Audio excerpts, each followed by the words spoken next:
Oh my god. I forgot about my controller vibrating. Hello! And welcome. Welcome one and all to our 6th iteration of Traces of Snow. It'll be the last one on console before we move on to PC.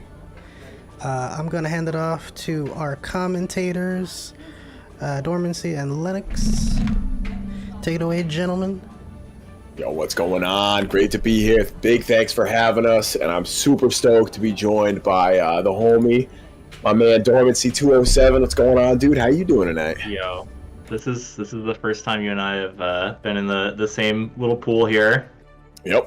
So kind of an exciting experience. This is now a local. Sorry, everybody. Anyone who thinks you have international or national, I guess, talent, you're all from Maine now. So yes, this is enjoy that. Maine. It's a rare opportunity. A lot of people drive really far for that experience, but you can do it from the comfort of your home, and you can also play one of the best fighting games on the market right now. Pure, unadulterated rollback. No one's gonna whiff anything in this match. Salt Player is the most technical, mindful people I can think of, and we have two of the best, MonkeyBizness and Just Call Me Seth. Seth Series, I think, is the handle you might see floating around the universe, but Just Call Me Seth. I'll bend to that, Seth. Seth Series, like Ladiva player from Grand Blue? That's Seth Series? Yes, Seth is a multi-game champion here. We'll see how this goes for them. Monkey also has had a little bit of chops in Grand Blue, but if there's one thing we know about Monkey from either game, any game, it's that he's kind of nasty. He's kind of like he plays sort of messy, you know? He's got the messy guesses? Yeah, but not gonna need him. Early start here, a lot of damage. Oh, though this could quickly turn sides. Yeah, that's a big problem. Really substantial. All right, damage, red. No burst to spend. We're gonna take that round. Nice and easy, yeah. Kind of a rough moment there, but MonkeyBizness looked very in control for most of that round. Oh, yo, start with the Fire Slash? Let's go. I see you, Seth. Ooh, the wild throw! Are you blocking? I got player blocking before? This is a little uncanny. That's why you get punished. Okay, yeah, great 6B. Oh, good backdash. And again, that's such a good setup. Just enough left frame sort of force someone to really want to down back and capitalizing with a wild throw, and of course, DP on wake up. Why wouldn't you dare? It makes sense, right? It's either you wake up 5K, 3 frames, or you wake up DP. There's no in between, like you said. Fully adopted the like solve that guy grind set. Like it's fully ingrained in his playstyle. It was before. Oh my god! He's really winning in. Good little pickup. Oh, that was beautiful. We're not gonna worry about that right now because we got a wall break, meter build coming. Both players have a lot of magic knowledge here. Wow, that way over. It's just swinging for the fences, unstoppable pressure, DPRC, GG. Oh my god. I think my brain just exploded there on that whole corner sequence right there. That was just... I thought we were in the second round. Why does Monkey have a game mode? Okay, yeah, right? We're back in the corner. We're back in the first. A little bit of neutral. You thought? No chance. Okay, blocking the gun flame. Plus frames from that range too. It's obviously a pretty good position for Monkey to be in. Dude, Monkey's got a couple of these big counter hit 6Hs, dude. This is like he's a surgeon with that thing right now. Yeah, there's a late burst there too to kind of keep away from the wall, but might actually play into Seth's favor, getting the reversal corner switch and a wall break of his own. Okay. There's the DP. Yeah, all right. That was nice. Much better from Seth. The wish punish is live, but no, Monkey's gonna get the nice conversion, and that is a very quick 2. That is a solid bad guy 2-0. But we are 3 out of 5 here. That is the sort of name of the game with traces. So a little bit of room. Though I don't think Monkey's provided a lot of room for adaptation based the burst, but no punish off of it. Still happy to see that meter disappear. Gonna throw his own out there as sort of, I don't know, maybe a humble like homie stock burst, but huge punish. That was so sick. That's the matchup knowledge. When you play the character, you know how to deal with it too, hypothetically, right? But yeah, Monkey's backdashing out of Fafnir, punishing on that bandit, like a lot of really good answers. Another wild throw. Get out of here. Oh, what's the wild throw there? He really wanted to end it. Man, that's too bad because Seth had that round. That was Seth's round to lose right there, and MonkeyBizness just forced their way in, took it right back. Monkey made Seth think about not blocking for the first 2 games with that wild throw. Just saying, like, we're never safe. That is an Armika approach. That's something we've seen Monkey do in Street Fighter. But, like... That is an Armika approach. You do that for 2 games, and then they don't want to block. First time you take a hit, it's more than a wild throw. The damage you're racking up with one of these combos, a little bit more than you really want to take. Yeah, kind of the opposite of a lot of people's mind game with that. Oh, anti-air. Seth playing sophisticated neutral, but no, gets whip punished. That was so good. Targeting the gun flame there. And back to neutral. Monkey can play it safe. Monkey is making these reads right now, and almost... Oh, no. Never mind. Wow, good pickup. That was really good optimization off of the arrow there, just to RC get a jump dust. We're seeing that damage again. Oh! Big whiff! Grab. Alright. Seth gets some footing. Oh my god, there's the super ice. We're getting the Oki off that. Seth is looking a lot more comfortable in this matchup. Monkey looking like they're going to run away with it. And another wild throw! Let's go. Alright, we got perfects on both sides now. It's a clap bag. That's 1 game up for Seth. Still gonna have to take 2 more to bring the set back around, but you know, signs of life. Happy to see it. That burst, wow, a little too lively maybe. Yeah, very scary there. Kind of surprised we didn't see a punish. Gunflame just barely whiffing. 6S. Let's go. All right, we'll go. No big drop. Okay. All right, yeah. RCDP. Monkey definitely been not afraid to rip these DPs so far. Hasn't been punished for him yet, thankfully. Still has the bandit bringers too. Like those are definitely unsafe, and Seth, you know, proving that point in a big way here, but hasn't really disincentivized Monkey quite yet. Yeah. No, he do be pressing. Yeah, those are. Oh my god! Right over the fence there. Wow, what a good OTG. That was the only way you're going to get that last smidge of life. Really smart just to seal the deal. Monkey's been putting the work in. Yeah, that's a punish. Easy. This is a soul bad guy game right here for sure. Just 6H into 6H. Let's go. With these mobile games now, it's all you can play with is 6H and 6B. Oh my god, I love the backdash right there. Alright, MonkeyBizness getting right back in. It gets the whiff punish. Here we go. That's going to be huge. Alright, not enough meter to go through the wall. Combo. Clean hit. Oh, and the meaty frame kill. Oh no, that is a rough starter. Tries to bait the burst, little burst thirst, not gonna do anything for Seth here, and looking at the end of the life bar, gonna have to play it really clean. Yeah, anything's gonna kill right here. Yeah, spend the FD and the bandit bringer. Alright. That fadeaway bandit is something that has been in the toolbox this whole set, Monkey, and quite a few of them have got punished. Even actually that exact scenario, I think was one where Seth in game 3 found the 5k afterwards and converted into like as much life bar as necessary to get the win. But Monkey, again, you know, you talk about conditioning. Monkey's not going to be conditioned. No, we do be ripping DPs, all that good stuff. There's no no conditioning. The fadeaway bandit bringer, it won enough times to keep it an option. And right there, it caught Seth the set. So good stuff. You know, we saw this this set develop on Twitter, but the seeding worked out perfectly. It's just this wasn't collusion. But wait, Dormancy. I don't have Twitter. What happened on Twitter?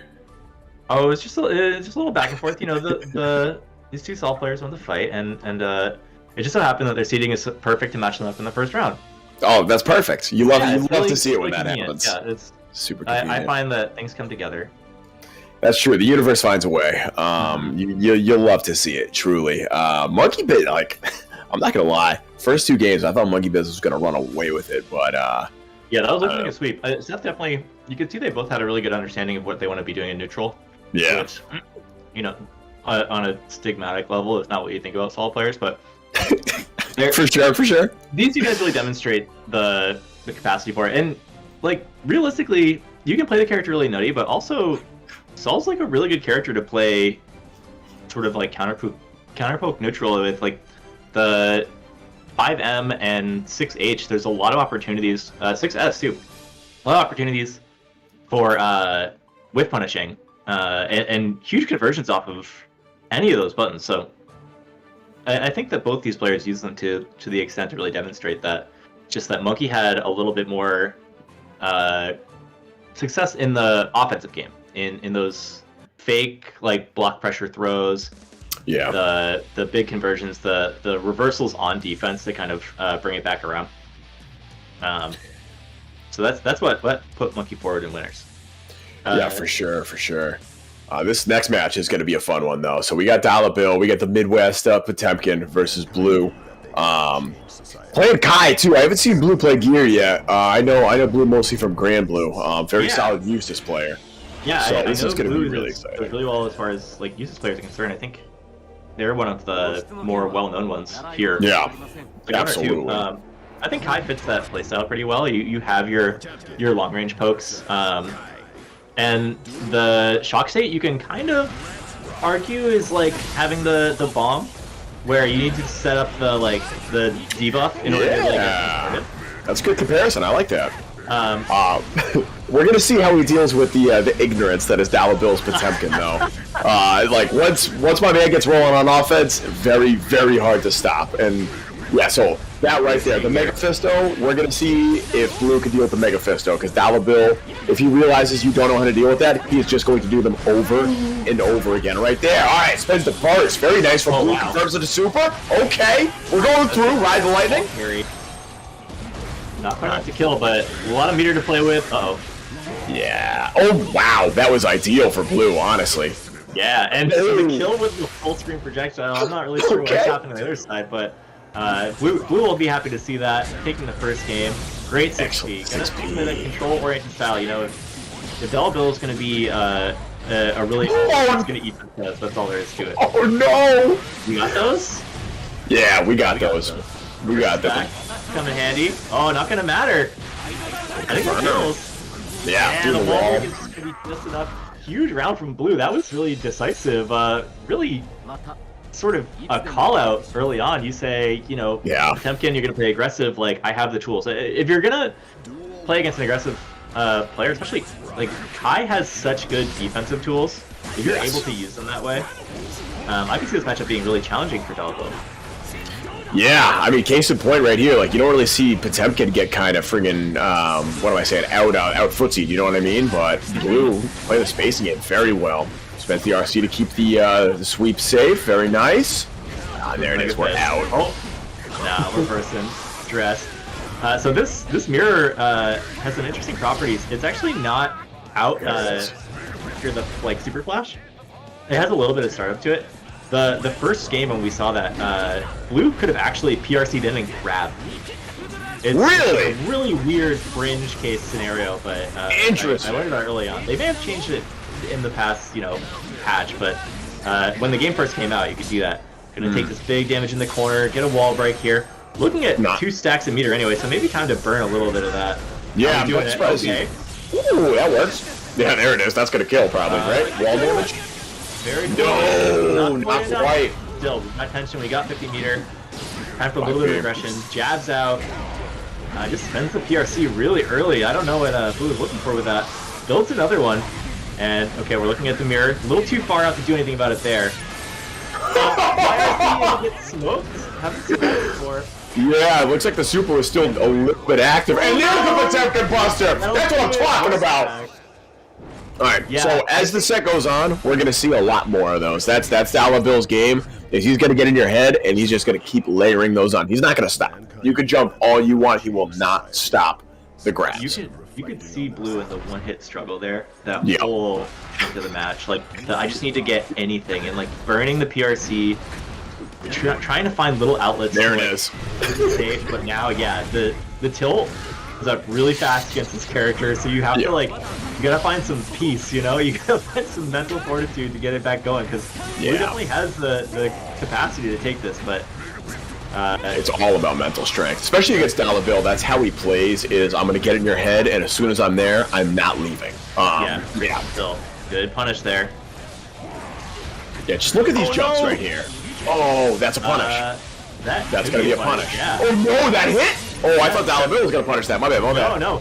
7-frame startup on that. It's really good. Oh, again! First bait? Yeah. Spends it. Alright, very nice. You love to see it. Oh my god, and the clap back. Say, I got one of those too. Yup, I got the frame traps. Don't try to jump. I know I've been throwing the grabs out, but I got frame traps too. Here we go, much better. Capitalization on the counter sweep. That's all right. Oh, throws out the buster. Doesn't find anything. Okay. Big counter hit. All right, we get the Oki here. Real Rough spot for. Wants to stop blocking any chance. Finds one. DP, come on. Yeah, I thought he was going for the PRC air throw there, but DollaBill knows that setup. Yeah, that's gonna be one hit. Oh, that's death. Yeah, has to spend the burst. Has to. You're dead otherwise. Oh, and is this death? Will this kill? No, you could have spent meter on that. That could have killed.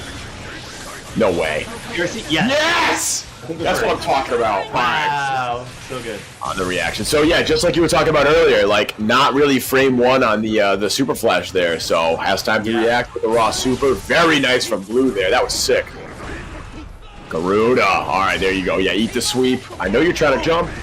That's gonna hurt a lot. That reversal could have come in handy rounds ago, but right there, whiffs, takes a lot of damage for their trouble.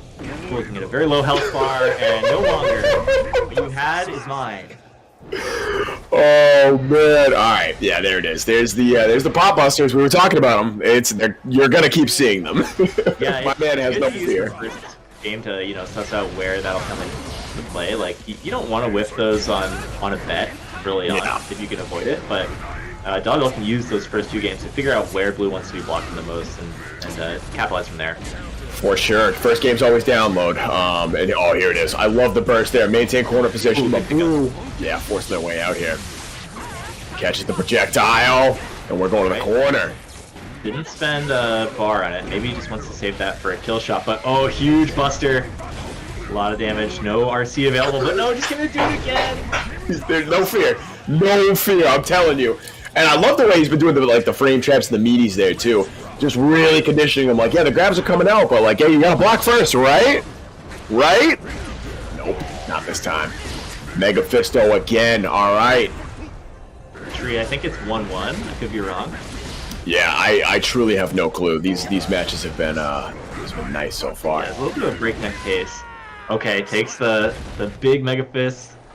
And we might be looking at 2-1 now. We'll see if they hop off the setup, but... Yeah, that's... I don't know. I have not been... 2-2, okay. Alright, here we go. So this is potentially final... Oh, no. It may not be set up for... I don't know. Oh, that's true. Yeah, I have no idea. Oh, Blue left, so I'm assuming that means DollaBill took it. All right. Okay. It looks like DollaBill is our winner. Whew. All right, good set though. Blue definitely had some good stuff there. Played the defensive game pretty well. We saw a lot of like kind of not really air to air. Like we saw a couple good 6Ps, but what really impressed me with Blue was the jump up, throw out a button to kind of shut down the escape. You know what I mean? Just a very, very good way to maintain pressure and maintain space control.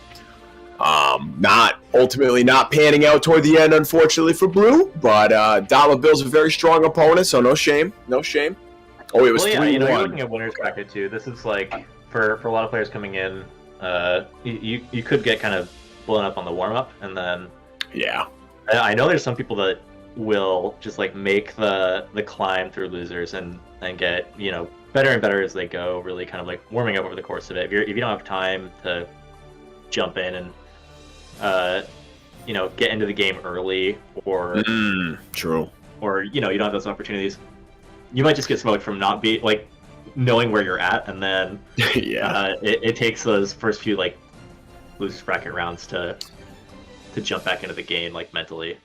Yeah, I feel like if you're on the online bracket grind, you've definitely ran into that before. Like, you get home from work a little late, you're kind of close, you almost check in, you're like, all right, I'm just, there's no warm up, I'm just hopping right in round one, and then you fight like, I don't know, like Mad Best Killer or someone, or you know what I mean? Like somebody like really good, and you're like, all right, cool, I have to warm up on the fly, and also now I'm in losers bracket. Woof. Yeah, I mean, no amount of warm up is going to keep me out of the clutching device of like a top 3 seed, but like at least that's the truth. When you find the killers that are like kind of in the like high middle range, and you're like, I could take this person if like the stars aligned, then you really want to be able to like be fully there for it. Yeah, for real. I just got a Discord ping that says GG's. GG's, homie. I think you got the wrong person, but GG's. It was a fun game. Thanks for showing up. Appreciate it. All right, so let me peek this bracket real quick. We got looks like Hex and Test Your Luck. All right, this is going to be a great match right here. So Hex sitting on that Jacko. I've seen a couple good Jacko players, kind of in our local and you know, the online scene in general. So we'll see what Hex has got against Test Your Luck. Just wait on them to show up. So in the meantime, still do have this Matcherino on deck, ready to go. I think we got, what am I seeing, 17 codes left. So if you guys want to hop in, you know, maybe get in that. We got should have plenty of people in chat. Yeah, I gotta find that link. All right, there it is. You need that Matcherino link? Oh, you got it. Super easy. On Twitter. So yeah, here's the thing.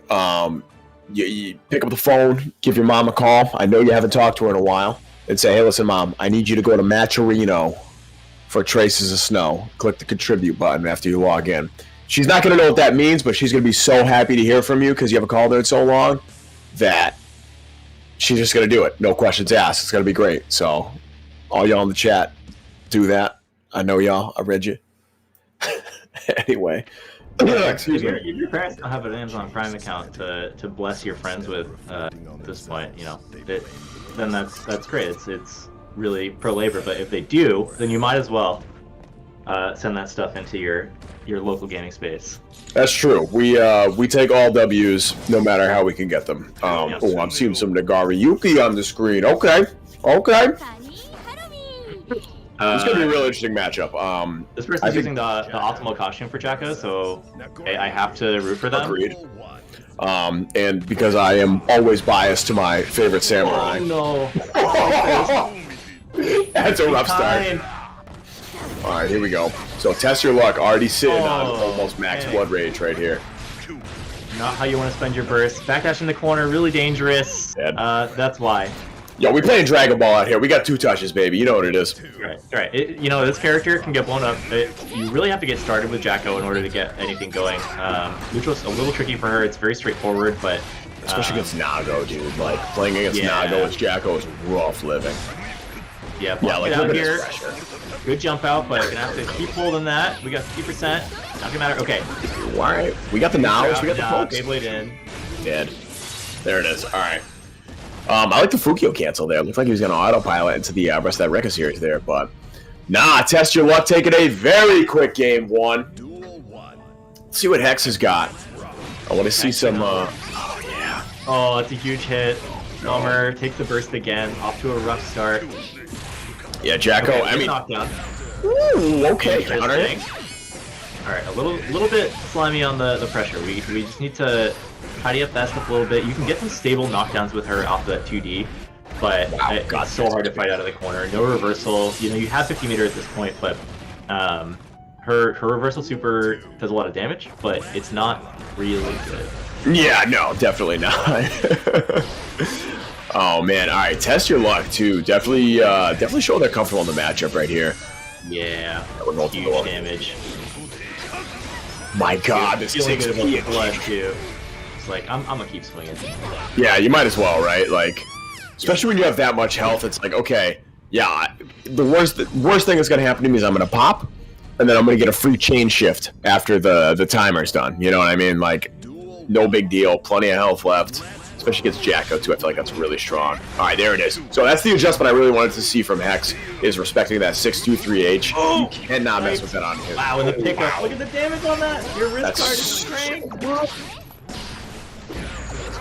Oh, okay, yo, we got hits though. All right, let's go. Now have the setup ready. You have to set up everything in order to get any real reward for Jacko. Unfortunately, it takes you know, some good hits and a really clean game plan. Not finding it quite yet, and another round gonna go and Test Your Luck. You know, honestly, I'm about to put the tweet up where it's just like, just in my new, you know, tier list video. Everyone tune in and check this out. It's just gonna be this match. Just Nago laying the smackdown. Oh, and the wall break off of that. Look at 2-hit combo. That's just good. 50%. It's easy. Just hit 6H twice. Hit it. Oh my God. Annihilated. Oh, and the whip. Okay. And the bite to steal it. Jeez. Yeah, there it is. All right. Wow. Test Your Luck. I think that was 3 already. I think that was a clean 3-0 from TestYourLuck. They're going to be moving on. Hex. Jeez. Hex, good luck. I hope you don't win today. Nagos in the losers bracket. We'll be rooting for you. You don't want to know how it feels to play this character. It's just that all the time. Yeah. Yeah, it's pretty rough. You see the lose quote? My life, it hurts. Truly, my heart goes out to you, Hex. Good luck in losers. I hope we find another match with Hex down the road. I really like seeing Jekko. You know, when she gets started, it's a really amazing, interesting character, really fun.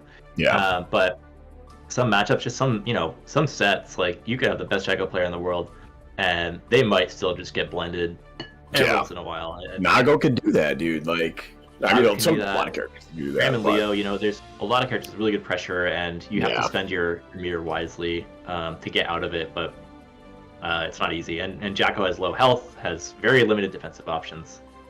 So you have to play a really controlling gameplay from the start. Yeah, for sure. Nago especially, that character is super strong. I watched LK CEO just get absolutely blown up by random Nago in game 1. Like, obviously it's LK, he makes the adjustment, but like you could see like the stop after the round and watch him just go, okay, deep breath, this character's really strong, I just gotta think. But like, it's crazy. That Nago player, whoever they are, I hope they had a really good tournament. They did. I watched 3 6Hs in a row on block come out, and the third one hit LK's Millia for about 60%. Oh man, that's the kind of pressure, the real top tier pressure that I'm looking for here. So looks like round 2 are waiting on. Let's see, advanced in. Oh, this is a great name, Bidoofus, top tier name. Shout out to Bidoofus. It could be me. Oh, Bidoofus, that's even better. I thought you just said the Doofus, and I was just like, no.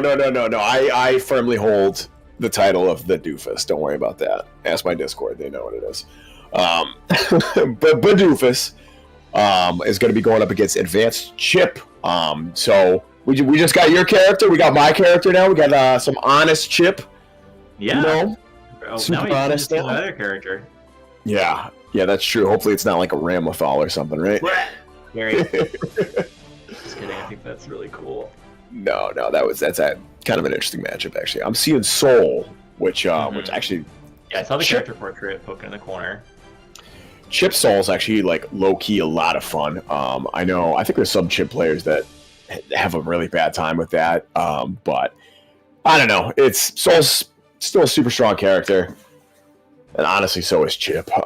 Yeah, I mean the big thing off the like top for me is that with 5K, like Soul has a really good way to catch high mobility plays, and like Chipp kind of bases their strength off of being able to be like elusive, and the second you get caught, you're just in a world of trouble. Like, it's rough. You gotta get some smart DPs going, or you're gonna have a bad time in the corner against Soul. But I think it's definitely a matchup that's like very winnable. Yes. We're gonna see Giovanna instead, actually. Okay. So this is a really interesting matchup. Giovanna, I still firmly believe Giovanna doesn't really have a lot of losing matchups, or any. I don't know how Happy Chaos works there. I haven't seen that a whole lot. Giovanna players will outline every single flaw in every matchup that they have. I only listen to Vicky Viper. That's the only Giovanna player I trust. Yeah, I mean, she could probably tell you, like, I'm sure there's some rough matchups with zoning, because Giovanna doesn't have anything that like just immediately gets her in. She's got good mobility though. She has really good mobility and really good, like, pretty far mid-range pressure, like that sliding S there. We'll probably see quite a bit of that. I don't know how handy that's going to be in a matchup against a character who's got so much like air control though. Yeah, I mean, we'll see right here. Already moving advance to the corner. Yeah, there's a DP. All right. Yeah, definitely. Giovanna has a lot of holes where you could do that, but you really got to be looking for some of them. That one right there, case in point. Burst early. That's the gold burst. Advance is trying to get rid of all the defensive options as early as possible. But, honestly, that gold burst got them 2 Roma cancels, so hypothetically that's 2 more reversals out of pocket. Wow. Yeah, that's what I mean. And this early in the set, you know you're going to get that back before the game ends. So there's a DP. That's what I'm talking about. All right. And the pickup too. Corner to corner, Sad. just about. That throw is gonna keep things on pressure, but we're staying mid. There it is. Alpha Blade, yep, switch the sides. Alright, there it is. Gets the, oh, okay. Interesting. Goes for the OTG 2K. Well, they're gonna throw whiffs, but no punish, luckily. Yeah, there it is. Goes for the throw. Chipp's another character with super strong strike throw mix up. Like, it kind of, especially a character as fast as this is, it feels very oppressive at times if you're not ready or looking for the holes. Yeah, both these characters have a lot of stagger pressure in their game plan, and that really helps weave the throws in super efficiently. Oh, here we go. All right, we're in the corner. Yeah, there it is. Nice. Okay, so That maybe this move- is the Giovanna thing, because you get those reversals out. Anytime Alpha Blade comes out, it's just free money. Yeah. Like, look at the damage already. Yeah, that reversal does work in this matchup for sure. Covers a lot of angles that Chipp wants to move in on. And yeah, there's the 2P check. All right, that's what I want to see. Wall combo, we go through? Yeah. Yeah, Chipp's got a lot of really good options in the corner now. Here we go. All right, so we'll get a little Oki off this. Nothing too crazy. Yeah, just runs up, keep it Beautiful. kind of normal, and then that overhead into low, that is not a true combo, but after you get hit by that overhead, you're definitely a little frazzled. At the highest level, we see people are seeing out of that into some true combo damage, but just getting someone in that overhead state is enough to maybe make them worry about the throw, worry about another overhead. And Yeah. it opens people up. Oh, there it is. There's the command throw. All right, little setup here. Yup, just going for the meaty. Ooh, no confirm. Okay, there's one. First has to come out. Wow, I'm kind of surprised that 6P didn't get punished there on whiff. That was kind of crazy. Yeah. All right, here we go. The throw's coming out. We got the meaty. Nope. And Advance still has their burst, so... Oh, that was so gross. Yeah, I love that setup. Alpha Blade, still super strong, even if it's not as good as it was in, maybe XR. Oh, there it is. Ooh, Good nice throw. ground throw. Oh, did you? No? Okay. Still needs just a little bit of damage. Burst's not going to come in handy unless they're going for the gold bit. Oh, the throw comes out anyway. Doesn't matter. Going to be able to take that in the next round. All right, so Chipp definitely seems to be winning this matchup so far. Bidoofus, though, oh yeah, there it is. I was just about to say, get some more throws of your own, and then you can start layering the frame traps and get the real big damage combos. Yeah. Yeah, but you got to watch out for that Chipp mix in the corner. Still very strong. Dude, we're already almost to the next corner here. PRC to catch the backdash. Oh, let's go. Has to spend a burst there. No real option, to be honest. You don't want to get in that. I agree with kicks, but yeah, right there. Has to burst out. That'll be a lot of damage. Oh, not ready with the stray. And Giovanna has 50 meter here. Any really real touch will be like enough. Okay, finds a hit. Getting a knockdown. It's a beautiful PRC. Again, There it goes is. to the throw, can't find it, gets punished. Wow. Just out of range. Oh, no. Advance. Just getting that round stolen out from under them. Whiffed, like, that was a huge drop right there. Bidoofus able to capitalize. The amount of times I got hit by, like, frame 13 of that move. Yeah, right? Same. Trying to whiff punish that? Ugh. Nice confirm. It's all about these, like, 3-hit confirms for 2 damage, but it's just so hard to, like, get him off of you that they really do add up. Yeah, especially if you get to the corner, too. That's when the actual mix comes out. All right. I want to see a knockdown. All right, let's see what we got off this. Good pressure, and just the run up throw, full screen. Yeah. Finds the pickup off of RC, like, jump in, but I think the jump in whip, it was just fast enough to come to the ground for the rest of it. That was crazy. Advanced offense right now is, honestly, it looks a lot more complicated than it is. It's obviously basically basic strike throw, but I love the way they are masking all of their options before they go for the real stuff. All right, here we go. So Right there. Speaking of the real stuff, we're going to get the exact opposite. Going to go for that overhead, little stagger pressure, catch you pressing a button, but honestly, it's real if it hits. yeah, it's huge damage too. You do not want to get hit by that. Oh, wow. Counter hit. Throw. Reading every one of those. No, missed the combo again. Gets the pickup. Yeah, that's gonna kill right there. Spends the super. Yup. We can even RC this if we're feeling like That would be like the ultimate disrespect move right there. Send him through the wall anyway. And then if you got it, PRC. you know? Yeah, hey, whatever works, bro. Alright, on to throw. Early throws seem to be working a little better than the clutch, game-sealing ones. It seems like Advance has a good read on those make-or-break throws. Yeah, we've seen enough counter hits, too, where both these cats are very clearly up-backing in a lot of situations, or trying to jump out otherwise. Yeah, Alright, much better for... Okay, we have a little bit of meter on deck. I'm gonna get air thrown, too. Might have to spend that real soon. Trying to go in, find a whiff punish. That trade was kind of nasty, I'm not gonna lie. I thought Advance had that. Drift in, yes! The Alpha Blade, alright. Yeah, for real. We haven't seen a whole lot of like the Alpha Blade just in the pressure, but the few times that Advance threw it out, it worked very nicely. Yeah, that seems to be putting it into OK situations quite a bit. I'm not really sure what the frame data is, something like that, where it hits late, but ultimately, it's real. No one was able to block it in the first place, so we might never know. Yeah, that's kind of the problem. Alpha Blade in the corner, that sets up like some of Chipp's, right? The wall run, and you could kind of like drift off it to set up DP safe mix up left right. Off. A couple different starters you get that off, but yeah, that's where like the chip blender really comes in. So like kind of like you said earlier, mid screen Chip's gonna hit you for those 3-4 hit combos. Not a ton of damage, but if he uses meter wisely, can carry to the corner where you could start to layer that like really screwed up mix up.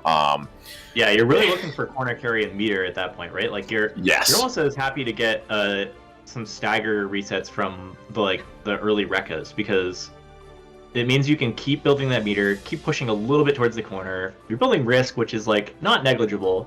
But yeah, there's a lot of win states there. So real quick, while we're getting into the next match, we have some sort of partners in crime out here in the digital tournament landscape. So please check out Casa next week, January 26th. I believe that's a Wednesday. I should know this a little better because I will be part of it. If you're playing Guilty Gear, you will hear from me again. I think they'll hear from you again too, Lennox. Is that true?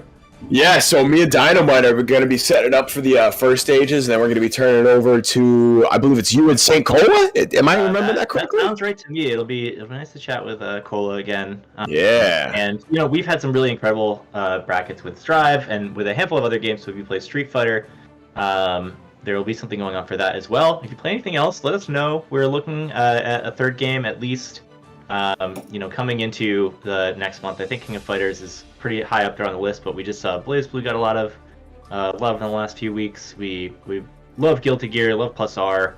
Melty Blood. Vote for Melty Blood. Melty Blood. You talk to a bunch, he'll tell you personally. The thing is, he can't run it because he'll be entering, but yeah, that's the problem. Run it.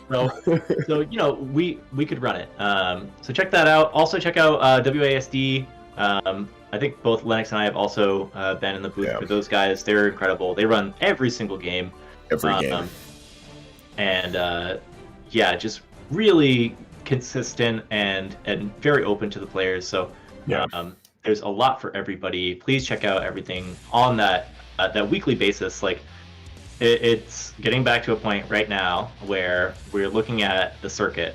Like you're looking at the circuit is waking back. up on Monday, playing at WASD. Waking up on Wednesday, getting ready, playing Casa. Friday, you're at Traces. Like there's a lot of ways to build out a schedule now. So if you're trying to grind, if you're trying to get that tournament mindset, there's a lot of places to do it. Or even if you're new, WASD has beginner-friendly brackets that are a ton of fun. Highly recommend. Like super good. All right, this matchup right here, as a chip player, gets me very heated because on paper I feel like I should be just getting my mix on, you know what I mean? No issue. This big, slow character, I'll run up on him, no problem. Wait, my health is gone. Yeah, I was thinking the same thing. Yeah, exactly. And, talking about beginner friendly, Test Your Luck is not about that life. Like, Test Your Luck showed us very quickly that Test Your Luck might not even be intermediate friendly. Like they are here to create problems for people. Yes, they're the problem starter, and that's a role that I respect, for the record. Okay, so we're doing the early overhead. We're insinuating very early on. I do not care about the safety of my butt.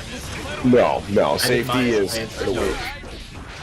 Plus frames are a social construct anyway, so. Amazing corner carry. Does it kill Seijan? Anybody? No. Not with Nago's health. Not with Nago's health. Oh, that'll do it. That's with the unblockable, the alpha blade. Yo, Flare G's got that aura around his name too. That means you know he's been grinding. Well, I didn't realize it puts it up on your name tag too. That's cool. Yeah. All right. Interesting. Okay, we're pressing. Nice. Cute little knockdown. Alright, so having a lot of blood here. You gotta know he's looking for the throw. Yeah, you kind of have to here. The counter hit 2D is going to let Flare G get out. All right, jump 2K. What nerfs? I don't know what you're talking about. Good. Oh, wow, I didn't quite hit. No, just mess up the timing just by a hair there. So close, and the charge dust is going to do it. Wow. So gross. Yeah, that was pretty gnarly. They had no life. So hey, mean. You just need to send a message sometimes, you know what I mean? Yeah. What you got to do. Oh, we are smoothing right now. Okay, good bite. Back down. Level 1. Level 0. Forces the burst. Still in the corner. That sucks. You ever use your get off the button only to remain exactly where you were? Yes. I've played against Ramlethal as well, yes. Couldn't be me. Couldn't be me, bro. Oh, man. All right. Flare G, I like the defense here. Try to get some offense going, though. Yeah, there's the counter hit. So there's that mix-up. Yeah, there's the wall stick mix-up we were talking about earlier. Okay. Test your luck, though. Showing they know that. Showing they know the matchup here. Not afraid to mash out. Was that only game 1? Yeah, only game 1. All right. Absolutely. Here we go. Flare G, you got to try to get something going to game 2 here. Jump back. Definitely have the offensive tools. Just seems like they're getting hit by those, here and there. I mean, you look at the amount of hits that each player got, and it could be the same. But if you're playing Chipp, especially in this matchup, you need to start getting that ratio up. You need to be like 3-to-1. Yeah, that's the really frustrating part about Chipp is in older games he did a ton of damage where it kind of evened out with his low health. You know what I mean? And in this one, it's like you could get 4 or 5 hits and still lose the game. It's crazy. Wow, that was weird. That was God tier. I love that. Oh, the wall break too. Has those. I like him for the clone there. Get a little extra damage. Okay. Drift in. Out. But the Beyblade. Sometimes you just got a Beyblade on these fools. You know what I mean? I got blood meter to spare. My life's already 1 hit from dead. Might as well rip it, We're already going through the wall. Oh, God. Give or take. Yeah, we are playing Dragon Ball. 2-touch. Oh, that's a play. I think he's dead. I think he's dead. No, not quite. Okay. Still think he's dead. Yeah, that's death. There it is. What I meant was, he will be dead soon. He will be dead very shortly. Die. Death is imminent. All right, here we go. Is that... Damn, that was game 2 already? All right. 2. All right. Nago has utmost respect for your time. That's true. Very respectful character. I haven't played story mode yet, but I'm just assuming that's lore. I think if TestYourLuck tries to throw some blood stuff out, he's gonna pop. Like, he has to play really slow right now, and I think Flare can kind of capitalize on that. Oh, never mind. RC, we're gonna get some hits in. It's gonna bring the blood meter down. Let you get a little more started. Oh my God! All right, yeah, okay. Test your luck. Yeah, you're in that. That was nice. That was nice. You're pretty nice. You're pretty nice. Players that want their character in this game, I think you're fine. Yeah. Just play Nago. We don't need another one. Gold burst. All right, good gold burst there from Flare G. Should be able to carry corner to corner. Here we go. Mix up. Not able to get the real conversion though. Excuse me? That's got to be just like that gutter, like really grimy matchup knowledge that you have on deck. For that too. Yeah, that was like full conversion off of that. Cross that was a call out. Standing slash. Like yeah, that was close slash too. Like my man was ready with that. Oh, everyone's gonna tell you like, oh yeah, that was intentional. Oh, executed. Super dead. All right, test your luck. Test your luck. Clean. Not interested in the the beginner-friendly lifestyle. Not interested in the intermediate-friendly lifestyle. No. We're keeping it top tier here. Oh my. Yeah, TestYourLuck might not even be expert-friendly. Really? You're calling it out? Test your luck top 8 on winner's side? What? Early on.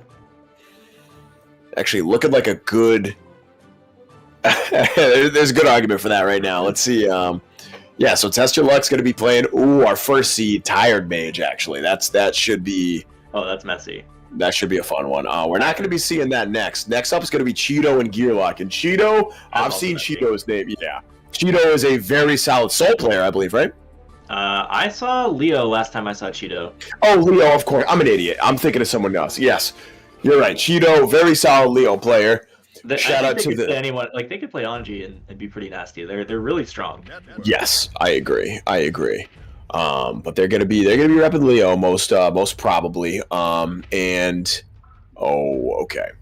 So I'm more interested for my own personal bias reasons. I'm more interested in the winner of this match because they're gonna be going on to play my man DollaBill to get into top 8. Oh, there you go. And GearLock, I feel like I know GearLock's name too, but I'm drawing a blank right now. So if anyone in the chat has some knowledge about who GearLock plays, I would be interested in that info. Yeah, I'm curious to see, and maybe these things will line up, but I'm curious to see if there's any Happy Chaos in the bracket tonight. I haven't done comps for any events with that character quite yet, but I've seen some big wins recently. I think a Chaos player took the most recent ECT, or second most recent ECT bracket. Really? Deb has been doing a lot of work, getting better and better with that character. I think that character is going to take a little bit of time to figure out. Same way that Jacko and even Gold Lewis, took some development, but I think that character is definitely a threat in the metagame. Yeah, absolutely. I mean, kind of like you just said, Deb's been putting work in, and that's like if you want someone to figure out a character, boom, there you go. Like Deb's pretty OD. Still, one of my favorite things to do when I'm like really bored and I'm like, I want to watch a top 8 of something is just going back and watching Rev 2 top 8s. Super satisfying for some reason, mostly because my man Sin's usually there. Shout out to Kizzy K. But also, like, you can always count on seeing Deb's Soul. And obviously, the Soul of Xrd and a little different from Soul from this game, you know what I mean? So, yeah. Potemkin also got a lot of changes in the title change. Like Potemkin is a very different character. A little bit less slow than you had to before. And we're gonna see GearLock here locking in for that character up against Leo. Not sure how that matchup goes. I feel like every matchup against Leo is a struggle, but that's a personal experience, I think, more than anything. Yes, I agree. Thanks, Dusty. I do think Leo can zone some character, or can get zoned by some characters. I don't know if Potemkin's one of them. I think Potemkin's buttons can do it, but with movement and everything, once Leo gets in, I think that he might be a lot of trouble. That being said, if you have a good read on the backdashes, you can get a lot of damage really quick with Potemkin. So we'll see if GearLock can get something started here. Nice start with the ground pound, and we're gonna get a little damage on the board. It's really neutral. Oh, there it is. We're in. All right. Yeah. Oh, see, that backdash did come in, but not quite enough on the punish. The flick? What are you looking for here? I like it. Yeah, definitely. Like you said earlier, Leo definitely got the projectile thing, can kind of zone Potemkin out. Multi-hitting projectile especially can mess up the armor, so I'm not surprised to see the flick coming out. Wow, all right. Can you flick the big Sonic Boom? I believe so, but don't quote me on that. Damn, all right, the cross-up's going to do it, though. GearLock taking the first round here. You never rule out a Potemkin player either. Like, the level, disparity on this, the grind disparity. GearLock had, 200, level, whereas Cheetos is, 2,000. But, for all I know, GearLock's been playing, St. Core Potemkin for 20 years. That's right? On this character for the entirety of the franchise. Yes. They're playing Potemkin when they're 85. Oh, wow, all right. Return to Nooch. Ooh. Hard to punish that. I think it's -5 or 6. Keeps them at a pretty far range. All right, you can definitely tell. Oh, wow, looks like Garuda? Okay. Get out of here. Yeah, you can tell Cheeto's very comfortable in this matchup. I am loving what I'm seeing so far. Really playing around that mid-range. Like you said, Potemkin's really big buttons. Can kind of be a problem if you're not really familiar with them, but Cheeto's been playing around them very well. Oh, there it is. Not a big combo, but the pressure. Counter hit, here we go. Pressure, you get the wall. You got the meter. Stole the burst. Like, oh, Jesus.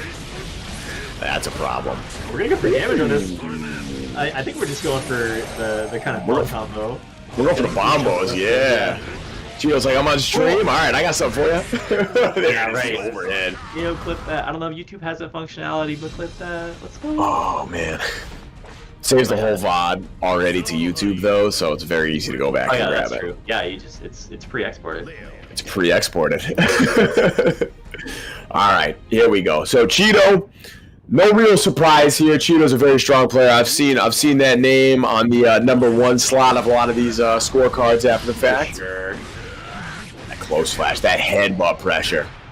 Yeah, see right there, baiting Potemkin into whiffing and just getting back in. Even if you look at the whiff punish. Yeah. Oh wow! Okay. That's airborne. That's so smart. Yeah, I didn't even consider that. That's God tier from Chetoo. Okay. I don't know if that one's smart, but it is cool. That's not even know you're dealing with a real Leo player. It was smart, but it was cool as hell. It definitely worked. It definitely worked. Round up for Chetoo. All right, let's see what you got, GGST. DPs, that's what we got. Yeah, Flash kicked out. Oh, the tricks. Oh wow, just hit him with the counter hit. Counter hit? Yeah. Alright, Chetoo in the bullying phase of the Leo match. That's yeah. I thought that was just called the matchup though, right?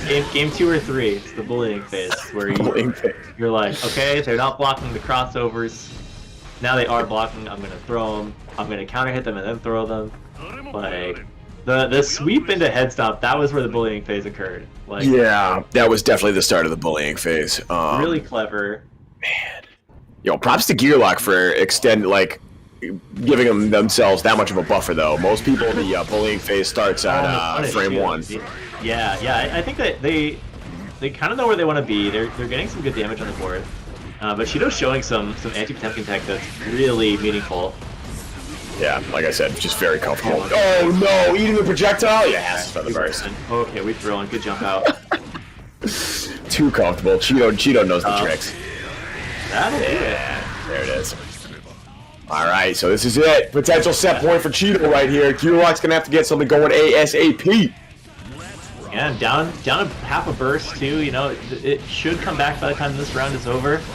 Oh my God, the double crossover at this point, getting snasty. All right, that's airborne too. Can't throw there. All right, yeah, like you said, Bird should be coming back. Yeah, I think we'll be getting it, but it might not matter. A little too late. Yeah. Yeah.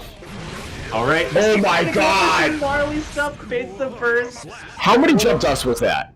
Was that 3? Round. I saw jump dust, jump cancel, jump slash, and then that that whiffed, and then jump dust came out after.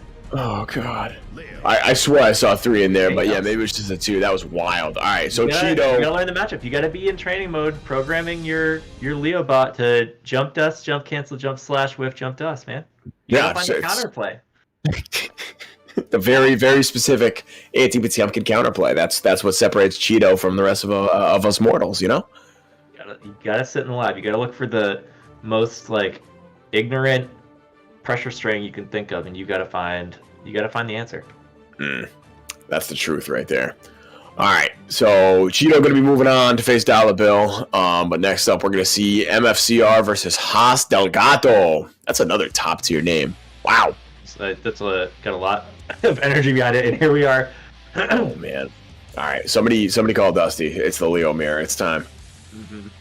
Oh man! All right, since this is the main local, y'all definitely know Dusty, our local Leo player. You guys are running sets in the back. You're drinking a Orno brewing, whatever lager, and you get mixed.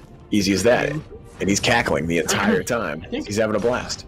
This is, I think it was Tempest NYC at the Eastern States qualifiers that said this is the worst mirror of all time. I agree, 100%. Miserable, and it's miserable. I'm so excited for you all to have to endure it. Oh my God, really. Okay, so Hot's taking some damage up front. Probably. Yeah, so Hot's is the red coat. I'm glad you said it. I was thinking it. Probably. I think that's them. That's oh, death. huge. No! No! Oh, that's a big drop. Oh yeah, just spend the PRC though. Yeah, there it is. Jumps to command throw. Ooh, 2D. Ready? They're just like, this move never whips. Okay. We're trading. I don't know why that traded favorably, but here we are. Here we are. I don't understand. Just the Leo things. All right, so Seal it. Free Dolphins. What's it? MFCR. All right, whatever. One of those two names. Showing some rare patience as a Leo player. Kind of very content to let Delgado try to commit to getting out of the corner and take the punish. Yeah, and winning the zoning fight there too. You know, the beauty of any mirror is that you do have the same tools, and so you are able to demonstrate like the spaces where those are going to be the most effective. Yeah. Sometimes it gets kind of scrambly with these characters, but right there with that zoning situation, you know, finding the space to get the heavy off to just like win neutral, going to be really important in the matchup if you can find that space in the first place. Okay, did you say MDCR? MFCR. Sorry. MFCR. Okay, MFCR. well, no W in there, but I think we're about to find one. Ooh, okay. Yeah, a couple good defensive throws there. We saw him throw Delgado out of the counter on Wake Up for that first round. And once again, to seal it out, game one's going to MFCR. Spent the burst. All right. With the corner, too. All right. Yeah, I'm a big fan of the decision, just using the burst to either maintain or take the corner. Oh my god, a DP bait! Okay, show your punish. Has to spend it. Good. Back at the corner, though. Oops. Into back corner, back turns, but then corners themselves. Incredible. The PRC just like, do not do that to me. Don't ever do that again. I've got damage. Alright, free MFCR. Back in the driver's seat here. No, why did I say that? Oh, gets DP though. Wow. Doesn't get the confirm for the win there, but still in a very advantageous position right here. Gets the 2P out and then DP. Just Leo things. I dare these cats to down back on Wake Up. I dare them. I dare them. I know they won't do it, but I dare them. Case in point, yo, we got the DPs! Oh no, gets thrown. That's at least the second time the hostage put themselves in the corner. Unfortunate circumstance. Going to leave them at half life and a meter deficiency in a big way. Yeah. First, but okay. The dust, interesting. That was supposed to be a throw. Yeah, 100%. Oh, the backdash. All right, I'm a big fan. And there's the big DP. So yeah, we've seen Delgado whiff a couple of those big DPs for punishes, but MFCR has been pretty safe on him. Oh no, why did I say that? Good patience, dodging the 6P. Now see, as long as it hits, good first bait. That was amazing. Damage? Yes. That's gonna hurt a lot. Is that death? Yes, yeah, that's gonna do it. Corner break, and that'll do just enough damage to take the second game. Second game, I believe. Now you can throw that flash kick all willy nilly if you have 50 meter. You can get you know, the RC and get your pressure back. But if you're whipping it, it doesn't matter how much meter you have. Yeah, you're done. Okay, here we go. War again. Neutral, lest we forget. Oh no, drops the loops that time. All right, Delgado get an opportunity here. Conversion. MFCR not spending the burst. I like it. Nasty. Oh my god, the whip! Has to spend the burst that time. Okay, unfavorable trade for Haas. Pressure is over. There we go. Ooh. And gets hit. Huge pickup here. Okay, and again, that Sonic Boom coming in really clutch, but not put enough damage in the black. Jesus. Too greedy. All right, MFCR I feel like has labbed this mirror before. We've seen just some like oddly specific matchup decision looking choices right here, like countering the heavy Sonic Boom with a double light one. Yeah, and that, you know, Haas is picking up on that. I think the Fireball War is developing as it goes on. Those earlier fast boom into PRC right like this. That was sick! Oh my god! Layers. The onion is peeling as we speak. Oh, the fadeaway cross up. Get that low in, and we're looking at a lot of damage. Haas may be able to put a round on the board here. Good blocks. He's coming so close, like you said, it's... There it is. Spend the RC. Keep the pressure going. First is available for both players. Seems like they're in that one-hit scenario situation where they're starting to choke, but nope, finds the flash kick. Just one more. That's just footsies. Backdash sweep. Damage on board here. Is that enough? Yes, Super is definitely going to let this one go the way of our hero. Leo beats Leo 6-4 once again. It's crazy, like that you're right, though. You know what I mean? That's just facts. The mirror special. Yes. Yes, it is. Yeah, kind of too bad there for Delgado because you kind of like you said, definitely started to bring out the adjustment in games 2 and 3 right there. A lot of those rounds going right down to the wire, and half the time were just decided by like kind of a DP sometimes. I'm glad that they are still alive in losers bracket because there's a potential to see them later, hopefully in top 8. They definitely found some really good. They had a lot of observations that led to good adaptation and started winning certain aspects of the match. But we saw adaptation from both players. Yes, definitely. That's the hard part. If you're Delgado, excuse me. Like I said, MFCR definitely looked like they labbed the matchup there. So comfortable in baiting the flash kicks. Straight up baiting out some of like the 2Ks there. We saw a lot of whiff 2Ks. We saw a couple of whiff 2Ks for both those cats actually, but MFCR walked away with the hit in most of those situations. So just good matchup knowledge. So let's see. Next up, we're gonna see. I think I saw Yurikov come in. Oh, okay. So, oh god. All right. So we're about to see Millia Chipp. And I'm gonna be looking too advanced for the knowledge here because as a Chipp player, I hate this matchup. Maybe it's a lack of understanding of exactly what Millia needs to do, but. There's a lot of defensive work you have to do when you get knocked down against that character, but it's a two-way street. She doesn't have the reversal. So if you get the knockdown as Chipp, you really got to make it count. I think with all the characters that play that sort of sprightly, run-around game, Jacko is very similar in a lot of ways where you have to make the knockdowns count, because if you get back to neutral, matchup depending, those characters have ways to be very evasive, frustrating, in the airspace, and then when they get the knockdown, it's kind of their turn to party. It's Mix City, yeah. We'll see how that all plays out. I mean, ultimately, it does come down to who has the really good grip on that neutral, because the neutral state between those two characters is really bizarre. They both have extra dashes, extra jumps, moves that change their trajectory. So you really have to have a deep understanding of where your opponent's going to be next in order to get anything started for that knockdown. But it's all about the knockdown, like we were talking about earlier.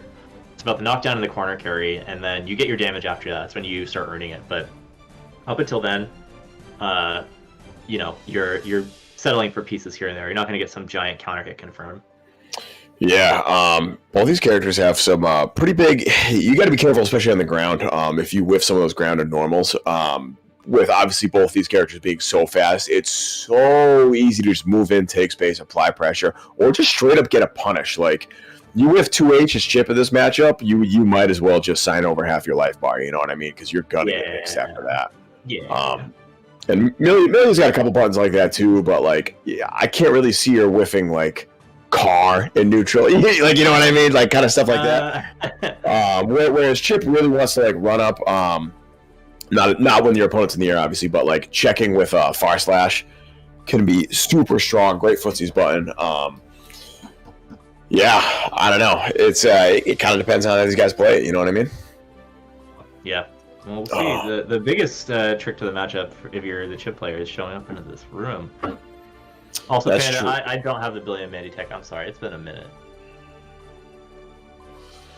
Billy and Mandy, Delgado jokes. Panda Medic, you're gonna have to. Name sounds familiar. Should I Google it? Delgado. Yeah, it sounds like a Billy and Mandy reference. But I am drawing a this blank. Guy. Yeah. What did this guy do? Is that the chainsaw hands guy? It's the chainsaw. It's got one hand that's a gun, and it's also a chainsaw. Oh, from the meme. Yes. Which Yes, one is this okay. meme? I just looked up a That's from the picture. guy. No, it's the meme where it's like nobody's born cool except, and then it shows a picture of whatever the meme's about. You know what I mean? That's the one. Yeah, the Haas Delgado episodes of Billy and Mandy were some of the best ones. When you get Haas Delgado and what's her name, the Chaos lady, Aries. That's true chaos right there. So we're gonna switch it up real quick. Advanced, I don't know where they are. So we're gonna have TiredMage and Test Your Luck back in. So it'll be a Nagoriyuki Oh, okay. mirror. So it'll be Yes. violent as fuck. Yes, this is great. All right, we're gonna switch gears right here, pun intended, to Samurai Showdown momentarily. This is gonna be a lot of fun. I actually love this mirror. So we went from like game's most cursed mirror to probably my favorite mirror. And yeah, well, the most blessed mirror. Exactly. You know, especially with the character like Nagoriyuki, there's you know, you could play party Nagoriyuki if you want, not a problem. You can play conservative. So we've seen Test Your Luck really go in against Flare G, and we haven't seen TiredMage on stream yet. So I'm excited to see what they bring to the table here. Not yet, no. And guys, we have 13 codes left to use, close to that $100 goal. Please claim them all. We got 13 left. That's it. My goodness. Yeah, and of course, if you want to do like a little direct contribution, that would be much appreciated. If you're feeling yourself, get some of these cats some dollary dues in the bank, you know. Yeah, you can make the numbers go up pretty substantially for free with those 25 cents here and there. But you can make it go up a lot if you put some ducats in there. If you just won some dummy money.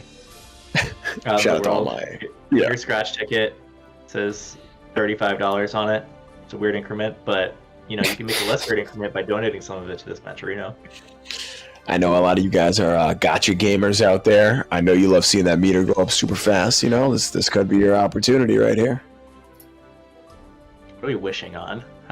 You got 10 Trace's wishes,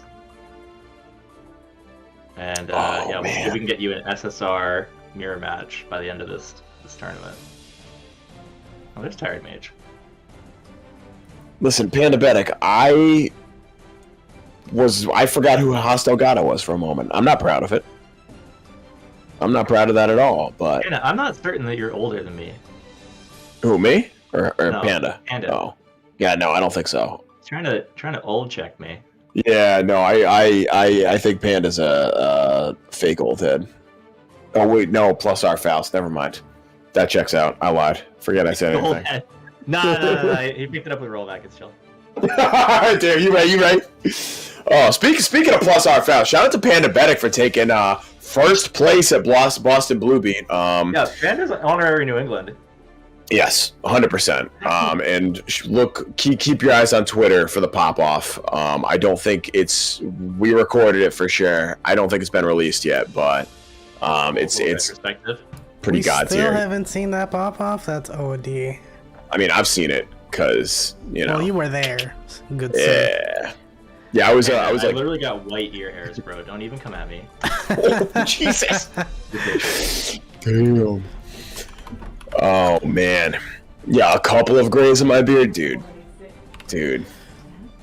As we're talking about old heads, Casa are back January 26th for SF5. You know, that game for old people, supposedly. I don't know. Yeah, that game's 25 years old now. SF5 came out in 1981, actually. That's wild, dude. Good God. And yeah, they just keep running circuits for it, you know? Yeah. I think there's some qualifiers going on. That's a lot older than hold on. I gotta math check you right there. That's a lot older than 25 years. It came out in 81. Give or take. I didn't look it up. Alright, cool. But, roughly. running SF5. Also gonna be running Guilty Gear Strive. So please, Strive friends, come through. And there will be more games added to the mix. I think our plan is to be doing stuff monthly. So you'll see us again in February. I think King of Fighters will be there for that. But it's Guilty Gear night. We like Guilty Gear at Casa. We like Guilty Gear at Traces. And if you like Guilty Gear, you're gonna have to like this Naga mirror because you're gonna see it a lot until patch notes blow this whole thing up. I'm hearing of a revival of another old title, but we'll talk about that after this match. Good stuff out there. Yeah, this is I don't think that's gonna happen though, my friend, because it is Daisuke's vision that this character remain on the top. I'm kind of with it. Yeah, no, I'm here for it. I love I think it. this character's cool. I want if they do put Slayer in this game, I want Slayer to be busted too. I think this character's really fun to see. Yeah, I'm just holding out for Sin. I don't think it's gonna happen at this point, but if we're playing the wish list, it's all about my man Sin. Yeah, maybe they'll give you what's his name, that man, and they'll just be like, yeah, he's got a stick. He's got a big old stick. He's got a stick and he eats. Oh god! All right, yo. Speaking of eating right now, Test Your Luck already eating with this big damage. Yo, going through the wall. All right, let's go, Tired. That's a lot of damage. That's really early. Oh, okay. We got another questionable server stay here, but we're living. Got through it. Got that Spectrum coming through. Yeah, Test Your Luck, not really expert friendly here. You're doing a lot of damage. Wants to get this mirror match started off right, just to show what's up. But wow, really good punish. Backdash onto the throw too. Talking about good punish. Called shot and shot it. Test Your Luck going up one. The corner carry from both those guys, like just on block stun, was kind of crazy. But Test Your Luck not afraid to poke out as soon as they got to the corner. Oh, anti-airs with close slash. Hey, let's go. That's what I'm saying. All right, here we go. TiredMage. Not enough to kill. Really wanted it there. Yeah, no meter. Unfortunately, couldn't spend the super. Wow, the backdash. Dashing their life away. Incredible. Get me out of here. Yeah, there it is. All right. But yeah, TiredMage is gonna find a lot of success in that defense. All right, here we go. Yeah, that's the round start you cannot do anything about. It's all about the 623H.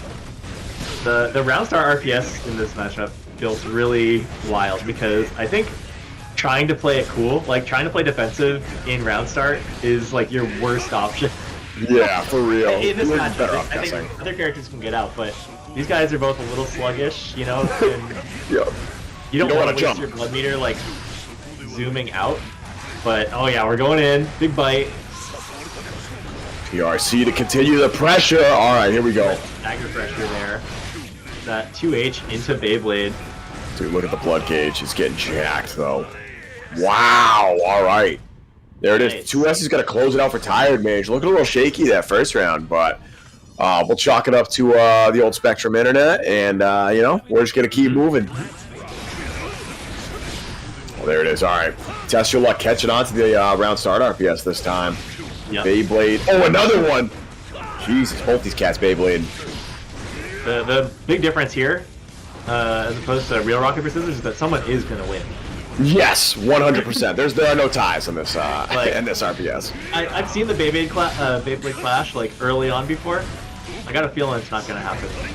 No. This, you know, call it a prop bet, but. Yeah, agreed. Oh man. Okay, maybe you're looking a little high for Test Your Luck. Gonna have to slow it down, but happy to do it here, full screen. I was gonna say everything's reactable, but I remembered what character this is, and oh, we're getting bit. There it is. Yeah, couldn't do anything there. I don't think you could have backed on a reaction to that PRC. That was pretty much a checkmate scenario, I think, for TiredMage. And another command grab. All right, here we go. Test Your Luck has to spend it. Okay, damage corner, looking good for TiredMage. Not going to conversion off that 6P, but finds the 2S and the life bar there. TiredMage going up again. Yeah, really started to catch on to the rhythm here, you know what I mean? Just very, very content to get the corner and then just sit there and say, all right, commit, come on out. I dare you. Spend the meter, 6P, whatever you got to do. Strategy, you know, in a lot of fighting games, we get to play really safely while still exerting a lot of pressure, and TiredMage definitely has the comfortable spot. Gonna pop here though. No punish, luckily. Wow. That life bar is shredded anyway. Do we call that a 50% combo? Yeah, well, let's count it. We take those. They don't ask how, they ask how many. And alright. Still going on. Has to burst if they want this round, and they want it so bad, but no, TiredMage wants it more. Beyblade, PRC just to spend that thing. And we're looking at match point here, I think. Already? Man, that's crazy. I think you're right, though. Yeah, test. Ooh, okay, poking out of the corner. Test your luck. Trying to stay alive in the set. Yeah, but we're already back in. You need the command grab. Poking out. Very nice. Keeping the corner there. Really smart. But wow, the neutral jump's going to tag TiredMage. Leave him on the ground. Even life bars here. Big PRC into punish. Still get pressure. TiredMage about to pop here, too. Oh, wow, was that the misinput? That had to have been a misinput, right? Yeah, the dash back, it was just a little far out. I don't know what they maybe were looking for instead of the 2S, but they found their mark. Gonna even up the rounds here in this game. That trade was wild. I still can't believe Test Your Luck just no fear Beybladed off that. That was beautiful. Yeah, really good pick up right there as well. Test Your Luck about to pop. Oh, yeah. It's gonna be close. Bates the YRC! And the burst! That's death. You're done. You cannot spend like that. If you've got an opponent who's being mindful, watching that bar go up, they know you want to spend it as soon as you get it back. You know, your life is on the line. And TiredMage sniffed that out with a level of mastery. You know, that's what the expert bracket looks like. That's what the expert bracket looks like. I agree 100%. So I was kind of joking earlier, like first game's always download, but like that's what it was there. You know what I mean? For the very first round, Test Your Luck, you know, basically two-touched TiredMage, but from there it was all TiredMage, just playing the neutral perfectly. Still taking a couple of hits here and there, but super, super good at just figuring out a way to navigate out of it, even when they're on defense. I don't know what to say other than just they know the matchup. They have labbed their own mirror. Yeah, they demonstrated the level of control, especially like you were talking about with the spacing in that corner position. They weren't right on top of their opponent, Test Your Luck, but rather like a character length or two out. And yeah, you know, that's providing some opportunities for Test Your Luck to make a better decision, right? Like you're giving them the space to imply that they are not in trouble. And at that space, especially with a character like Nago who doesn't have huge air mobility, they can't jump out. If they dash up, they're right in your face, you can check them. If they press a button, they're right in your face and you can check them with punish. And it really leaves a lot to the cornered player to like walk themselves out. And at that point, you can start exerting pressure as well. So it's, you know, it takes a little bit of finesse to set up those ranges in a way that you can still control the corner, but TiredMage has that. And half the time, Test Your Luck was like right on the edge of popping there too. So like, if you want to Beyblade out, like sure, but you know that gets blocked, or even on hit, like you're gonna have to commit to a hopefully bigger combo to kill, or risk popping and basically losing the game at that point. Definitely some good meter management there, and it you know, it all comes together as like one mastery of a character. Yeah, but and you know, now that I think about that, there was only one pop that whole set, I think. I think it was just that one from Test Your Luck, and that was it, right? Man. Yeah, you know, Naga players at that level are really good at cranking their blood bar to like level 2, so it's got the, you know, the most chip, good range, kind of damage, best range. But it's about balancing that 2 to 3 range, and you know, if you've ever played the character, you know that like 1 or 2 quick cancels will put you there. Yeah. Like faster than you want to be there. Alright, so looks like we've got Yurikov and Advanced back into the mix. Yeah, alright, Advanced found their way into the room. Hold Oh, on. is this Chetoo and DollaBill? I see Chetoo. I don't know. Yeah, I'm very confused. Let me consult. Yeah, I think it's gonna be Chetoo DollaBill. It's Chetoo and DollaBill. Yeah, Yurikov is in another tournament right now, finishing up their set. Nice. And then coming back. Alright, so this is going to be the same that we've seen from Chetoo and Gearlock. This is going to be Leo and Potemkin.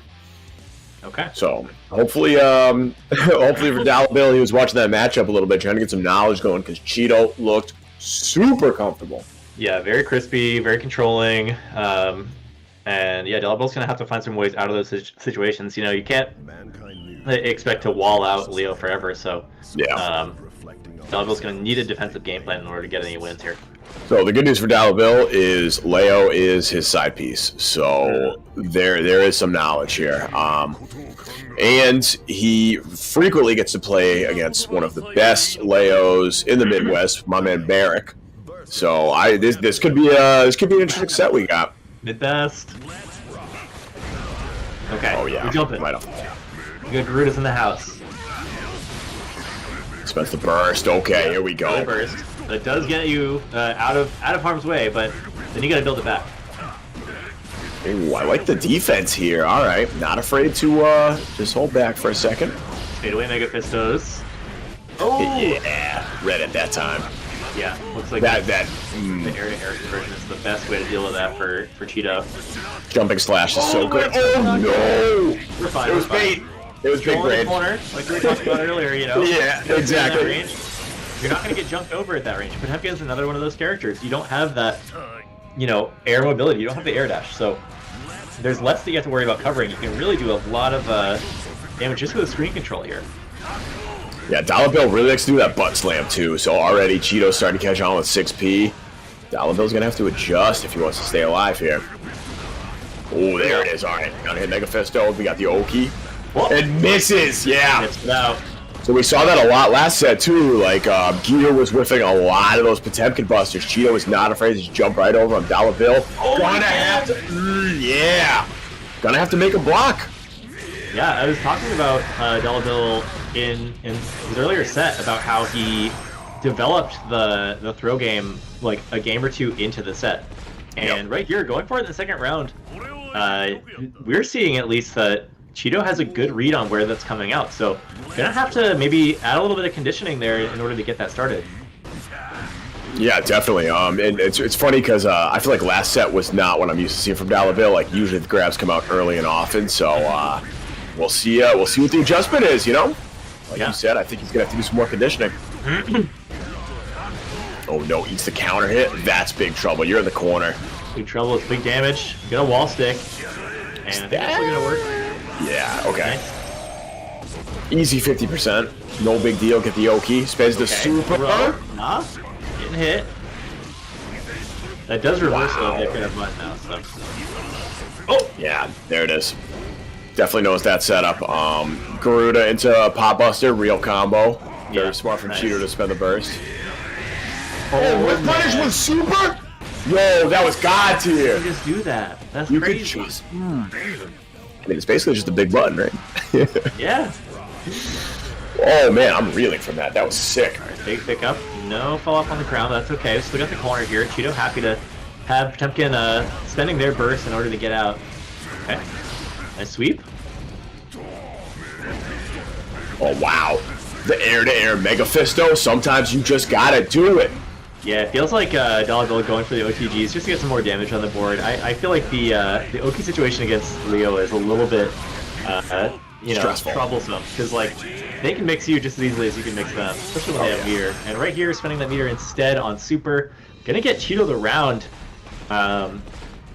Doesn't, you know, even at the low life, it doesn't feel like Chetoo's been put in any really high pressure situations, and DollaBill can rack that damage in neutral, no problem, but needs a little bit more of it if he wants to start winning these games. Yeah, it was kind of the same story as last time. Like even like you said, even when Chetoo's low on life, still looks, feels, acts very, very comfortable in this matchup. Oh, the break. Oh, again. Wow, again? I will never stop going in. All right. Here we go. DollaBill making it through the spam here. But the jump in. Oh, air. Oh no, the air throw. That was sick. It felt like that's what DollaBill wanted, but couldn't find it. Yeah, it looked like a cross himself up kind of situation, and Chetoo just came out on the right side. Going through. That should kill right there. Wall damage. No, not quite. Almost. Got a little bit too much guts for that. The lower health, but okay. Throw. Getting the party started. And oh, excuse me? Too far out. Maybe trying to catch the jump. Did that trade? That looked like it traded for a second. That was crazy. Obviously, Chetoo walking away with the dub anyway. All right, here's that pickup again. Nice, a little higher up. Oh, wanted to get the extension off that jump slash too. I don't know if I've ever seen that before, but I'd like to. Wow, I cannot believe that hit cross up. All right, good blocks from Chetoo. Oh my god. All right. Still trying to find their way out of the corner. DollaBill spins the red RC. The cross up. All right, Leo gets the jump in. Chetoo looking for the run through here. Back turn. Yeah, just gets the counter hit standing S. Alright, little Mega Fist, and the counter hit maybe could have found an extension. I will just take the second Mega Fist there, and oh no, not enough burst to get themselves out of that situation. Chetoo gonna take it 3-0. You know, any 3-0 is convincing. Yeah. But DollaBill did get a lot of hits in there, found some very close situations. I wonder if Chetoo is confident that he would take those rounds despite the life lost, right? Sometimes you spend your life like a resource. You can see it. Knowingly. Yeah, for sure.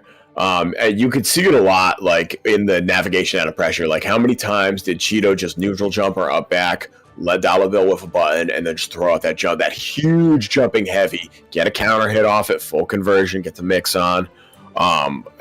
Such a strong option, and that was one of the things that really convinced me that Chetoo's super comfortable with this matchup. Like, just found those gaps super perfectly, and only got a counter hit a couple times holding that up button. You know what I mean?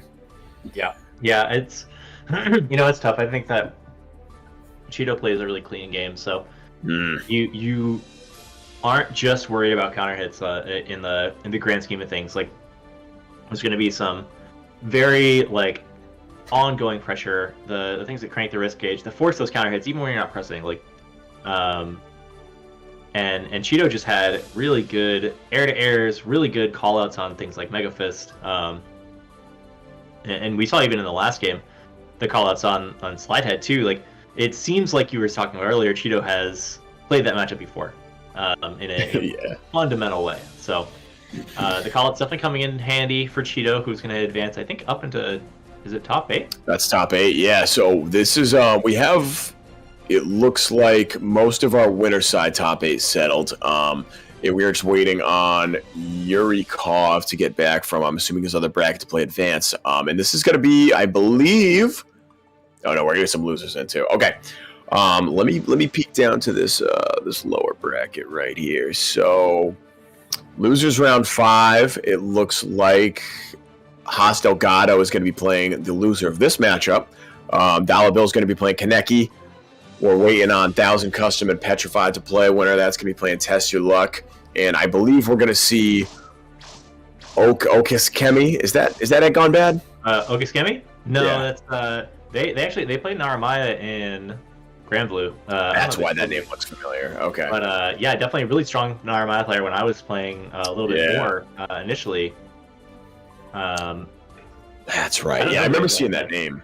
Yeah. But I was totally drawing a blank there. They're going to be playing Bidoofus, and all those rounds are going to be to get into top 8. We should be seeing that one on stream after we get Yurikov in here. I'm still okay, they're on their way. I'm still really excited to to see this chaotic matchup. We were kind of talking about that earlier, just the chaos that is Chipp and Millia. And we saw some good stuff from Advance earlier.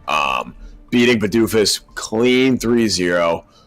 Looking super skilled. I haven't seen Yuri yet, but we were kind of talking about that pre-bracket. Yurikov, very, very strong Millia player.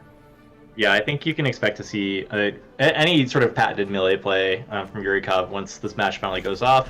I saw one of those top 8 roundups earlier in the week where Yurikov was at the very top, so has the capacity to beat these really strong characters and really make Millia look like one of them. So I think you'll see a pretty effective demonstration of all that once they're available. Yeah, for sure. All right, so this is going to be one of the last opportunities we get to preach the good word. Excuse me. Oh, wow. Sorry. 13 Matcherino codes remaining. Hop in there. We're at $92.47. Yeah, if we clear the 100 mark for these cats, we've had some really, really good games already, and I know we're going to be getting a ton more good games, once we get to the top 8. So hop in there. Sir. Almost to that $100 mark. The goal, of course, is $150 for tonight. If you have kindness in your heart to donate some money, some extra cash to these players, they're playing real hard on console, no less. My goodness. Yeah, that's true. This is the grind. These guys are out here at jobber status. 20 feet underwater for you. So go ahead, smash that match right now. You just go on Twitter, you click the link, you click the other link. It's super easy. It can take. I did 10 of these in 2 minutes when Booby happened. Like, damn. Thank you. How? 20 seconds. How'd you do that? Yurikov advanced. Round 1. Yurikov blending. If you can't set up a match arena by the time Yurikov is done with this round, then you gotta do it right after. That's all. You gotta get in the lab and practice that. Yeah, you gotta get in the lab and practice match arena. Oh my god! Okay, the you guys do Guilty it? Gear Classic! Be honest with me, chat. If you didn't click it already. Yeah, you gotta get in the lab. So that's lab work. Call your mom, she'll help you. She's got a master. Alright, here we go. Advance. $10 on a t-shirt. Alright, advance. Their turn to shine. Oh, but the person in the corner. This is really good for Yurikov. Not only do you get them off of you for pressure, but you get that corner yourself. You know, Millia gets a lot mid-screen, that all being said.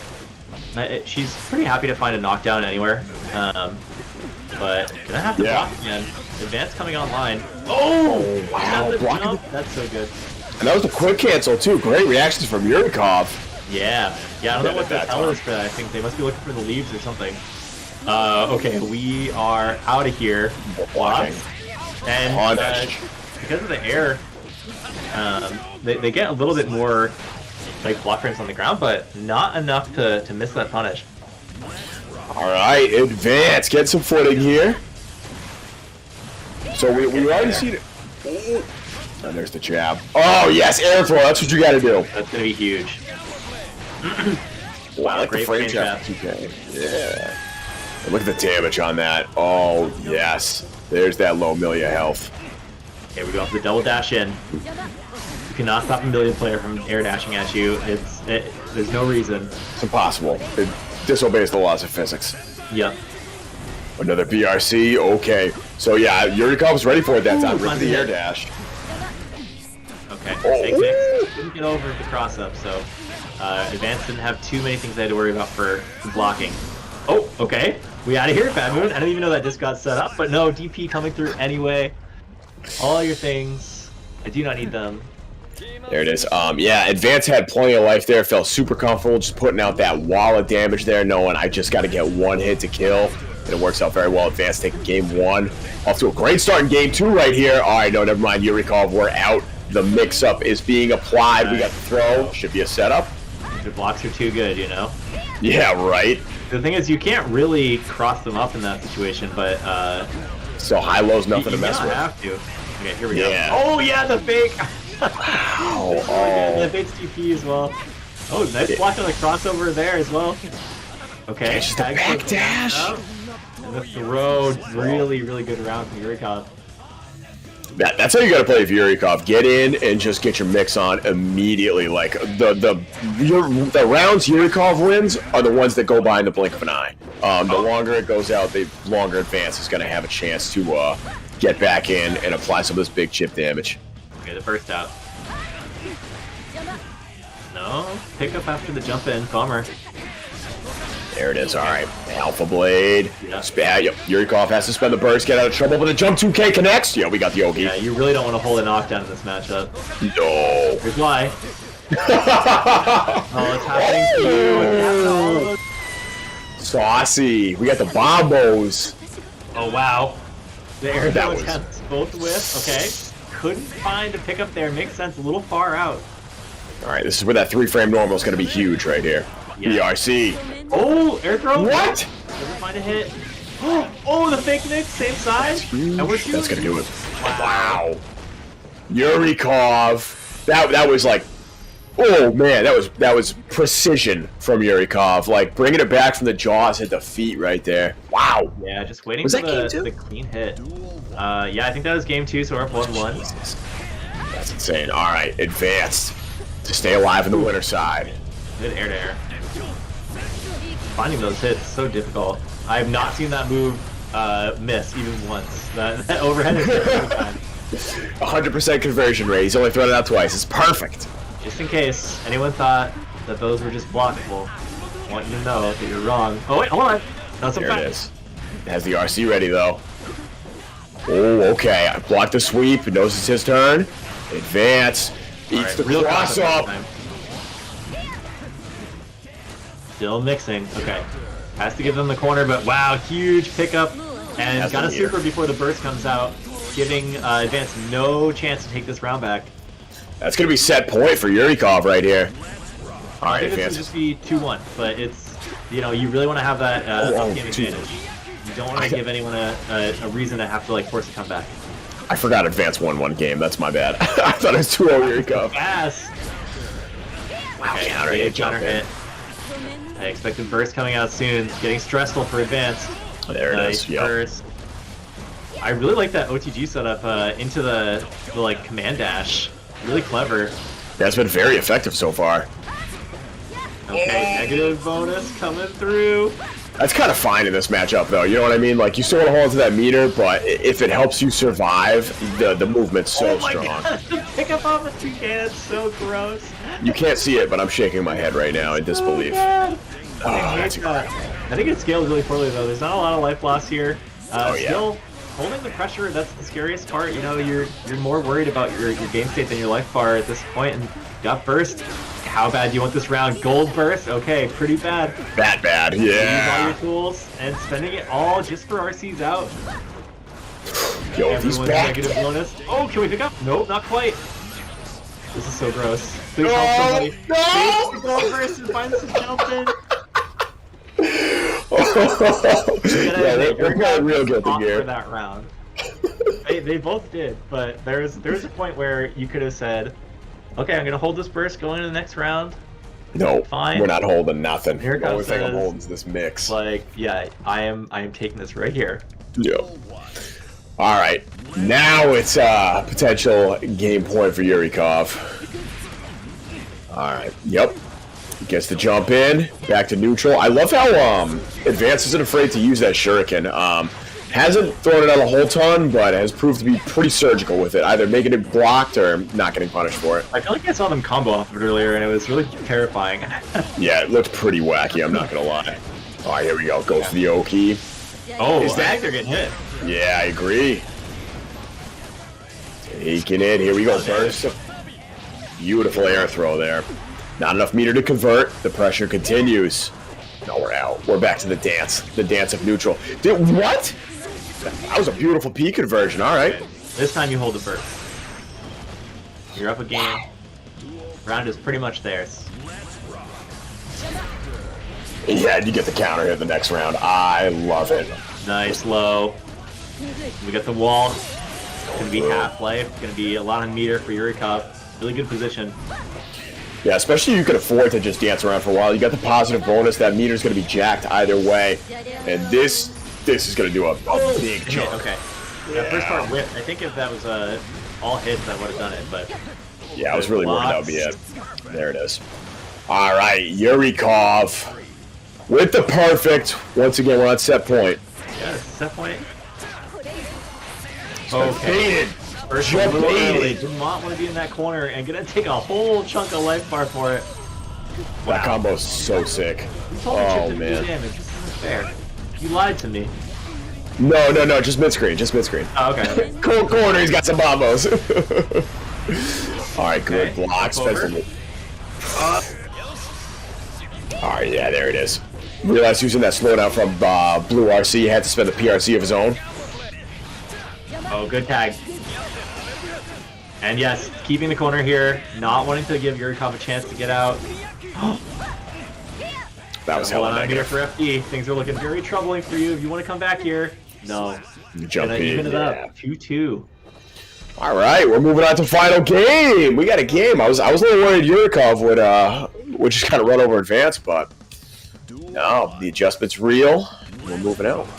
Yeah, Advance looking really good. Oh my God, big counter hit. Yeah, you want to burst that. That is a lot of damage. Even just to get out of the corner in this matchup, you know what I mean? Like, the neutral's chaotic, but you do not want to eat the mix. Now you're mid. Oh, the throw a little too early. That was a TK. That was a TK data blade. That was crazy. All right, there it is. Bro? Because it's airborne? Yeah, must. Nasty. That is nasty. Man. Now you know. Conversion. Oh, okay. Yep. Into the reset attempt. Throw. We're good. Yurikov. Another throw. GG. Oh no, the pushback just enough to get Bad Moon out of there, but okay, gotta find the jump in. Nice little air to air, and again, looking at match point for Yurikov. Wow, 5P traded. Yeah, there it is. All right. Air to air. What a pickup. Yurikov's been getting away with jumping out of the corner too many times. Advance starting to pick up. Blocks the overhead. The pressure continues. We got RC. I'm sorry. You what? I said it is blockable. I'm just bad. Sorry, we all get smoked by that. Wow, good counter hit combo, and that'll be a round for Advance. Bringing it to last round, last game.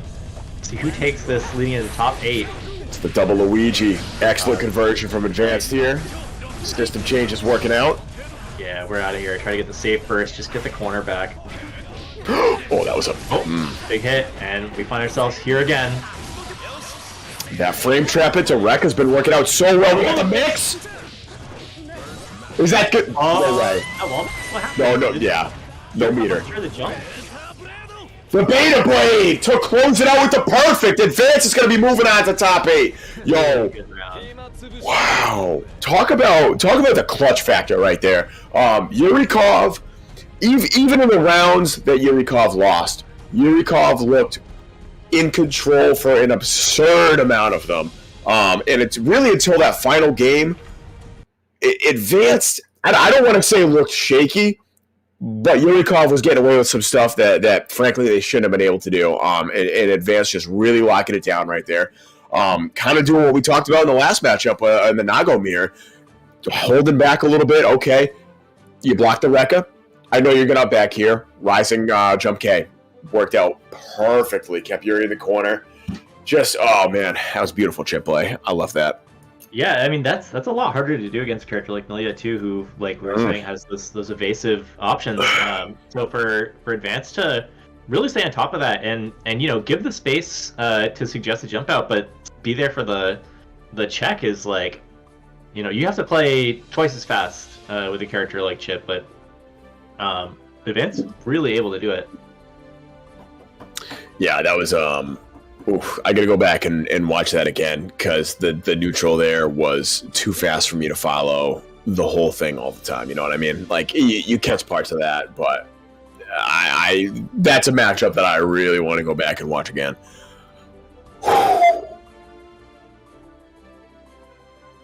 So before we run off into top 8, we do want to remind you about the Casa monthly tournaments where we'll be playing Street Fighter V, Guilty Gear Strive, and potentially some other fighting games that you all love. So please check these out. The production levels are very on par for the sort of like pedigree of these weekly events. Bunch of the team do a great job. I think all the commentators are really smart, and the players are great too. There's some amazing people that come out. I really enjoyed about yourself there, buddy. Getting to know all of the players and the staff, and the really smart and beautiful commentators when I was working with those guys. So, oh, nice. Oh man, you're the god voice. Yeah, you keep going with Casa. Sorry. Yeah, it's a really good time. It's fun no matter the skill level, no matter what you want to be doing. If you want to be just a stream monster in chat, there are hotkeys for you. If you want to be playing in the games, I think you're gonna make a lot of friends. You're gonna make some rivals, and knowing these scenes, there's a lot of room to sort of level up and prove that you've been doing the homework. So please come through. We're really excited to be back in the mix for online at the end of this month, and then next month as well, and onwards and upwards. So follow Casa on Twitter, follow us on Twitch. I think it'll probably be through Dom. Yes, I believe so. And there are a bunch of people on the staff making that event make sense. So please check us out, see what we've been up to. I think you'll have fun. And of course, we have WASD, WASD, and Pierce Club runs a super tight ship, and we got all kinds of games. So, Uniclear, GGST, Grand Blue, Melty Blood recently started. Ryer is helping out with Blaze Blue Central Fiction, thanks to that new addition of the rollback netcode. And the cool thing about pretty much all these games, like Uni especially, and Grand Blue, The beginner-friendly tournaments are a ton of fun. You get like some of like the intermediate players in there too, but there are plenty of like true beginners that show up, and it is super cool to watch them progress. We finally had our All-Stars tournament, which is like 16 winners of the beginner-friendly tournaments for Grand Blue, and that was just a treat because like seeing everybody go from really starting the game out to finally winning the beginners tournament to thriving in the opens and then playing against all the other beginner champions was really special. They run a really tight ship. Hop over there Wednesday night, Grand Blue. Come see me on commentary. Shout out to the Grand Blue community. Join NAPC Discord. Whew. All right, there we go. Perfect. Guys, you did such a great job, and now we're starting our losers round 5. All right, are we... Oh, okay, we're going to stand off of that. Beautiful. All right, so this is Okskemey and Bidoofus. All right, we got Bidoofus back. Welcome, Bidoofus. Welcome, Okskemey. I'm seeing in the bracket here that Kaneki took it over DollaBill, so... Yes, 3-0. Beating Flare G, too. I think they used to play Kai. They probably still play Kai. So again, I can see that match being pretty tough, but DollaBill showed some capacity in that earlier on in the set. I think this could be sort of a little vengeance for Kai, but they'll move on. Here we'll get Bidoofus on the Giovanna, who we saw earlier, and then it looks like Okskemey's playing Leo. Another Leo. All right. This is going to be kind of an interesting matchup. I'm curious to see, how Bidoofus deals with the Leo neutral as well as these cross throughs. Hey, we'll see in a minute. Nice. Great start. You're going to be doing some work. Oh, okay, yeah, jump in the projectile now. Nice. The 2D is going to get him. You have to play really honest defense against Giovanna. She's got some really basic things like tick throws. She's got the nasty pressure, good stagger buttons. But if you get counter hit, you are in just such a world of trouble against that character. Yeah, if you want to learn safe defense, make friends with the Giovanna player. Oh wow, the double flash kick. Okay. Okay. Little see out. close for the projectile. The fireball. No thanks. Oh. Then we got the loops. We got a super on deck too. Is that gonna kill? I think it's gonna be a hair short, but it's gonna be very still. close. Yeah, okay. there it is. Little life left on for Bidoofus. Clocks. Just PRC's out of complete fear, I would imagine. When you're getting crossed up by this character, it's like I gotta spend everything because it's not coming with me to heaven. I'm about to die. Yes. Yeah. Oh, the 6P. Okay. Nasty. Yeah, it's the Leo player special, right? Throw out the projectile. Yeah. You gotta find some really like creative ways around the heavy sonic boom if you want to, contest it. Otherwise, you're holding that block button and you're waiting for your next turn. Okay, cross ups. Oh my God! Baits the throw there. Not able to get a conversion. Bidoofus. Good damage. Good corner. Sending him right through the wall. Positive bonus coming through. Bidoofus still has burst. Oh my God. Has to. Moving so good. What are we waiting for? I think they were looking for burst, maybe. Yeah, try to bait the burst there. Okay, YRC's for everybody. Row. Oh, no RC. We got the bombos. Okay, holding onto it for pressure. And the mix. And the OTG. So good. Bidoofus. Bidoofus. With a sliver, no less. Alright. Oh, there's the neutral. Hit. Not doing anything too compromising. Okay, we're in there. That 2D doing work. Forces the burst. Oh, wow. Caught. All right, here we go. Let's see what Giovanna's got. Bidoofus, get the pressure going. The cross-up gets smoked by the flash kick. YRC. Not care which way you're blocking when you press it. No, not even a little bit. You hold down, then you hold up. Oh, what a tag! That is how you're going to have to contest that move. Really clever play from Bidoofus. And we've got the corner again to show for it. Lots of stagger pressure here. No gets tagged out. Leo, one of the few... Oh, okay. Pickups? Nice. All right, Bidoofus, I see you. Wow. Wow. All right. Yeah, Leo's one of the few characters that can kind of poke out at that range with 2K 2D. And I like how Okskemey was able to kind of be aware of that. Yeah. Not a lot of players can contest at that range against Giovanna. Yeah, I think Leo definitely has the tools to contest in a lot of ranges. Some characters can't really work in it, and the Fireball's been doing such work over this whole tournament, but Giovanna, one of the first players I've seen really contest them, and oh, the double ulti! Yo, that's so gross. I think that's gonna wall break. Yeah, definitely. Yeah, it kind of scales pretty poorly, but hey, who cares? You gotta get that. Fuzzy's all about the mental damage, you know what I mean? Yeah, you get a lot of that, and honestly, a lot of meter here. You're looking at a full bar. Not gonna need it, but 100 to play with by the end of it. Have to take that round and cash it in. I'm kind of waiting on the adjustment from Okskemey here. Bidoofus was definitely on the back foot for the first half of the set, and the adjustment's been very nice. Oh, counter hits less? Okay. 6P to counter the drill. Very nice. We're in back turn stance with the mix. Oh, good no. Throw. Wow, throw deck. You don't see that every day. No, not in this game. Alright, nice flash kick out. Oh, got caught. Combo. Doesn't spend the meter to seal the deal on that, but does find a hit right after the fact. Okskemey evening it up in rounds. Once again, it's final round. Oh, the run through connecting that time. Bidoofus was pretty on point, throwing Okskemey out of that. Yeah, missing the throw here. Gonna find himself on the ground, back in neutral. Really good 6P. Those have been working out for Okskemey almost every time. Okskemey's fundamentals are just good enough to support that, I think. You know what I mean?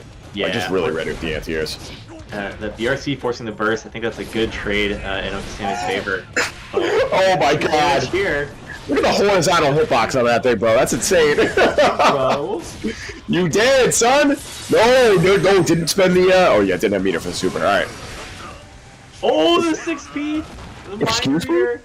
The active 6P? Oh, man. That was a preemptive 6P to bait Sonic Boom PRC. Or like to punish that. It was just saying, you're going to Sonic Boom PRC when we round start because it's the best option in neutral. Yeah. And I'm just going to counter it. Simply. I will simply just win. That was like the coolest thing I've seen all tournament. It was full call out. Yeah. Yeah, I have to agree with you. Maybe, I don't know, maybe because the slowdown that seemed like way more active than it actually was, but I got like Gotank's 2H flashbacks right there. That was kind of like, oof. That hurts to watch. Alright. So this is, we're on to game 3 right now. Bidoofus up 2 against Okskemey. Oh, yeah. right through. Right through. Okay, big pickup here. Alright, takes the OTG into pressure.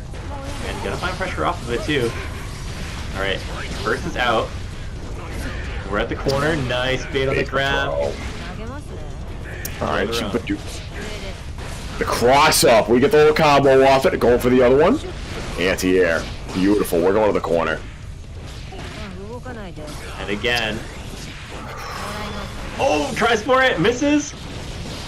Oh, okay. Good recognition from Okskemey there, getting the throw off that. Oh.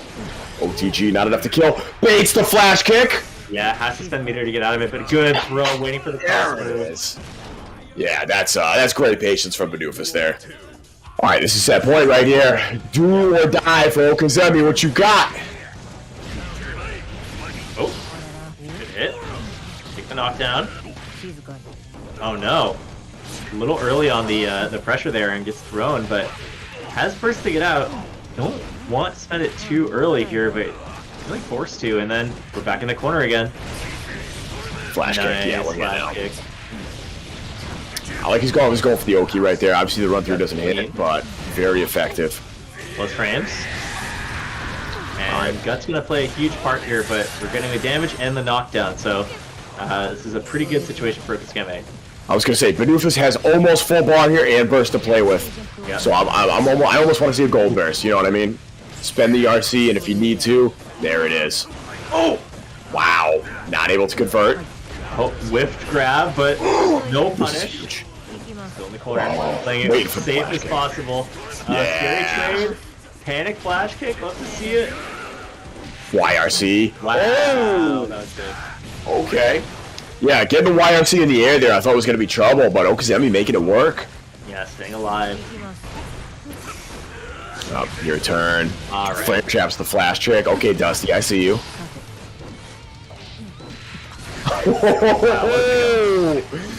Oh man, I love the control right there from Okskemey. Alright, big damage on this counter hit.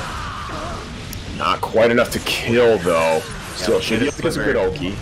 And Bidoofus has done some work on his sliver before, so True. don't have him out quite yet. No, this is still anybody's game. Okay, BRC out, trying to play really safe, not trying to deal with it, but oh, big hit. That looked like a call out. This is how it starts. Don't let it happen to you. Nice, good air. That's such like a good rising button to throw out. Man, very effective there. Okskemey's gonna be staying alive here. 1-2 for the set count. And of course, this is losers bracket, so you better make it at the top 80. You're going home. Yeah, I think Okskemey definitely finding some safety in like the slower play and being able to control the matchup a little bit more. Obviously, going to do a lot better when you're not cornered. So to really play the mid screen and get the safe pressure going, and then back out when it's time to not risk the reversals. Okskemey kind of on a tear here. Wow, decisive. Talk about a call out. All right, I see you. You can see us nearing the bullying phase of the matchup. Right? Yes, it's so close. It's so close. We're on the cusp of bullying here. But I don't know if Okskemey wants to risk it when you're up to the match point. You don't really want to style as much until you really know you're in their head. Yeah, you gotta be sure. But blocking now. Ooh, good block. Good throw bait. And wow, yeah, gets tagged on the Sonic Boom. That's been working out really well.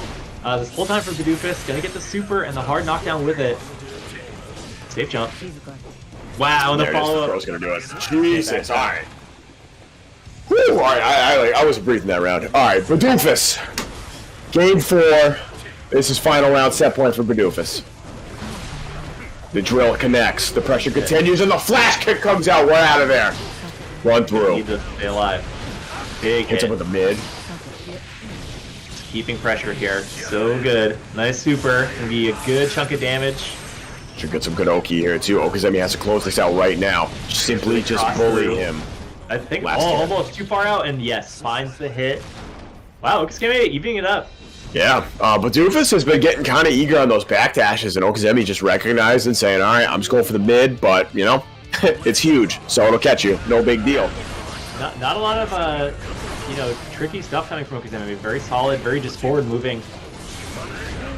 And I think that's the scariest part about Leo, right? Is he definitely has those options to kind of play like that, and I think once Leo players start to recognize that, the rest of us are in trouble, Yeah, I mean, I think a lot of the really good ones have. Yeah. So much damage on the board for Bidoofus already. K7 winning, winning CEO, obviously, kind of showing us all what's up. It takes a good player to play a good character, but this character's real good. This character's real good. See if they can mount a comeback here. Great flash kick. Evening up the life slowly but surely, but we are in that one-hit scenario. Oh no, not going to find the hit here. Instead, huge conversion for Bidoofus. Is that going to build a meter? No, that's dead. Twist, but no, that's dead. It's going to be enough. Yeah. God, what a comeback. I was like looking at the meter going, oh no, he doesn't have enough. Then I looked at his health, like, nope, that was doesn't matter. An air-to-air jump medium as well. Yeah, that beautiful conversion there. All right, so this is it. Okskemey now on set point right here. Oh, big bait. That's trouble. Side switch. Baits the burst, yo, that's huge. Everything. All right, gotta get some great Oki off this too. We're gonna see the run through. And then what's gonna be high-low? No, it doesn't even go for it. Goes for the grab. I got mixed. Yep, safe mids. Look at the patience. Has logged on. Okskemey's gonna take it. Look at the patience. Oh my God. Yo, the reverse sweep from Okskemey to make it into top 8. Oh wow. Man. Wow, talk about an incredible last match to have on stream. Big thank you guys for tuning in. Are we gonna see Test Your Luck versus Petrafied, or are they playing off stream, Tree? They are playing off stream. Okay. They're finishing up their set, and we're almost have our top 8 secured. Actually, speaking of, I think it just came in. Yes, it did. Petrafied won. 3-2 against TestYourLuck. All right, so guys, we're gonna be turning it over to. I'm sorry, it was Pandabetic and who was our other friend joining? Oh, that's right. All right. The so we're gonna be Faust turning it over. brothers will be in here. The Faust brothers, excellent. So guys, thank you so much for tuning in. This is Pools. My name's Lennox, and I'm joined by the one and only Dormancy 207. Thank you guys so much. It looks like we're at the $100 mark. 12 Matcherino codes remaining. Thank you guys. Thanks for having us. If you haven't already, please use those. It's free money. It's easy to do. Enjoy Top 8. Enjoy the other commentators. And you can find us in the tweet space and at these other events. Casa, WSAD, maybe Traces 7. Who knows? Maybe Frosty Faustings. Treefolio, thank you for having us. Yes, if you're still going to Frosty's, I think that both of us are going to be there. So please, if you see us, say hi. Let's get some games in, and yeah, until then, enjoy the rest of the stream and have a good evening. Peace. Have a great night. Hell yeah. Thank you to our commentators, Lennox and Dormancy, for doing all of Pools into Top 8. Lovely duo, lovely group of men. Actually, neighbors, a 20-minute drive in neighbors, which I did not know, which is very funny. So yeah, we have our top 8 secured. I will show you guys the bracket now. Hold on. Stream is exploding.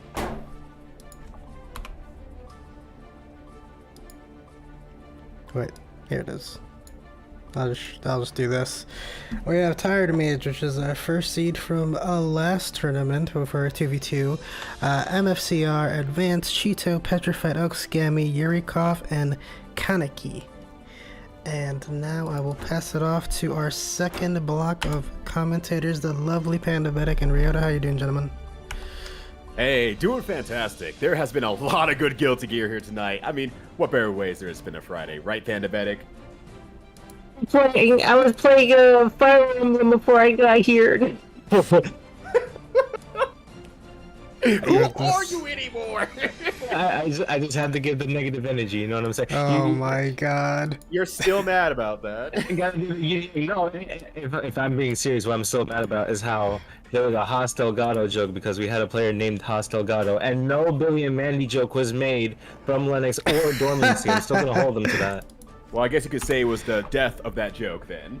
Oh my goodness. Yeah, but we're back at you again here. The Faust team. Although I have some bad news for you. What? I've moved over to Kai now. You know what? That's fair, because whenever I touch this game now, I kind of side over to Leo when I'm bored. All right, as long as we're on the same page here, we're bringing the action back again here with the once Faust, but now Betrayer brothers at it again. I mean, I would say it's an upgrade, don't you think? We went from dark alley, you know, no professional job having doctors to kings of our own countries.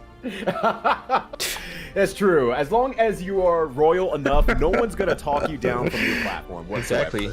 Yeah, it's all us. Start from the bottom, now we here. Right, exactly. Hell yeah, you love to see it. But big shout outs to Linux and Dormancy. They're way good. I love them. As you said, they're neighbors. They're definitely no subs. They're definitely your main players out here. So good job to the both of them. Definitely love watching you and listening to you the whole time. I want to say much love. Can't wait to see you all at Frosty Faustings. Send the Faust energy over there, since I can't make it, you know, money dues, money budgets and such, but still. There's always next year. CEO did a nice number on me, but it was worth it. No, I fully understand that, and no problem. You know, if anything, you can see it as a silver lining positive. Say, you know, I'm being responsible. I'm not going to a multi-thousand person event. I'm staying home and safe. So, you know, you gotta look at it the right way. Just gonna be on the chair watching the whole stream, just like, I'm saving money and giving money, just like how you guys should be giving money to the Matcherino. Nice segue. Yeah, that was good. That was perfect, actually. 10 out of 10. Perfect. All right. Well, now we have the the ultimate cash out player of all time, Leo Whitefang, cashing out on every single hit, leading into a high damage combo versus Chipp Xanath, all pennies and dimes at their opponent. I gotta say, I didn't know that you could get past 999 in terms of the levels. Jeez, advanced. Wait, how'd you not know that? I don't play this game enough. I mean, we've seen Chetoo here, we've seen other folks here, we've seen. The violence, and Chetoo does not disappoint. I don't look at numbers. I don't count. I'm a Guilty Gear player. Let's be known that Panabetic cannot count beyond 999, so don't get on any sort of modern Final Fantasy RPG. But hopefully this won't be a Final Fantasy for Advanced. Find themselves against the corner against Leo. That's absolutely terrifying. Oh, good backdash, and now we're gonna start the party. Never mind, get off me. I didn't bring any party favors. Oh man. Okay, so that's one thing I've liked a lot from Chetoo, right? Using the JD a lot more as a jump cancel mechanic, and just having an actual dive kick move that allows them to get into a position that makes it very hard for their opponents to actually truly react to. And it has been working so well for Chetoo throughout this game. If there's anything from Advanced I like, he's very good at deciding when to escape out of the pressure, because we've seen a lot of matches like with Bidoofus trying to make the hard calls of escaping, but Advanced just seems to know like when is the good time to backdash. Oh no! Oh my goodness! No! But no, you're absolutely right about that. We saw even earlier that Advanced tried to go for an air throw and actually died in that situation trying to go for the air throw. Advanced has a very advanced thinking when it comes to reading their opponents, but we saw it right there with the DP coming out, the flash kick coming out, and Advanced just waited it out. Advanced is fine with waiting. Advancing a little bit too much though. Chetoo trying to get this perfect. He's got a full stick of butter. Show me the— oh no. The food is spoiled. I'll just backdash out of the way here. Try not to let Chetoo hit that so they couldn't Roman cancel it, but unfortunately finds their back, gets the corner again. But punish here, this is actually pretty good for Advanced if they don't get flash kick randomly. Or, you know, just 5 get 5-P'd. Yeah, that's also fine. Alright, one apiece here in the first match. 5K. Oh, my brethren. Yeah, my brethren. My sensibilities. Oh, good call out. I actually like the use of that, just trying to get the call outs, stopping Chetoo from trying to advance himself. Advance proving why he's got the name. It can only be me and my brother. Right. Oh wow, great air throw off the BRC there, evading the movement options from Advance there. Now Advance is stuck in the vortex here, has no burst to speak of, has at least 50 bar meter. Gonna use it for the YRC, backdashes out, tries to bail the burst, Chetoo not biting, but now hits it on the alpha blade. Out of here, trying to keep it a little bit safe here. Nice 2K checks right now from Advance here, hitting with those sandals and the shins. And thank you Advance for keeping it simple.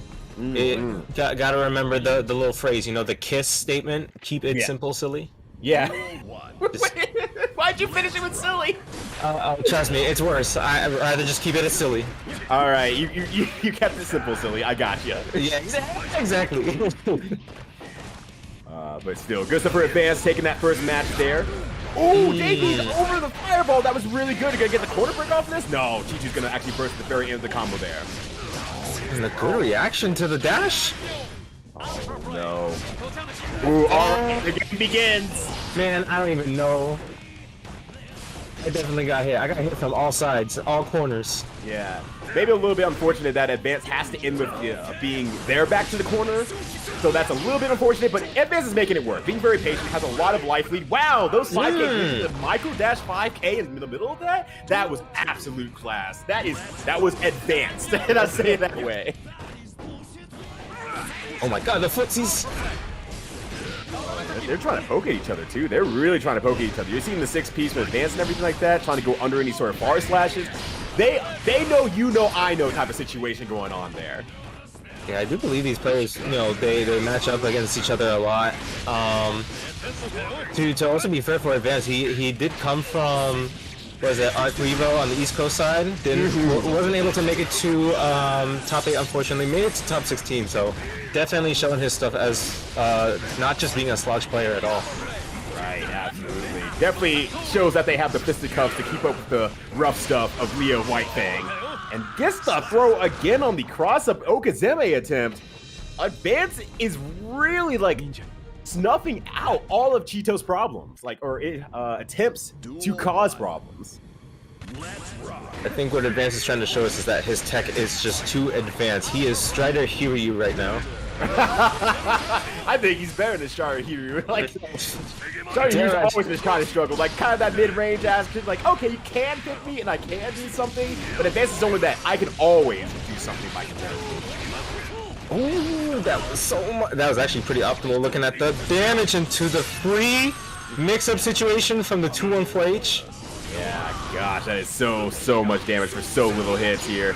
But Advance not giving up here. I mean, never mind. Okay. A little bit of a 2H, a little bit too far away there. Just a simple fireball keeps it down. He did make the comeback one of the rounds, so I believed. Oh yeah, I'm like, you know, Chetoo has their back towards the corner and everything like that. Advance had a very good opportunity there and probably had a good read if it wasn't for being a little bit out of range. Alright, with some mix-up situation, trying to go for another one. I don't want to do the chip. Taking the plus frames and catching Chetoo from possibly pressing something. Trying to bait the DP. Yep, exactly. A nice BRC, gonna go in here, forces the block, gets right on the other side here. Alright, one more mix-up will do it here. Ooh, that can use. Oh, nice DP there to get themselves in. Alpha Blade again. Really? Oh! You can see Advance just trying to bait the burst so much and baiting DP out at the same time. But there's that JD again. That is so hard to really reaction anti-air because it's such a rarely used move by Leo players, at least in my experience of both commentary and playing online. I've just rarely seen that move just come out raw, and Chetoo is so comfortable using that. Unfortunately, though, we are not comfortable on this connection speed.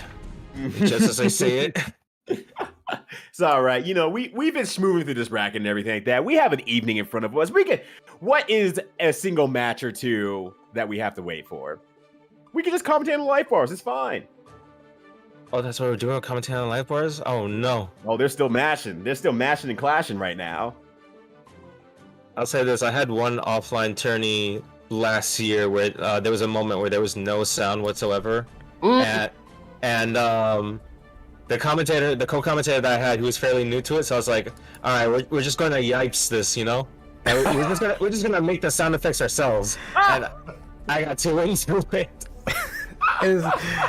Is it truly a Strive tournament if the lobbies don't break every once in a while? It's very nice of you to say every once in a while. Like, we were moving so fast, the game was like, not today. No, naughty, don't you go too fast there, Rick. Sheesh, so we won't find, Chetoo getting the second point for themselves. Yeah, the third, actually, they advance. Yeah, that's it. Tree, the score. Oh, you didn't update the score because. Yeah, you didn't update it because. Don't be mad. No, I'm just saying the fancy didn't update it because of the mistake. I can't believe this. You're disrespecting Tree on their own stream. How dare you? Nah, Panda's the homie. I got mixed. He's okay to roast me. Roast the streamer. I'm just saying, he dropped the combo and I got mixed. I didn't expect it. I'm standing up for you, Tree. I got your back. Thank you. Don't let Panda Bennett be your big bully in life. You could pick better. Damn. The Fast Brothers are for each other's necks. Like, where's the scalpel? I'm That's how you're throat, apparently. I'm not pulling the items. Oh, sheesh. Ryudo with the Elven RNG, I guess, because he's going to Frosties. Damn. My goodness. Be out there. I'm just gonna be here watching it on streaming it, you know, doing the viewing party, and all I'm gonna be checking out is donuts and chocolates, looking like a fat boy. That feels a little bit ironic for your name, all things considered. I know, exactly. You don't do this to yourself. But it looks like Chetoo is gonna do it to them, taking out Advance with another quick 2-0 in rounds. I believe that makes Chetoo advance to the next round here. That is correct. They advance to Winners finals. Winners finals, yes. My brain was like, what's going on? I mixed myself because I'm doing something else with my dumb bot. It's like you're running a whole event behind the scenes. How dare you not know this? No, we got your back. That's why we're here. We got you. Because like so this is gonna be a very first world issue. My dumb bot will never open on Firefox, so I have to open Chrome to make it open, to fix any command, and it's just like, oh, why? What? That is weird. I see nothing wrong. I see nothing wrong. How dare you, sir? See, now that's me bullying. But still, good stuff to Chetoo. I hope that Chetoo doesn't come into the chat like, oh boy, I hope someone saw that sick mix. And we're like, yeah, we saw life bars. I assume it was good. You guys are jokers. Yeah, no, real funny, y'all. All right, tell me about how cool that thing was. Like, so you really, yeah, so it's just like, so you really didn't see that sick air throw ender? Come on. No. Sadly, we did not. However, up next, we're going to have,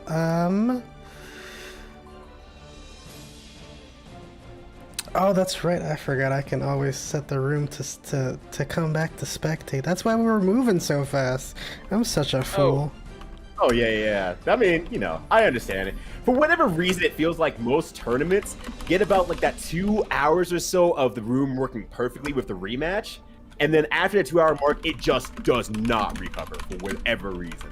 And I have seen it consistently since day one of commentating these events. Really? Yeah, I That's don't so know what it is. interesting. It's been way too consistent for me to be like, oh, this is an accidental thing. Weird.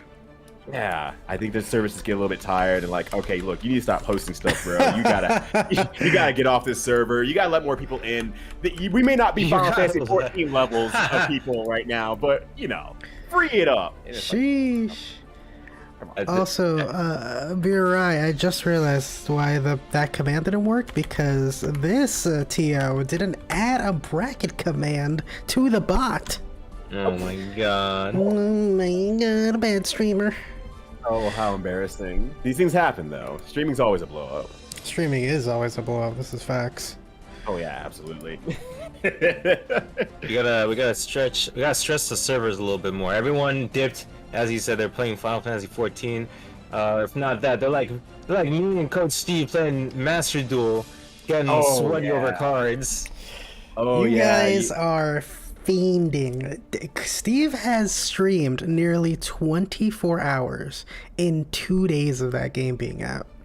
Jeez. That's how much he's been playing. Yeah. It's a great Kusoge card game, let me tell you. If you don't have the means to play games like Sailor Moon S for whatever reason, you got Yu-Gi-Oh! Always buy your computer, your phone, your Switch, whatever. It is literally everywhere. Yeah. I mean, it's not out on phone yet, but it's gonna be. It's going to be, yeah. The new FGC retirement home. Yep. Yeah. The Duel Masters. You're gonna see people at like Combo Breaker. No one's gonna be talking. They're just gonna be like, "Oh look, I got this card. I got Blue Eyes." Oh, Combo Breaker. It's gonna happen at Frosty Faustings. I bet you on that. No, because the phone. Well, I mean, if someone's crazy enough to bring their console and laptop, just like everyone will. Everyone will. I mean, CEO even people were like, well, if I just bring my laptop in my off times and play some of that Final Fantasy 14 new expansion, it's gonna be a great time. I get to play fighting games and final games. Jeez. All right, going to the next match here. We have TiredMage versus MFCR. I know you're not clever. I see what you're going for there. I see what you're going for there, but we're not allowed to say that on the stream until True says we can. For here, MFCR. Ooh, the meaty guard crush. Ooh, back edges out. Oh, nice 2D though, and a counter hit. Not gonna burst out. Okay, I like how TiredMage recognized that Normal was coming out and wanted to take priority with another command grab, but unfortunate that he didn't recognize that 2D leaves Leo airborne, and now he's gonna die for it here. Yeah, 2D is a very unique move across the realm of Guilty Gear. a low profiling but still airborne move is just a combination that shouldn't physically make sense, it feels like. And sometimes it can anti-air. Yeah, right. It's that Kai's Fuja arc. Oh, God. That's so frustrating. But Food Arc only does so much. Oh, TiredMage, tired of this matchup. I mean, perfect off of that too. Leo, any percent right now. I mean, I just want one of the. Oh, speaking of anti-airs, I'm talking about low pro anti-airs. Yeah, also airborne at the same time. It does it all. Oh my god, I think that's why I'm just tired of this matchup. Yeah. We've seen it enough from Hotashi. Yeah. Oh, nice flash there, same brain cell. Nice 5P actually, just to get what you can off of that situation. That was really, really good. Oh, Blood Rage. This is gonna be so much damage. Not gonna have any meter confirm off of this though. Oh, we're gonna go for Super. Had like 500 years to confirm that they had pressed the button. That's insane. Oh, he's trying to get the kill, and the he's got such a little meter and getting chipped out. It took just enough of the meter. Yeah, that was just an unfortunate checkmate situation where you were gonna have to block at least 6 or 7 special moves back to back that are airtight, and will get you frame trapped if you try to do anything cheeky between them. Giving MFCR the hickey. It's Friday night, we drinking. And on the other hand, TiredMage is drinking blood from Leo right now. Trying to find a Johnny joke, Johnny reference from Johnny Bravo, just like, hey, baby. I hear muscles produce more blood. You want to suck mine?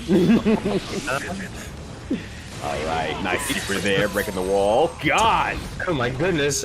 I was gonna say it's not February yet, but I'm definitely seeing a lot of blood right now. Oh my giving out their hearts right now. Alright, another super to break the wall again, giving it back in space to MFCR. So I'm gonna say it. I'm gonna be really truthful right now. I think he should go wake up super. Oh no! There it is. Just need to do it once more. Just need to see. Okay, how crazy are you at this point, TiredMage? All right, you proved me you're crazy enough to get hit by this. Wait, he's 6P. No! Why Daisuke? He's 6P. They're supposed to be invil. Okay. Daisuke laughing.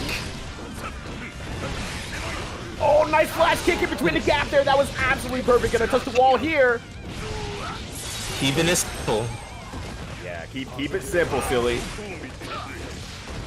Alright, you gotta go for the... Oh! Takes out the throw somehow. That was actually pretty impressive there. Blood Gauge is out. One hit will still actually kill Leo, so gotta play super patiently here. I don't claim denying it. We heard from that. Oh, the King Snipe. Wow, and MFCR also using the JD tech. Yeah, once again, it's not a move you see very often when it comes to neutral situations. So when someone goes in the air and you start seeing Leo come down, you're like, wait, what? What is that? What the devil? Oh my gosh, took 50% of life already. TiredMage, getting tired as we get later into the night here. Nice backdash off the overhead. That was so good. And the wake up for a challenge, catching them. And not gonna do a whole lot of damage. Well, let's change the mind about that here. That's gonna be pretty solid, all things considered. He's gonna do a special move. No, he's doing okay. He's got enough super to go nuts. All right, back turn here, gaining meter, gonna just swing for the fences, but back turn D is gonna come out. Exactly. Unnecessary, but why not? Making a statement. Yeah, spin those Wheel of Fortunes on each hand there. MFCR doing very well in this match so far. Really adapting, honestly. Oh, step on his toes. Those aren't Gucci. Yo, those Tims getting stomped on? That is unfortunate. Oh no! Oh, you know what? MFCR, I respect that. I 100% respect that idea. How can you get that conversion? Because TiredMage is good, is nice. I mean, oh my god, nah, he's got reactions. That's what got the reactions. He's paying attention. Oh yeah, look at the screen, 2021. 2022, sorry, I'm a year behind here. Alright, going to go for the 0 on everything. That is so tricky to deal with there, but despite MFCR playing, starting to adapt very, very well, TiredMage. Are scores wrong? I guess the scores are wrong. Scores are wrong, maybe. Yeah, maybe I miscounted. I guess it's Q1. I went up the stream score. Let's just go with that, and we'll blame you if anything goes wrong here. All right, there's going to be huge damage again. Gonna get the meter off it too at the same time? Yes, but actually not going to cancel into anything here. Oh, quick overhead off the flash hit being put airborne there. Any buttons pressed? I don't believe so. Oh no, screw buttons! Forward press! I mean, I gotta give a credit to that because I think that move only has so much like strike invincibility, and MF is using the super pause frames to charge up for the DP. Yeah, that entire way through. That was actually really impressive, honestly. It's like 9 to 10 frames of invincibility depending on what version they use. I didn't realize what version it was, so it's like, wow, what a good play. Well, we're stuck back here on the west coast side of the stage. Try and get back to where it's nice and cold. Ooh, tries to use the 2S to try to bait out the burst there, try to get under it, but unfortunately... That's ridiculous. TiredMage just ended. Yeah, that was really good. Just keeping it very simple, going for the OTG, high damage OTG that Nagoriyuki can do, just for the sake of making sure the burst doesn't hit them, and if it does, it's really like the most minimal deal in the world. I guess it's code for Nago saying, I need it. I need it, yeah. Appeals to Dice Game about the nerfs is like, well, you know, I need it. And that's just like, yeah, you're right. Let me brush you up real quick. He needs it. He makes a compelling argument. Yeah, that seems correct. I see no faults here. Ooh. Okay, Flash Hit comes out again. There's been a few times TiredMage has hit 5K on airborne and does not convert entirely off of it, and has been punished because of that. If TiredMage is able to get that last bit of confirm, wouldn't find themselves in situations like this where MFCR is making a huge comeback. Alright, so I do believe that now the score is 2-2. We'll just look at that. If anything, if the scores are correct. Actually, yeah. We'll know exactly who won. Yeah. Oh, wow.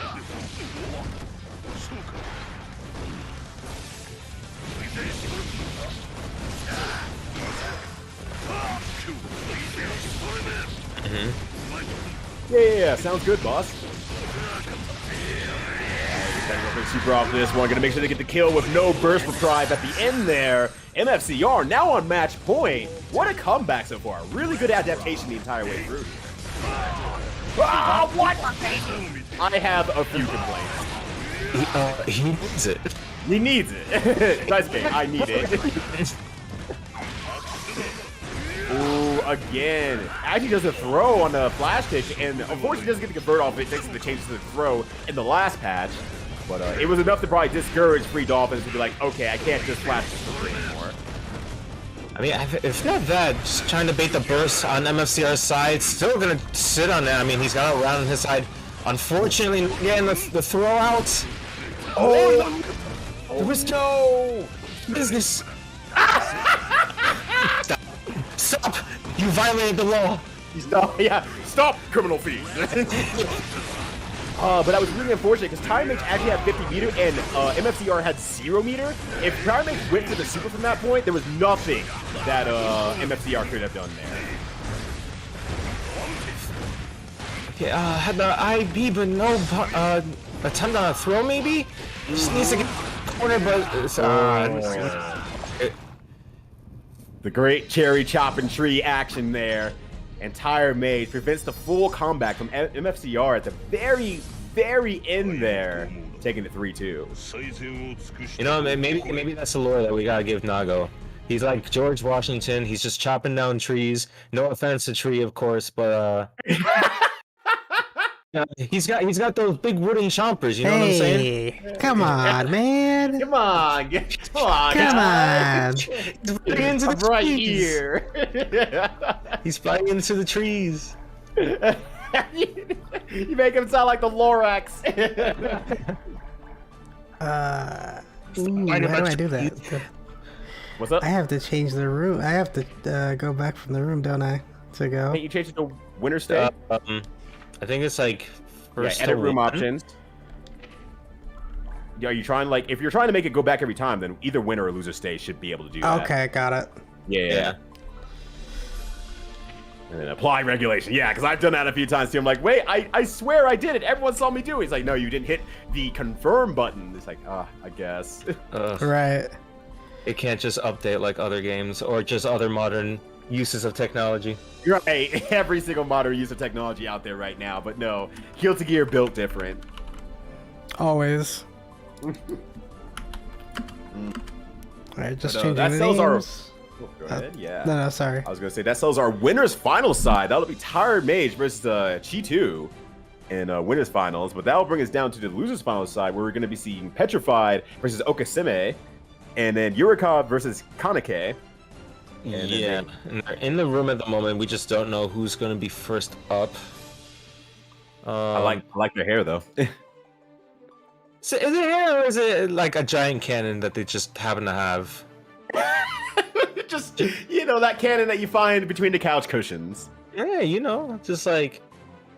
Actually, no. Now that I'm looking at it, I don't know why it reminds me of I think his name was Gerald from Hey Arnold, the friend.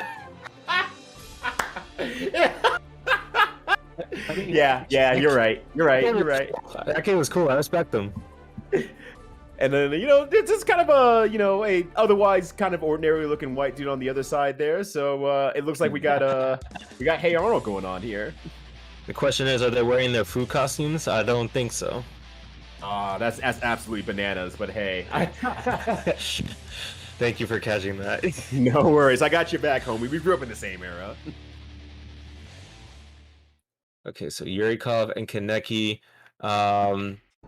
Kaneki, I know, is Mexican, but I'm not sure if he is in Mexico, but I have seen him from... I mean, there's some players from Mexico. The information I expected to come out is Mexican, which made me laugh already, but I don't know if they're in Mexico. And it's like, that's a very specific... I love you, Panda, so much. You're a gem of a human being. Context here. I'm trying to say that Kaneki has joined a lot of the rollback tournaments. I see him in Blaze Blue. I see him in Plus R. Obviously, he's here in Strive.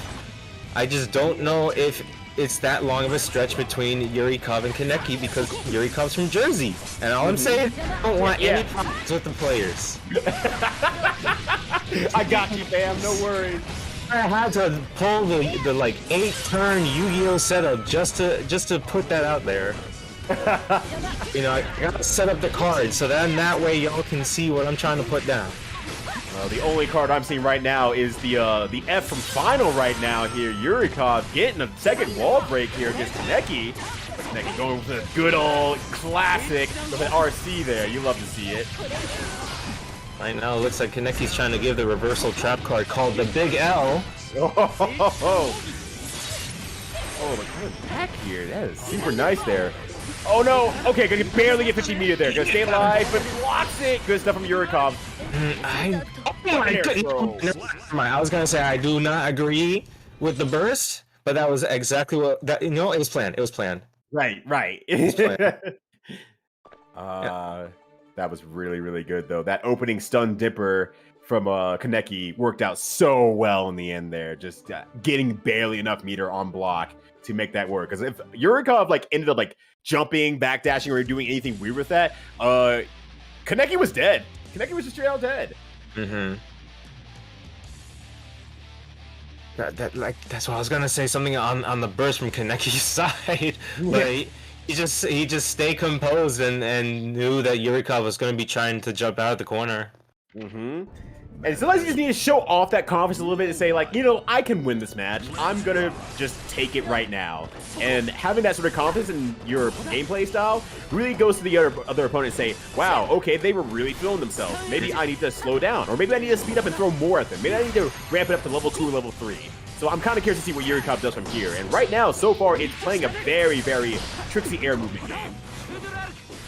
I agree with that 100%. Just like you're just playing your game because clearly Kaneki's playing his game. He does not care what Yurikov is doing, and he, you know, just saying that to yourself as a player can give you the mental fortitude to just keep playing and deny whatever you see on the match. Just like, oh yeah, you did that combo? Yeah, that was cute. I don't care. Right. I don't care. I know what I'm gonna do. Maybe DP? Nah, I'm gonna wait. I know what you're gonna do. Mm-hmm. You know, I didn't hear no bell, so I'm not trying to give up early enough or anything like that. I have plenty of time. Especially in these top 8 matches here, we're going like 3 out of 5 and whatnot, so got plenty of time. Has seen the best there is to offer out there. They didn't make it here by accident, so they're very, very skilled and patient players.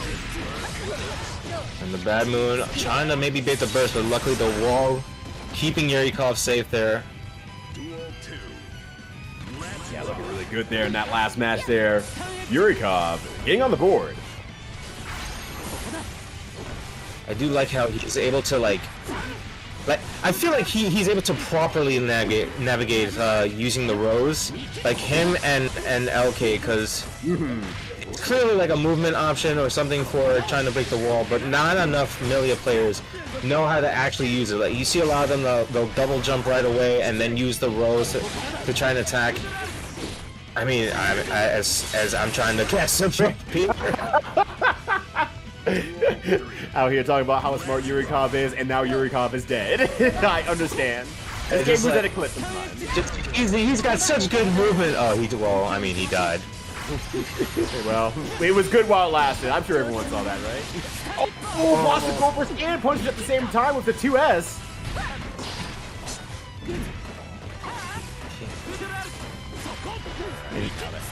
You're gonna probably press the recorder here. Nice. Gonna have the meter cancel out here. Full core confirm. Nice 5K to 6S or 6H.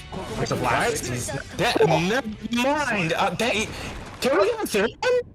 That was yeah. I want to see a third one. Kaneki, I want you to be consistent. I want you to get the third air throw ender, please, for me. Right. Make it a clean sweep. Get the turkey. Wait, is that what they call it for 3 strikes in bowling? Yeah, yeah. Okay. I had a brain fart. If he closes this third match with an air throw, I'm going to scream. I will take off my headphones if it happens. Yurikov's gonna be mad too. Not gonna lie, Yurikov's gonna be like, what the? What the fanoogles is going on here? I will try and find any alcohol and drink for Yurikov. Just like, you know what? I got you, homie. I'm worried about this prospect. Not because you're gonna find alcohol and drink it, but you're gonna find any alcohol and drink it. You're gonna be like right next to the bathroom and grab some of that rubbing alcohol. Oh no. I'm not trying to make no moonshine. That's beyond moonshine. It's like, yo, I made this moonshine. You bring it down south. Yo, I brought this moonshine. Kaneki catching. Yeah, I mean, like I was saying before with Kaneki, he's just telling himself mentally, like, oh, I don't care. I know what you're gonna do, and I'm gonna get the rounds here. Yeah, and Kaneki just connecting everything so easily. That 5P conversion off the anti-air, which is so clean, leading to wall break super. Oh, Kaneki, you're playing so clean. Alright, to the free plus frames. Nice 6P there to prevent any sort of jump out situation. DP does keep it safe though because of the charge of Millia. Oh, but yeah, that's big damage. No way. Oh, yes way. That's huge damage from nothing. That is so painful to watch.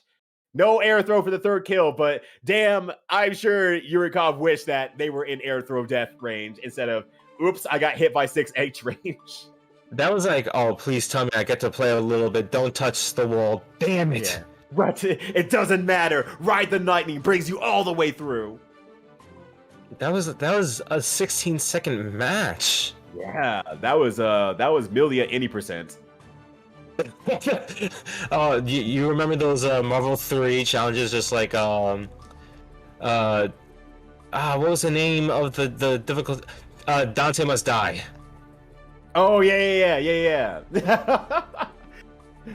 I mean, clip it, ship it. If anyone's doing a compilation, there you go. Millia Must Die. Millia Must Die. It was right there for you.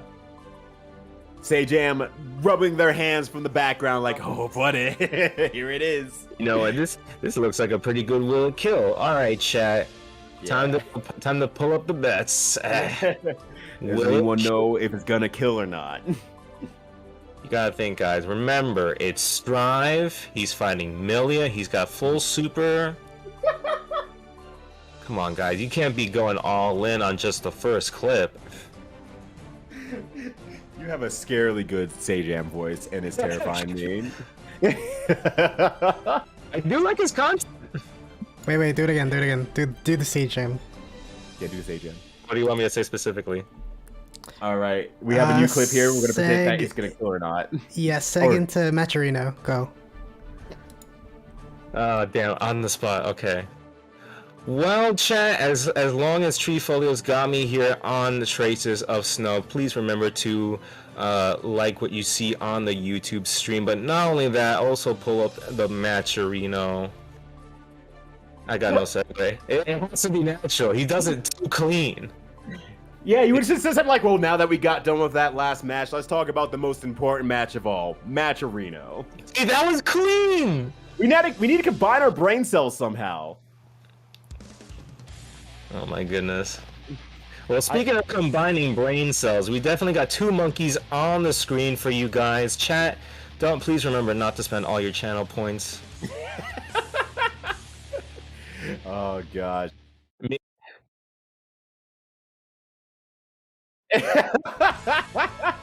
Treefolio giving us the hate.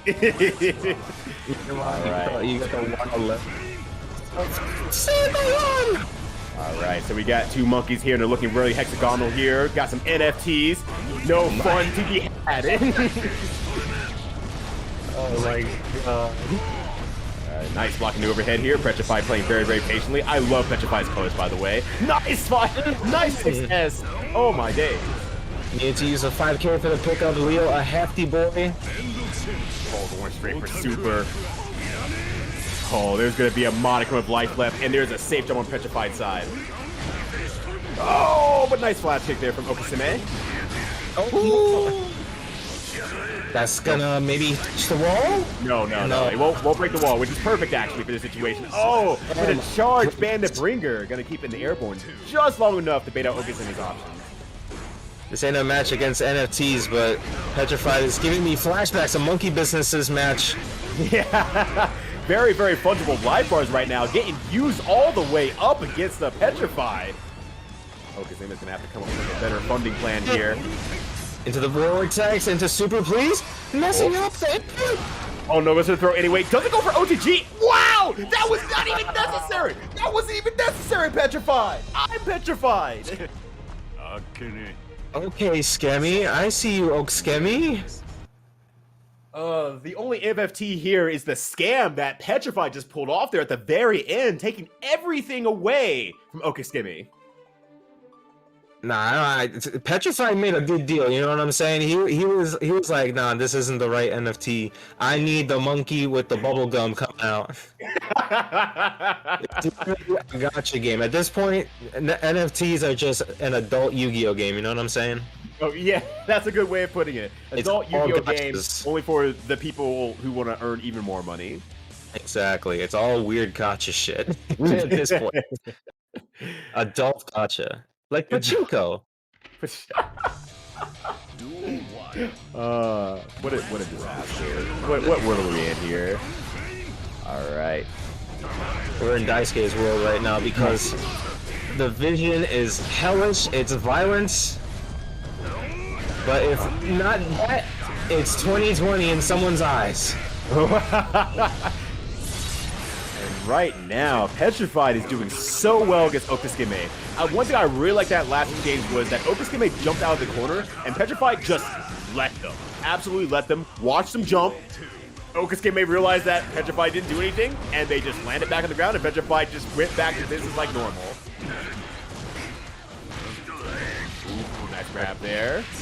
Yeah, finally getting started, Okskemey. I don't know about this patient play, like, I feel like you have to play at the pace that Petrafied is. I mean, if not that, like having the right calls, and Leo does have some questionable normals. Not like Faust. Very grounded, very horizontal attacks. Exactly. And I think that's a big thing because all of Soul's really currently good buttons right now comes a lot from having that very good horizontal range too, from the ground. And so that's really hard because if Okskemey hits the ground stuff, it only leads into the mix-up situation, like here. But if Petrafied hits it, if Soul hits it, that's massive damage. That's huge damage. Getting the no super confirm. No, and you really needed that at the very end there. There was nothing to leave on the table at that point. You had almost 100 meter. You were next to the wall. Should have just gone for the full everything and just let it rip like Beyblade, but unfortunately does not. And Petrified goes up a point. Yeah, that was super fortunate from that because it's Soul. It's not anyone heavy and big like Potemkin. Definitely could have gone like 2K weight because they'd be elevated, then go for 5K into super. I think it would have been enough, or at least had like a life point because yeah, they were right next to the wall and they could have relied on the damage from that.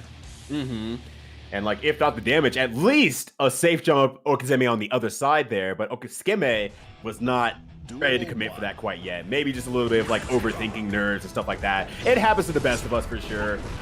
Even the best players out here make mistakes. That's what keeps these tournaments so interesting. Oh, no punish. Expecting the follow-up from the Bandit Revolver.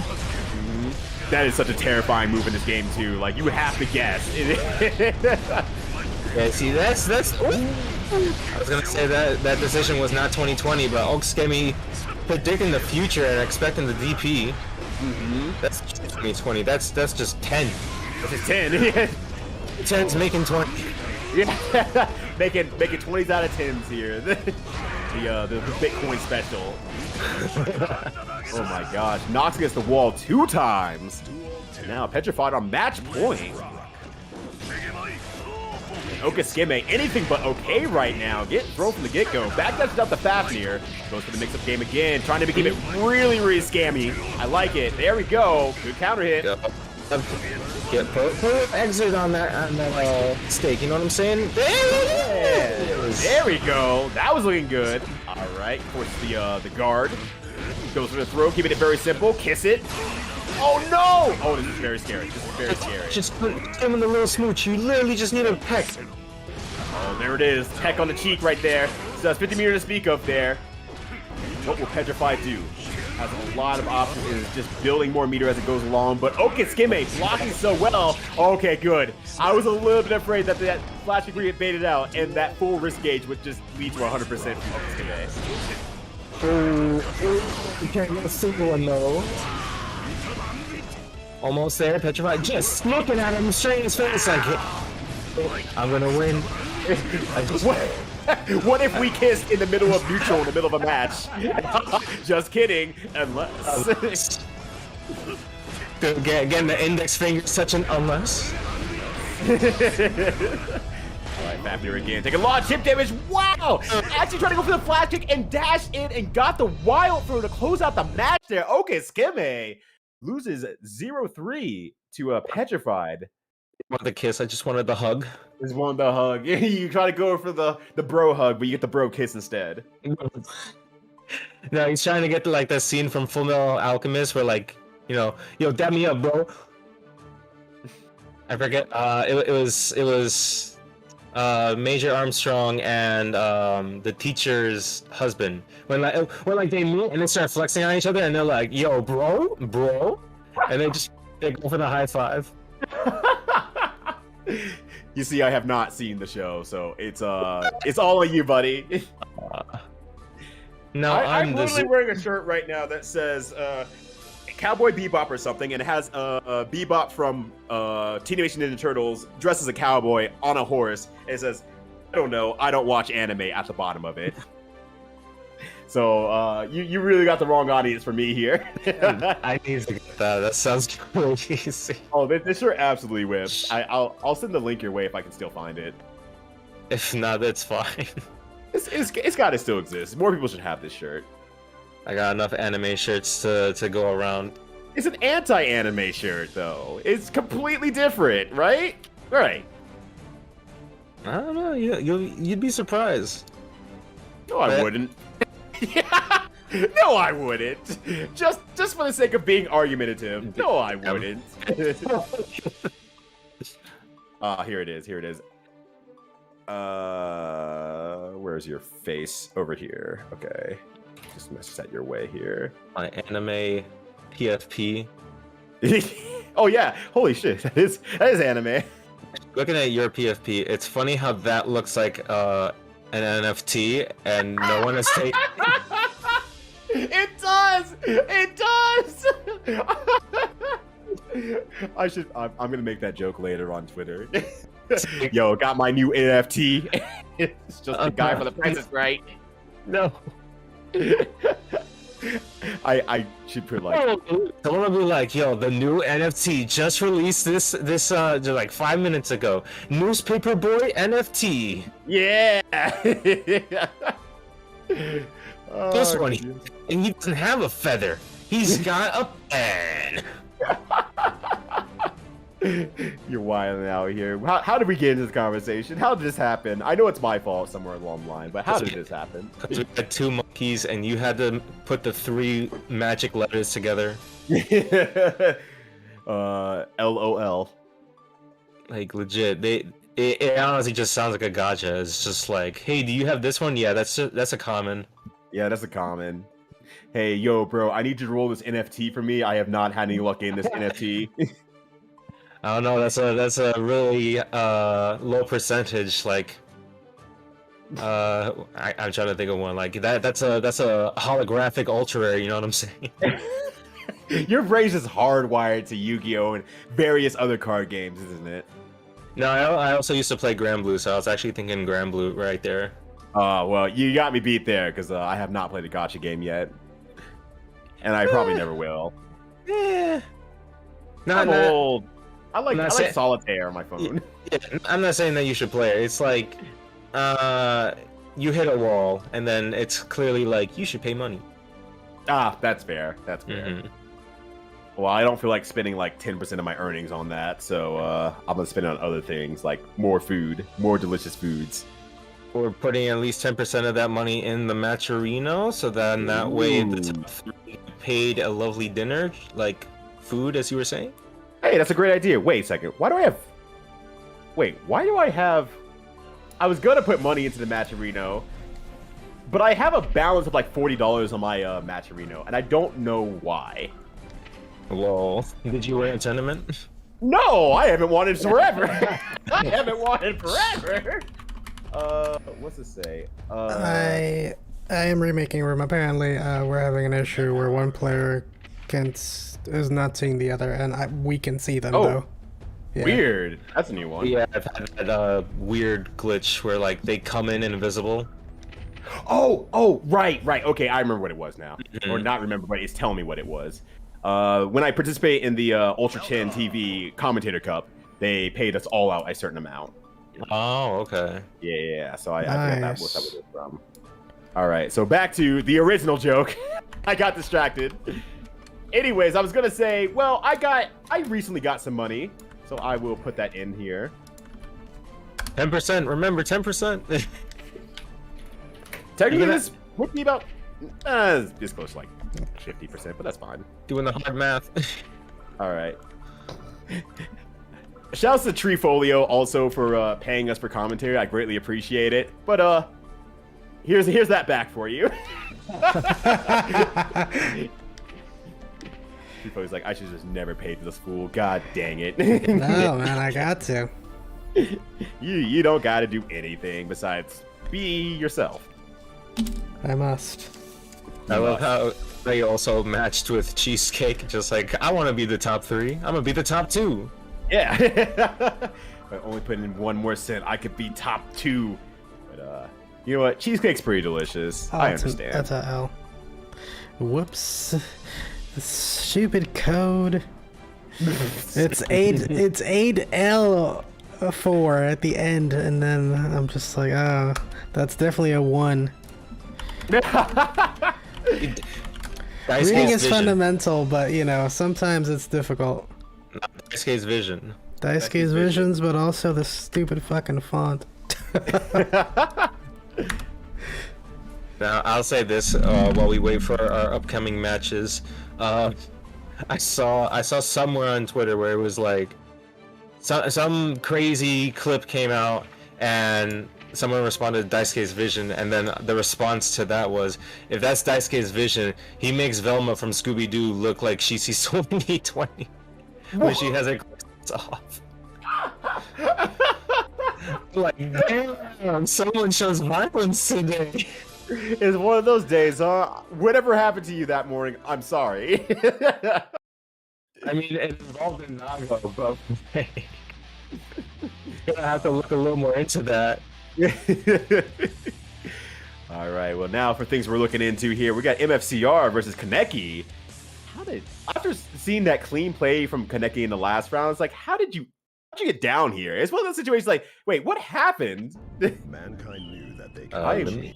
I'm gonna just spy in the bracket real quick. I bet I can find it before you. Oh, lost the Yurikov, actually. Got the full run back. And it was a clean 3-0, too. Yeah, like Kaneki just like, no, not this time. I was nervous before, but now I have nothing to lose. Download now. Alright, setting everything up really nicely here. Oh no, goes for the flash kick. Goes for 5G launcher off it with a 2S. And again, baiting for the burst. Oh, again. Oh, this is going to be massive. Oh, no, never mind. It was too close to the wall break. Plus of the throw, messing up the wall damage there. Oh, but gets a very simple throw after on the Okskemey. Maybe trying to bait out a DP there. To guess themselves. Look at these two. They're theming with the color scheme. We were talking about they're our new mains in this game. Yeah. We're playing and commentating at the same time. Who said that commentators can't be competitors? Right, exactly. It's crazy. How dare? First of all, how dare you? Second of all, yeah, you're right. That's actually a good way to end it. I was gonna be like, whoever said that should give me $250. Anyway. Alright, nice theory clot to break the wall there. Gonna leave Millia in shock state there. Good. Oh, great 6P though to prevent the poke. I don't know about that. Gonna have to, yeah, the immediate burst from Kaneki wants to get this one. Oh, that was so good. Oh, I was feeling it too. With the little. I'm sorry, go ahead. Nah, I was gonna say Kaneki even like delayed a little bit. I was feeling that too in the same ways you were, Pandemic. I feel the wall break. Perfect. But what's the call out? We're gonna bait the DP. No DP ahead. Ooh, trying to use the 6H there to try to trade with the fireball. Oh no! It's with the stars. I'm just gonna dance on your grave. Ooh. And that is a perfect for MFCR there. Yeah, there's definitely a lot of grave dancing. There's a lot of bone zone going on here. And MFCR just really making one heck of a comeback against Kaneki at the end. Not Kaneki. MFCR making it look like it's September right now. You have to go deeper for that one. Do you remember? I had to, I had to become the grave digger for that one, unfortunately. The only grave that you're digging is your own at this point. Oh, jeez. You're turning the pillows of sand. The 21st night of December. 21st. Oh, damn. We should have used that for like the year 2021. The 21st year of 2000 or something like that. Oh my god, we suck. We suck. We had a whole year at home and we couldn't figure this out. Someone clip that. That is so right. We are dumb. We are so dumb. We did not make the connection at all. This commentary will be handled by Treefolio and Treefolio alone. Thank you for tuning in. Nice 6-8. No, not like this. Oh, not like this. That's gonna be hefty damage. Yeah, oh, actually really strong. I mean, a little less than I was expecting, honestly, too. Yeah, the counter hit too heavy could have given Kaneki the charge stun edge connection for something nice. They probably wanted to bait the burst or stop it. But either way, Kaneki is still able to take the round at the very end there. Wow! Wow! Stop it! Stop it, says Kaneki. Get hit that. Oh gosh, just looking for disrespect, making them second guess themselves. And sometimes that's worth a lot. Ooh, the Okskemey misses there. Very DP safe Okskemey there, option from Millia. Great setup. Another 2D? No, just gonna try and keep it simple. Doesn't off to use the meter there. No DP. Yeah, waiting out here. Just gonna go straight for the super here. Does it again. Oh my gosh! I'm actually surprised that MFCR wasn't trying to, oh, maybe, yeah, one thing in my head is, like, you could have used the meter to keep yourself safe. Like, since you're shocked, it's still very plus, but because you're shocked, it's doing so much more chip damage. So maybe, I don't know, maybe MFCR, like, had forgotten that the +2 from FD isn't applied here anymore? Well, we did see a reversal on the side of MFCR, so what I'm assuming is that MFCR was watching for the approach, appropriately responded with a flash kick, but Kaneki went for a throw and just caught it, is my best guess on that situation. Maybe. That situation was so tough. Yeah, it's really, really scary, because, like, well, my flash kick way too late, or way too early, then they get hit by the 6H, bummer, huge bummer. Catch 22. Yeah. I die. Yeah, it sucks sometimes. Nice. Back here in this corner, gonna get the movie repeat, the deleted scene. The director's cut. And I'll tell you right now, Leo's receiving a lot of cuts right now from the absolute sword work that Kaneki is doing. Takes the right lightning here.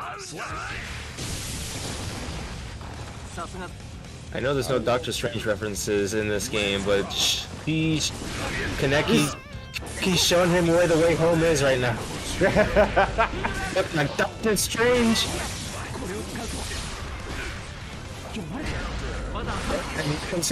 MCR, Peter. Oh wow, what a throw tech actually from Kaneki there. And nice flash kick from MFCR at the same time. Just go for a raw Yurikov on the other side there. Maybe a little bit of an OS situation. I don't know if that was fully intentional or not. Nice block. Gonna go for the quick and easy punish here. Gonna break the wall. Again, baiting the burst. And the thing is, MFCR has been holding it steady until he's stuck in these situations right here. The single TP, sticking the hand in the blender here. This is completely MFCR's take. Oh, but the 2P at the very delayed run through again. Kaneki takes it. Now it's 2-1 Kaneki side. And hopefully MFCR can make some sort of adjustment. Like, the start of that round was very chaotic, to say the least. And then like it seemed like he was trying to go for low crushes. He was expecting more Fruja arcs coming from Kaneki. Like, maybe he saw that at the start, and it definitely put him in this very difficult to climb deficit now. Yeah, it's gonna be a lot of work to be done here, because I feel like that as the longer the match goes, there's more things that Kaneki is sealing off in terms of options for MFCR. You know, you're not getting into those heavy fireball situations because Kaneki's throwing out the 6H for a counter hit, which is a huge amount of damage and great Okskemey. And then just kind of like proving out a lot of the flashes through the throat strike throw game here. And then just hitting with a lot of very close-up cheeky stuff to bait out the throw. And so here it is again. Not bait out the throw. All of these interactions are just to bait the burst, and Kaneki's showing he's got options right now. When you don't feel like you have the option to burst, whether you do or not, it doesn't matter. If the perception's there that you can't even burst, that when your last chance option doesn't even exist, that feels really, really bad. Oh my gosh! It was a charge DP. From that, he opted for the 5P because he was like, "You're still gonna burst here, right? You're mashing burst." Yeah, and if you don't burst, then I break wall. Ooh, gets a counter hit though. Gonna burst out of that. Has 100 meters to speak of. Just gonna go ham here for a second. But this is all for momentum's purpose. Now backing up, no meter to speak of there. Puts her hand in the blitter again. Good class. Still gonna sit on that burst. Where will MF use it? Oh, he's a very quick with a JD, delaying the air fall. Okay, good evasion. The super there. Oh, this is looking really good. Gotta go for super. Yeah. Right, and MFCR staying alive, if at least for one round. Yeah, barely hanging in there. That was really good. Even through the tricksy stuff that Kaneki has been throwing out, and kind of that sort of, this is my potentially final round situation, MFCR is still navigating his matchup very well, and with a good amount of confidence too, despite these last few matches. What's the mix? How's the mix? Is the mix feeling good today? Did the mix get coffee? Oh, the mix is waking up right now. Oh, what a block! But still, the the back turn K will get that quick low in there, and now I believe that makes it 2 a pop. All the mix needed was the mocha latte from Starbucks, you know? Yeah, nice little lavender latte from Tous les Jours. Just getting that nice fancy coffee out there. You love to see it. Yeah, you definitely threw me off there. I was like, Tula what? No, sorry, it's a South Korean cafe that opened up recently, and I'm just like obsessed with it right now. It's on my mind.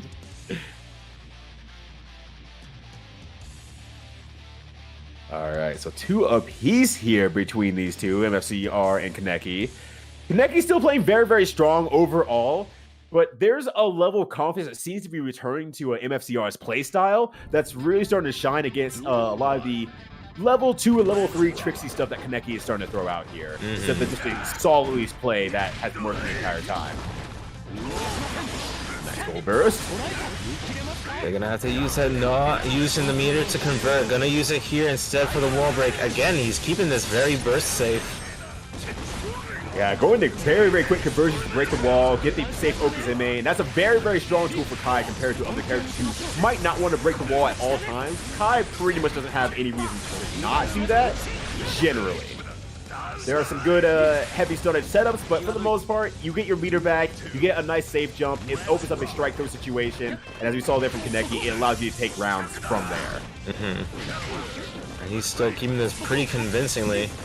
MFCR, if anything from the last round, I feel like he has to be a little bit more scrambly, a little bit more like, you know what, I don't care myself. Yeah. And that way, I mean true scrambly there. It's like, we saw the match opening up with a bunch of 2Ds from MFCR, and then Kaneki just got fed up, 6P'd, and broke the wall. I think a little bit more of the neutral scrambly stuff, the really just obviously strong Leo tool, is still really strong for a reason, and Kaneki is the one who needs to navigate that more than MFCR needs to navigate that. There we go. Case in point. Yeah, MFCR just needs to find that one moment where he can start the party, open up the doors and let everyone in, break the furniture, you know what I'm saying? Yeah. Step on the couch a few times. Everyone's by the pool. Jump! Oh, that's huge damage there with a Diary Clock counter hit starter. That is gonna make Leo bleed. Gonna try with the DP. Yeah, I respect it. Expecting the DP maybe? Ooh, there it is. But gonna burst out of it, and just a meaty 5K just throws so much off guard. The move looks like it's done, but it is active for 8 frames. That is an insane amount of activity. Yeah, and because of that, again, it just kept Kaneki safe. It was tough for MFCR to find a spot to use the burst. And unfortunately doesn't get the opportunity to. Will be going out here at 6th place, I believe. I'm not really good at reading brackets at the very end, I'm not gonna lie. Quarters finals. Oh yes, that's 5th. The 5th is 6th place, yeah. 5th is the official place. If it's like 5th/6. 5th is nicer. Let's go with 5th. You're right. They tied for 5th. Yeah, it sounds better on resumes, you know. Yeah, right. Yeah. You don't say I got 5th and or 6th at a tournament. You say I got 5th at a tournament. Hire me. And like, sir, this is a job for a marketing company. We don't know what you're talking about. Yeah, I market myself, and I place good. Look at all these tweets. Yeah, right. Look at these tweets. Look at my Matcherito. I got an account with $30 on it. Is that a NFT profile picture you got there? Never mind. No, you got the wrong person. I'm just talking about. Speaking of, thank you, Ryota, for adding $20 to the pot. We're currently at $121.22 with 10 codes remaining. Please use them. Please share the match arena. Make sure everybody uses up those codes. It helps us greatly to get more codes in the future and get good looks from match arena, etc., etc. You know, the vibes. You know, yeah.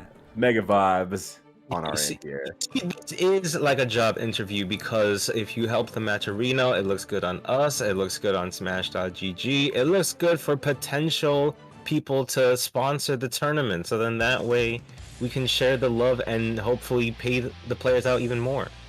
Yeah, because they've been playing for like 3 or 4 hours here, and so we want to make sure that ratio of work to hours is really in their favor. They've been providing us these great matches so far. Show them a little bit of love. Make sure you hit those matcharinos so we can have more matcharinos over in these events here.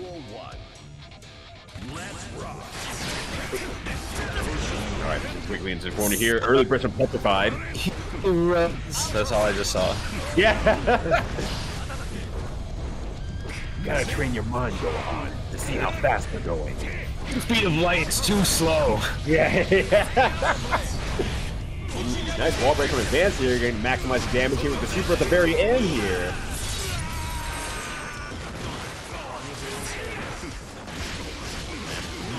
Alright. Now, the main thing that I want to see from advance, like, we saw from... That was a sexy throw combo. I have not seen that before, and oh boy. The boys are a little bit tired, let's just put it that way. That was super sexy. But go on. Yeah, we saw from advance, like, being able to keep up with Yurikov, having the good, oh yeah, good neutral options right there.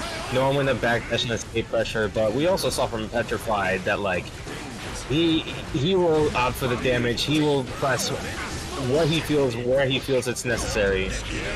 And, oh, nice burst. And you know, just because it's Chipp versus Soul, how long can Advance live until like a 3-0 or at least a 3-2 has been decided? Well, I will say Advance is navigating the range and the frame data really well right now, using a lot of good 2K checks and whatnot.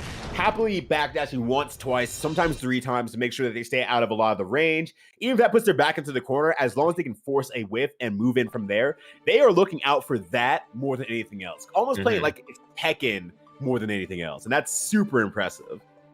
Imagine Kill Gear with Korean backdashing. We would do it. It's the thing. We would do it 100% of the time. We would absolutely embrace that. It's not that hard. I would definitely use it. Yeah. That sounds cursed as fuck. Which for this game, you 100%. know, definitely in the realm of possibilities with this game. Love to see the animations from Faust, how that would look. Oh god, Faust going from like crouching, standing over and over and over, just gains 5 feet of vertical every time. Why do you just do it all the time? Because I low pro. Yeah, low pro. It's awesome. You heard of GoPro? This is low pro. I'm trying to get my steps in. Trying to get some squats in, you understand, right? You gotta get those strong legs. Ooh, tries to bait out Advance there with a late PRC into a bar slash. Doesn't bait that out. Yeah, Advance is just, yeah, like I said, Advance is just absolutely fine. Just keeping far away, not really over approaching there. That was kind of one time that Advance did, and got hella punished for it. Yeah, well, I do want to, even though Petrafied got the round there, I do want to see him try to approach this more so of like a cat and mouse type of matchup.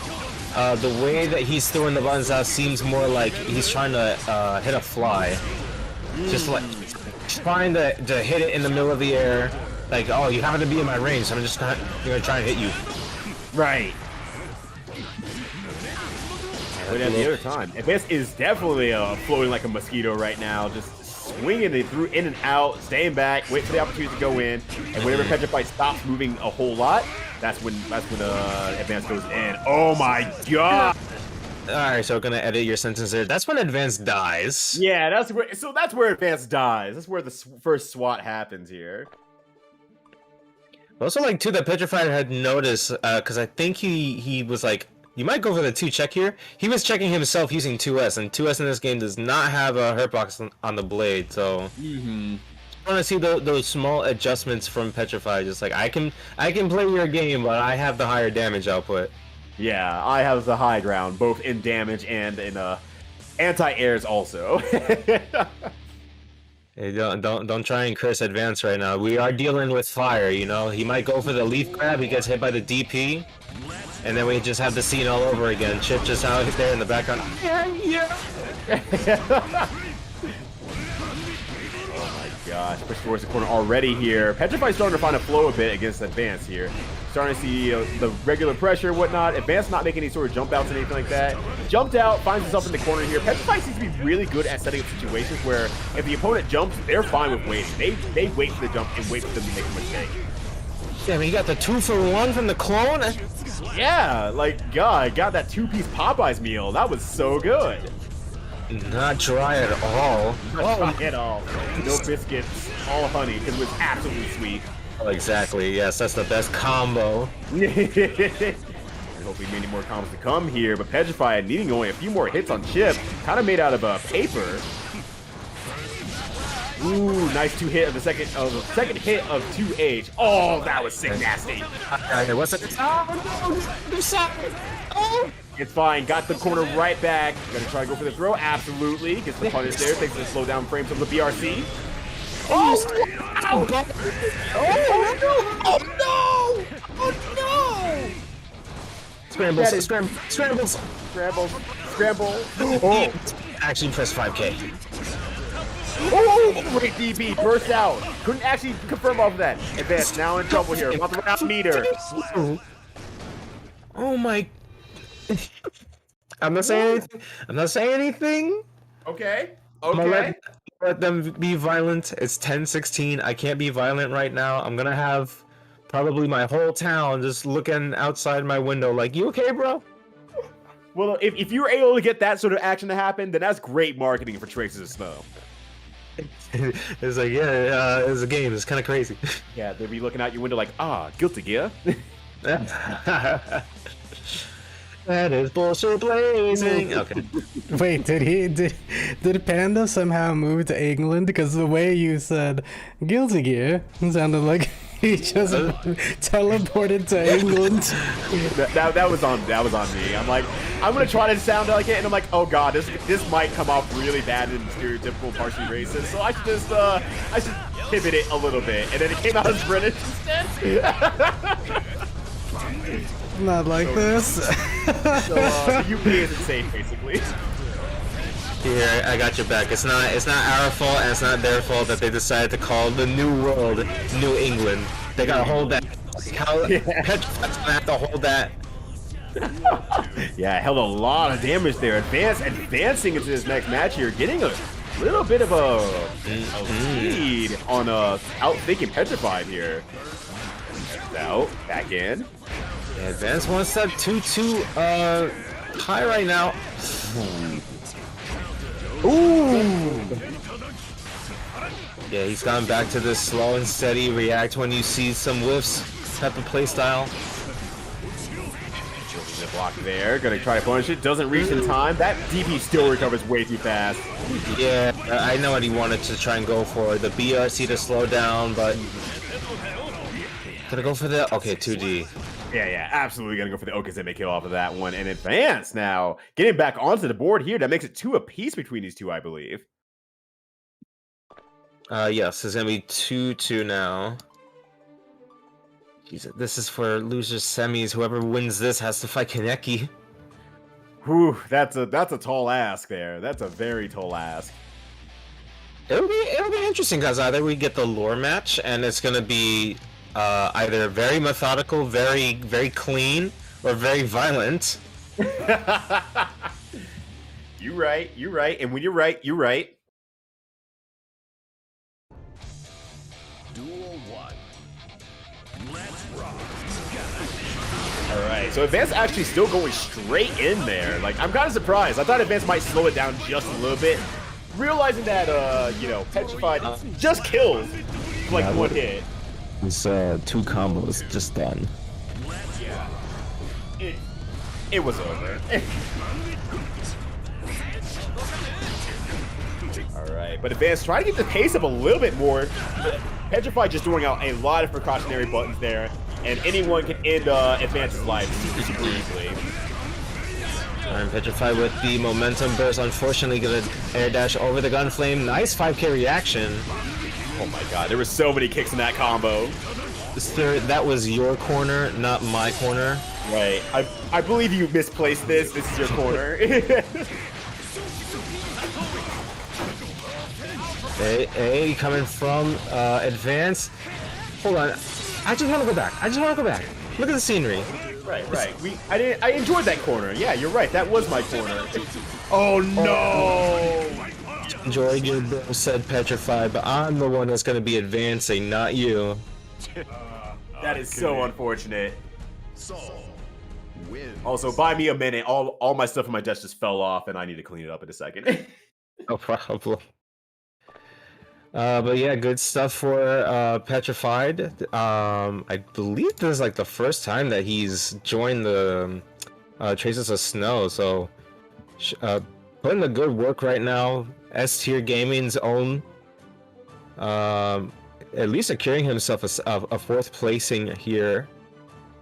And I'm not sure if we are going to be advancing on the winners finals side now, but looks like that. Wait, who is that again? Oh, that's Chetoo. Okay, so we're gonna have Chetoo and TiredMage coming up next. A repeat of the match that TiredMage just had to go through, but instead gonna be with another, a little more methodical Leo player, I would say, because Chetoo definitely no slouch at the game. Putting in a lot of work, helping out a lot of new Leo players that enter the game or switch from their original main to Leo. Even you know, putting in a good work. From what I remember, the 5v5 character matchups from the TSB side, I believe he clutched it out. I don't remember what it was. I think it was like Giovanna. I think he clutched it out. So definitely no slouch in the game or character matchups. But you know, we also got TiredMage. He won the last, I don't remember last month. I know it definitely was not literally last month, but he did win the last Traces of Snow. I believe November we did our 2v2. I think he also won the last singles, right? I believe so, yes. Also, Petrified and Advance was 3-2, correct? Yeah. Okay. So, you know, technically TiredMage is the one that, you know, the leftover players that we have here, definitely has a target on his back. Either he's gonna be the gatekeeper or we're gonna have a new cowboy in town. Yeah, he is the man to beat. Him and yes. Nagoriyuki. Yeah, I'm sorry if I sound like I'm repeating myself. It is a little late for me, playing too many video games today. It's very cold. No such thing. I mean, too cold, yes, but too many video games? Nah. We're adults now. We can do that. We can do these sort of things. We can make bad decisions on purpose. Yes. I like Hell, that. we can have ice cream for breakfast and no one can tell us anything. We're adults, goddammit. Yeah, like, I don't know if you all are familiar with the pie cakein, but basically it's the one that I bought was a the bottom layer is a 3-tiered cake, quote unquote. The bottom layer was a chocolate pecan pie, the middle layer was an eggnog cheesecake, and the top layer was a red velvet cake with an amaretto buttercream covering all 3 layers. Good lord. But since that was supposed to be for my New Year's party, and that it arrived after the New Year's party, guess what I was having for breakfast and lunch? Just slices of 3 desserts at one time, and oh boy, that made my arm feel awful. Like, in the sense of like, it's one of those things like my body recognized I had too much sugar, and my arm just started getting cold. I'm like, oh, this is bad. This is really bad. Oh jeez. Oh god. But you know what? Like I say, we're adults. We can make bad decisions on purpose. Can I ask I do it every day of my life. Can I ask you a small question? Just a very small question. Which one of us? You, Yuda. Oh, then absolutely not. But go on. What? Why do I have diabetes? I have no idea. There's some days where I'm like, huh, I ate so much sugar that my arm went really cold. I feel like that's a sign. Well, I'll do it again tomorrow.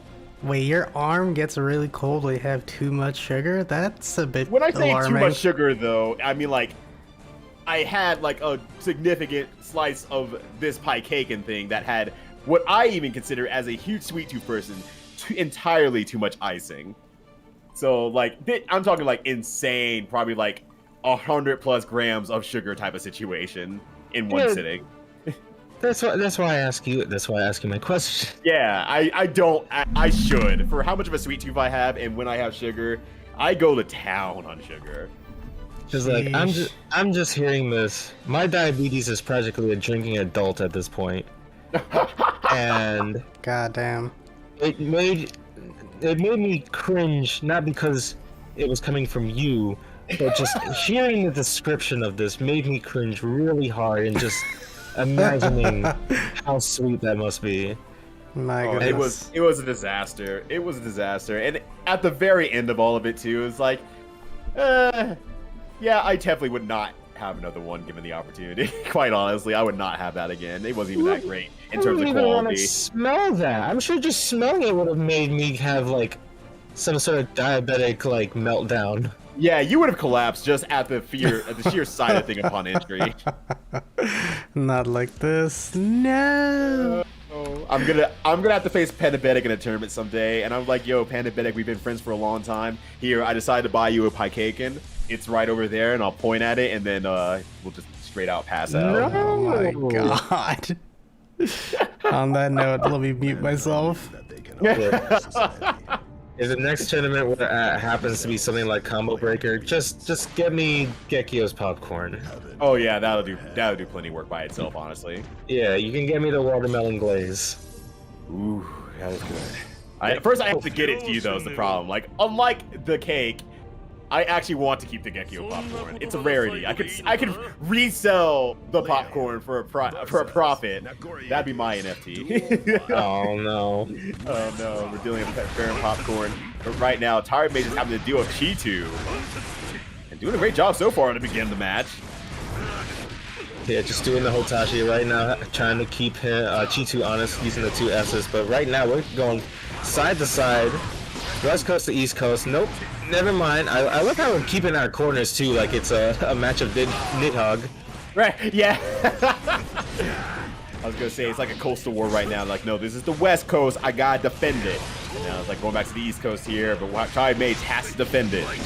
Oh, we're switching coast now. We're staying honest, we're loyal. Oh, east side, west side. It don't matter which side. It looks like that TiredMage is gonna go off sides here as they get knocked out of the court. Oh, we got the main theme blasting in the background too. Ooh! Have you ever lost 40% life from a single mistake? You know, the song warned us. The bullshit was definitely blazing, and we didn't listen. Oh. All right, song. Tell me more. Tell me more. I'm listening. Tell me more. What are your secrets? You're telling us the match entirely. I understand that the bullshit is blazing, but what else is blazing? Yeah. Okay, so definitely Nagoriyuki showing off that he knows who he is. Just going very, very quickly into this match. You're doing a lot of damage, making a good comeback. Still has the burst on deck, along with level 3 blood meter. Has 50 meter to speak of, but let's go with that. Nice speed. The check 'em chop.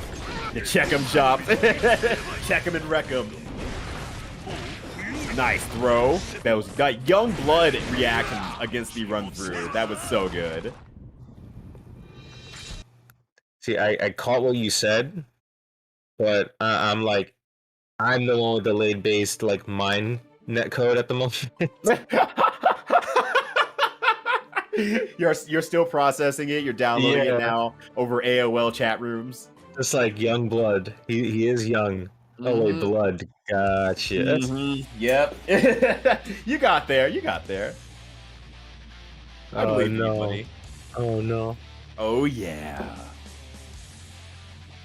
I'm gonna be that one guy just to cause a stir. Why isn't I'm gonna make it sound like Seinfeld. Why aren't matches in Strive first to twos? The game is too long. Oh have burst. Just use it smarter. Oh my god, Seinfeld complaining about burst is the one thing I didn't know I needed in my life, but I'm here for it. Ooh, stomps again.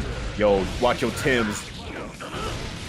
Oh, again for the third one. That was 3 stomps in that whole process right there. Nice BRC. They're gonna flash kick right through it. See the active frames of the next move coming out there. That's actually pretty good because, like, I think you have a couple of frames from using RC, like invincibility. So, like, it just gave him not only extra invincibility, but the charge time to fight against that. Ooh, yeah. You gotta be kidding me. No, it's gonna work. It's gonna work. Yeah. Oh, no. The back turn run through still has a set amount of frames that you have to be able to not do anything off of. And maybe got confident, try to go for like a back turn K or something like that. But once again, TiredMage, that young blood, back at it again here. DP. Oh, I think that's supposed to be it, maybe. Absolutely not. I think Chetoo is starting to respect TiredMage a little bit here. It's getting really, really scary. Doesn't want to make any huge mistakes at this point. Yeah, because as you were saying that, I was looking at the blood gauge. He's gonna let it pop. Yep. Oh, tried to jump too. Okay, got the punish this time. Gonna burst out here. Just waiting it out. Flash, not able to do it. He still has enough. Oh, that's what a catch. Chetoo just double jumping from full screen away, thinking like, okay, if there's any approach from Nagoriyuki, I should be able to like, react, throw a button out or something like that. But in an instant, completely covering the whole stage in dashes, and then kicking asses from the opposite side.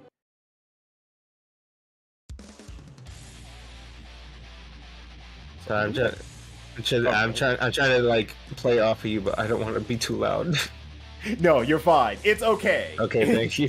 You got that East Coast going on here. You got that East Coast life. I understand. Yeah. That's why they bring me in for any events, because I'm in between all time zones. I'm the master of time zones. Oh, so you're Dr. Strange? Dr. Ryudo? Yeah, Dr. Ryudo. That's why I play the good doctor. Oh, see? We are bros. We are fast mates. Only fast mates when it's convenient. Oh, nice jump over the 2H there. That was actually a little bit scary to navigate, but Chetoo keeping it calm there. Now gets a little bit of advantage, pushing towards the corner here. Not too worried about getting a true frame trap out there or trying to do anything major, but there it is. Once the corner actually hits, then TiredMage has to quit. Fight, not going to get much of off of it because bit off a little bit more than they could chew a little bit too early. Nah, he didn't taste it enough. It's like Squidward. He just got the little nipple and was like, eh. Yeah. Didn't like it. Yeah.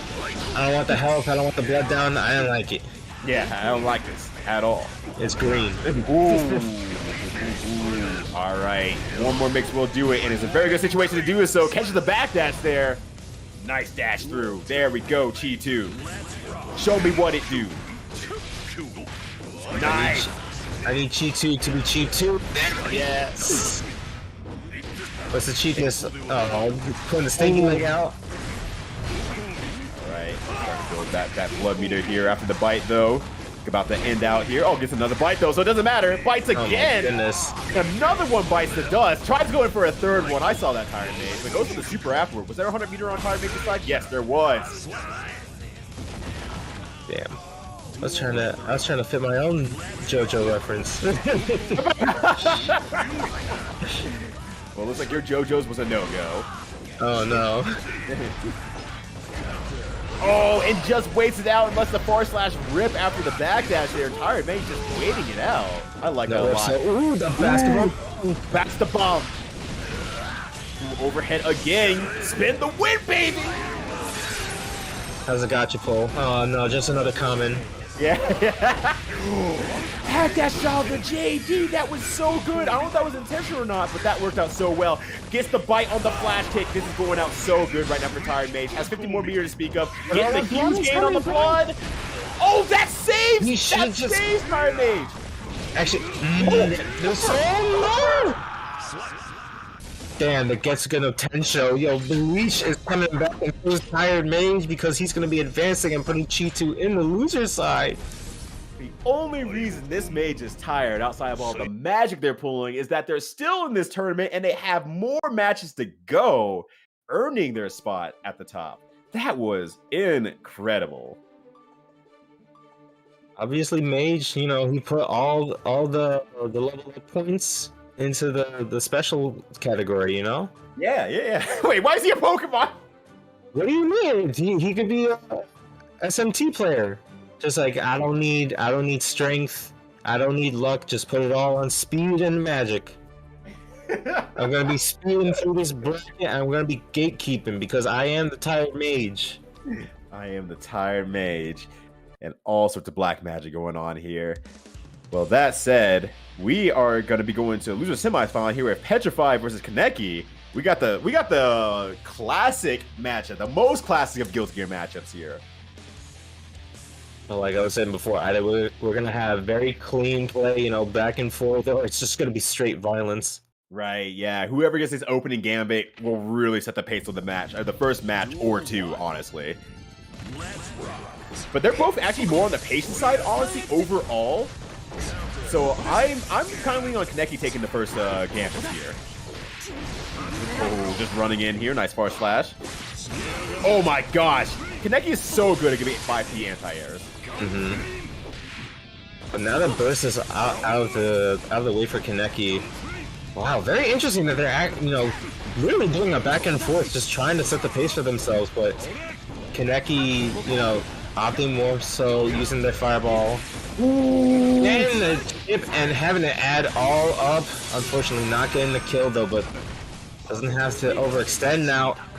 Oh, like that was a weird situation where it's like, yeah, this is Food Arc is maybe not the greatest option here against Soul Bad Guy, but caught the dash in, fake backdash out from Petrified, and caught the dash at the very end there. That worked out so well for Kaneki. Going for the safe Oki pressure into the extension, meet the wall. Gonna go to the other side.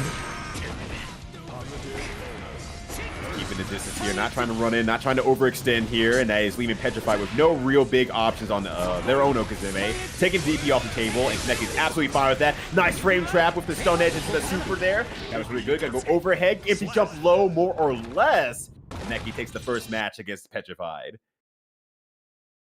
And even Kaneki themselves trying to make this a speed run. I love how they're trying to make this optimal. Right. Trying to commit murders on stream. That makes him a stone cold killer. Yeah, from Petrified's side, I would say that, you know, there weren't any mistakes that he was doing. It was kind of the tried and true classic of this matchup from Guilty Gear, of, you know, Soul needing to be in the range that Kai just naturally does a good job of keeping him out of. Yeah, and I think that's kind of the big thing, because Petrified, as we kind of mentioned before, is a very patient player. Likes waiting for the turn, the opportunity to take and whatnot. Doesn't really have that true offense style that's just like pure what's what I'm looking for? Pure aptitude, I guess. Pure aptitude? No, pure aptitude. To just go in and stay in all the way through from far away and just happily swinging. Just very, very passive, very, very pensive, and getting caught by the very simple failure traps into the 6-8. So what you're saying is that Petrified doesn't consume enough potassium to truly be called an 8 player. No, that is definitely a missing part of the diet here. Things are not K. Missing part of the player. I'm just trying to continue on with the P words. No, I like it. You're getting very punctual with your plays and the punctuation that you're putting out there. Thank you very much. I'm proud to be the player that I am. Coming, you know, quote that from the player Panabetic. Yes. Continue on with the P's out here. Speaking of P's here, there's a lot of punches coming from Petrified right now here, but Kaneki pushing out of the corner here with the RC. There we go. Petrified now starting to do a little bit more of that swing action. Oh, paper thrust though. We'll get out of the corner. Okay, punish that. Oh, tries to go for a full dash in. Kind of surprising there. That was a little bit risky with the Diary Claw. Punishable for sure. But unfortunately, a little too many punches coming from Kaneki. To the meaty 5K. Alright, throw. Gonna try and keep it burst safe. Okay, tries running it again here. Gets with the far slash this time. JD tries to debate out the movement again into super. Beautiful coverage. Just like, are you gonna DP? Here's a jump D. No, well, I'm gonna cover my butt over here. Yep. You know, keep it very, very simple. Kiss it. Alright, versus the very end here. Not much life left on Petrified's side here, but gonna get a huge damage off of this. Unless, oh my god. Could he make the comeback? Entirely possible. That's 50 meter from Kaneki, but that is so hard to block. A low straight to the quick 5D. It's always a great end of match situation to throw out.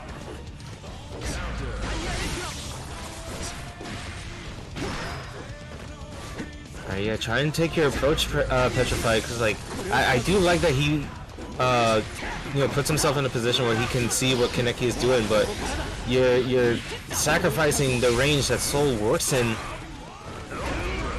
Ooh! Oh no! Could have gone a pick. All right, there's the pickup. Just wanted the side switch. I wanted that clean hit. Oh, that was so tricky. Yes. That was so tricky. It looked like an entire mistake, but Petrified fixed it mid PRC. Yeah, past the burst out. It's one of those no choice situations. Like, well, either I die with first or I die without first, so I might as well try. I mean, I this is just me.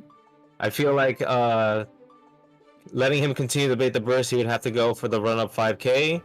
Maybe he would have continued trying to bait the burst, you know? Potentially, yeah. It's really hard to say. It's one of those 50-50 do or dies. Mm-hmm. But still, good stuff. Really coming up with a lot better of a comeback against Kaneki style there. Playing a little bit more fiercely, brashly, and willing to not necessarily make mistakes, but take more gambles in situations that Kaneki has been very comfortable in otherwise. Yeah, because comparing from MFCR's match to this match, Kaneki is definitely taking more bets to try and limit Petrify and keep him in, I don't want to say in his place to make it sound bad, but that's what's coming up. He's stabilizing Petrified and putting him into a very specific cage. He's keeping him honest. There we go. I had to take a close swig. My brain started to work for me.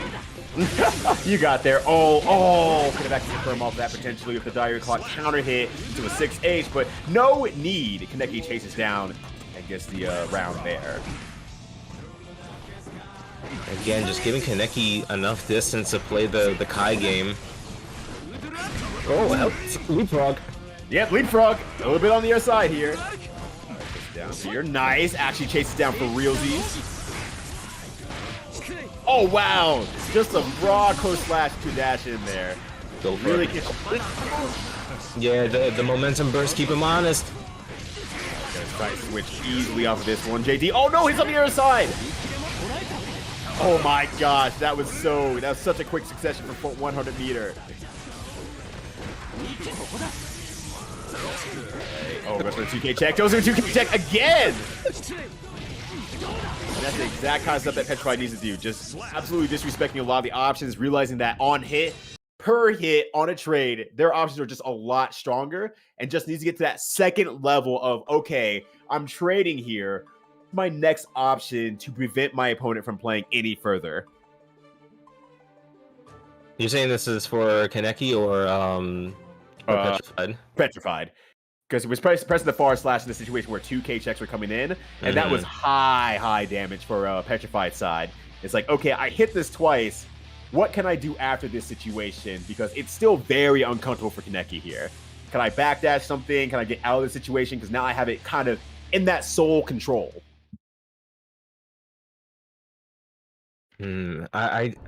I kind of want to see him continue to use 2S more, because I think that's like the point of the buff, like 2K being kind of a detriment, or even some 2Ds from characters. And you're seeing it right here. It's like the, you know, not covering all gaps coming from Petrified. And because of that, Kaneki is just able to do whatever he wants now. He's on this match round, I'll say. Not match point, but match round for themselves. Oh, and that's definitely going to kill right there. Sitting very, very pretty. The matches are looking really favorable for Kaneki. Petrified, looking a little bit petrified right now. Ooh, got a nice big combo starter, but it is burst instantly.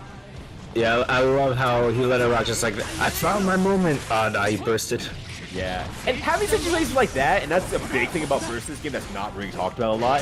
Having that one moment where you're like, I finally broke the code. I finally got the one good hit that's going to do a lot of damage and discourage my opponent, and then they burst out of it. You're like, oh, come on. I worked literally 3 matches for this, and you just burst out of it on first try. I want to play the game. Yeah, it feels awful, and that has to be a little bit discouraging for Petrified here, but still, it opens up a win condition ultimately, and Petrified is taking that hardcore right now. Oh my gosh, again, for the burst safe combo. Okay, don't burst. Unfortunately, you're not going to be able to. But now what's the call in Kaneki? Really, Petrified needs to be the one advancing it. Oh, that's very good. Nice confirmation. Alright, but could we get a 2-2 here? Honestly, Petrified needs to be the one advancing. He keeps giving Kaneki space. And I mean, it's scary because Kaneki's doing a great job about disrespecting a lot of some of the frame traps that would come from Soul otherwise. Can't jump over that. There we go. I mean, as Tree has heard from me before, you know, because he's on the side, he's learning a little bit more on the plus R end of things. You know, if you turn, if you're the one. There we go. Thank you. If you're the one trying to play, I'm sorry. Like I need to get something after this. Take your time. If you know what you have to do with your character and you need to be the one executing the game plan, don't be the one giving the advantage for your opponent. And you know, Soul is the one that it needs to stay in, wants to keep the plus frames, wants to keep the pressure onto someone like Kai, because if you keep giving him space, you're just letting him be like, hey, I can use 2S now, I can use far slash now. And I agree that Petrified, you know, he's giving the space to see what Kaneki is doing, but he's giving too much, so where now he's just hurting himself. Yeah, and that's actually a really good point, because like you said, once you're able to start throwing out some moves like, okay, I can throw out the 2S, I can throw out the far slash, I can do a lot more of that, the neutral gap technically widens because of those options being out on the field and on the table, that Petrified can't pass those points because he's established that this works for you and I'm gonna let it happen just for the sake of making sure I don't take damage. And it's like, cool, Kaneki's like, cool, I will use these options consistently then, and you can't get past this wall now. Exactly. You're making a hard reset for no reason. Keep your turn. It's not even the kiss situation that we've established. It's literally keep your turn. Yeah. And we're seeing it from Kaneki, like, alright, if you're the one that's not going to be moving, if you're not going to take your turn, I'm the one that will. Yep, exactly. Alright. Oh, burst at the very end there. Petrified running out of patience at the very end. Now Kaneki on match point here, but it's still not over yet for Petrified. Ooh, beautiful 6P round start. And yeah, we're just seeing it from Kaneki, like, alright, if you're not going to be pressing buttons, I'm the one that's going to be continuing the pressure. Right. And as we were mentioning before, as we established, like, now the buttons are on the table here at neutral. See, now Kaneki gets away with the really dirty stuff, like the 6K and whatnot, to really establish pressure. Oh, there's just so many options. Yeah, he's getting caught again from the empty low. Kaneki has not established anything afterwards. Oh, was confident, but has a lot of life to speak of. But this is Petrified's opportunity. If they can get the burst out of the way, that is such a winning condition. That sucks. Wait, I love that's such like poetic irony, because as we were saying that Petrified, his only problem is that he gives too much space for all of his opponents, not even just Kaneki, all of his opponents. He was giving up too much space, and for that one moment, he was like, you know what? I need to get the kill. I want to stay alive. I'm gonna be the one advancing forward, so that way, right? I'm going to continue trying to get the advance keep the pressure, play my game plan as Soul. Unfortunately, it was just not close enough. Yeah, the DP confirm in the middle of the combo. Fortunately, the second hit misses. And that's just one of those unfortunate drops that happen at the very end. And I mean, you've been playing a tournament all day. You've been playing the best you can. You were trying to run it back. You've run it back 2 games to 0. And you're trying to keep your head in the game. And that's just one of those, like, exhaustion. Even the lightest bit of exhaustion can happen and make your input not come out the way you expect it to. So really unfortunate on Petrafied's side. We'll be going out at 4th place here, as we will have our next match, Chetoo versus Kaneki. And I'll be right back. I need the pick-me-ups, so cover me. Go for it. I got you, fam. And so this will be Leo versus Kai, and you know, Kaneki has already played a Leo before with MFCR. I would say Chetoo plays it very, very much different. MFCR feels like they play a little bit more of a grounded, more mix-up based game. Like, they like the neutral game a little bit more. I think Chetoo is tapping more into the overall Leo potential better, and may show with the rankings generally in this tournament, but many other tournaments, that, okay, here's the options I like using. Here's the JD situations I like using. Like throwing out a lot of new and different situations that I feel like people aren't either using or aren't familiar enough with, that in a tournament setting, it's terrifying to see from maybe your first or second time that you've ever seen it before, and having to deal with that on the fly shows kind of that, not necessarily a mental superiority over the opponent, but it establishes that I have a lot of aces up my sleeve, and it makes you overwatch your opponent for any sort of actions that can possibly happen. So let's see what Chetoo is able to pull out in this situation, or if Kaneki is able to keep it very neutral heavy and prevent a lot of jumping situations, a lot of tricksy situations from Chetoo. Kaneki has shown very good reactions to most situations.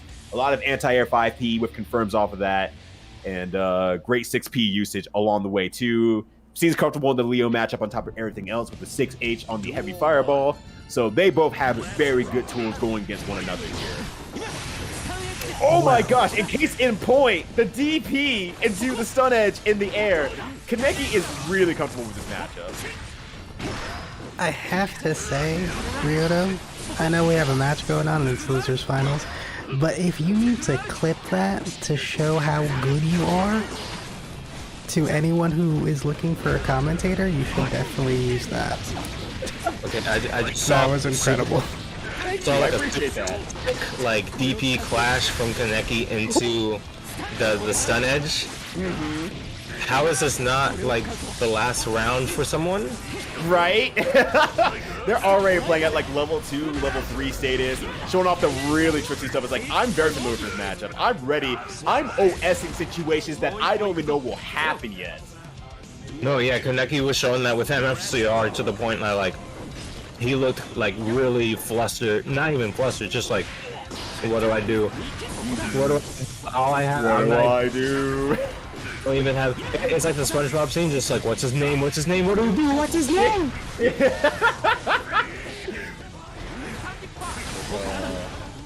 I continue on with the safe pressure. Thank you for the +4 frames. I'm just gonna continue because you're not doing anything. And there's that strong neutral game from coming from Kaneki here. And the great thing about Kaneki's style of handling neutral is that it catches backdashes also. And Kaneki is extremely good at catching anyone who's trying to retreat out of Kai's range. Super comfortable with that. Yeah, he does. He actually does it at a nice, perfect range where it's like you are mixing yourself to the point where it's like, do I backdash because I think he's gonna throw? Because that's also catching throws. It's catching lows. If you think, you know, oh, you're running at me, I'm gonna do something preemptive so that way you don't, you know, you don't catch me with a run-up throw or a run-up button. No, I'm literally OSing multiple answers. And players who are really, really good at that, which we've seen from Kaneki this entire time, are absolutely terrifying, because once again, it just keeps taking things off the table. You think you have a buffet of options, but Kaneki comes in as your nutritional trainer and says, no, you can't have that, you can't have that, that's bad for you, but here's a plate of slightly roasted broccoli. You know, I'm a little disappointed. I thought you were gonna continue with the food arc. it was, you know what, actually, it was... I left it for you. I left it on the table for you. You picked it up, I'm happy. No, I was gonna say that. I was gonna be like, you know what, good on you. It was right there. You resisted the obvious hanging low fruit called the food arc. Really, it's just broccoli and ranch. So really, there's just a dipper at the end there. That's why you are the strongest of the fit FGC. You're able to contain yourself. Face out the flash kick here. Oh, gonna go for the big damage? Yeah, definitely gonna burst that one. Chetoo being aware of 2H starter does a lot of work. Oh, again, and gonna PRC here into the corner. Doesn't reach it barely, but the food arc definitely makes it very hard to do any options afterward. You could have gone for the 2S, but I'm surprised that Kaneki did not go for the air throw unless he did, and it was just a little out of range. Oh no, and Chetoo gonna try and go for an extension for the loop. Even throw, really? Oh, wow. It seems like when Kaneki doesn't have burst on his side, or burst isn't on the enemy's options list, he kind of falls a little bit on defense here.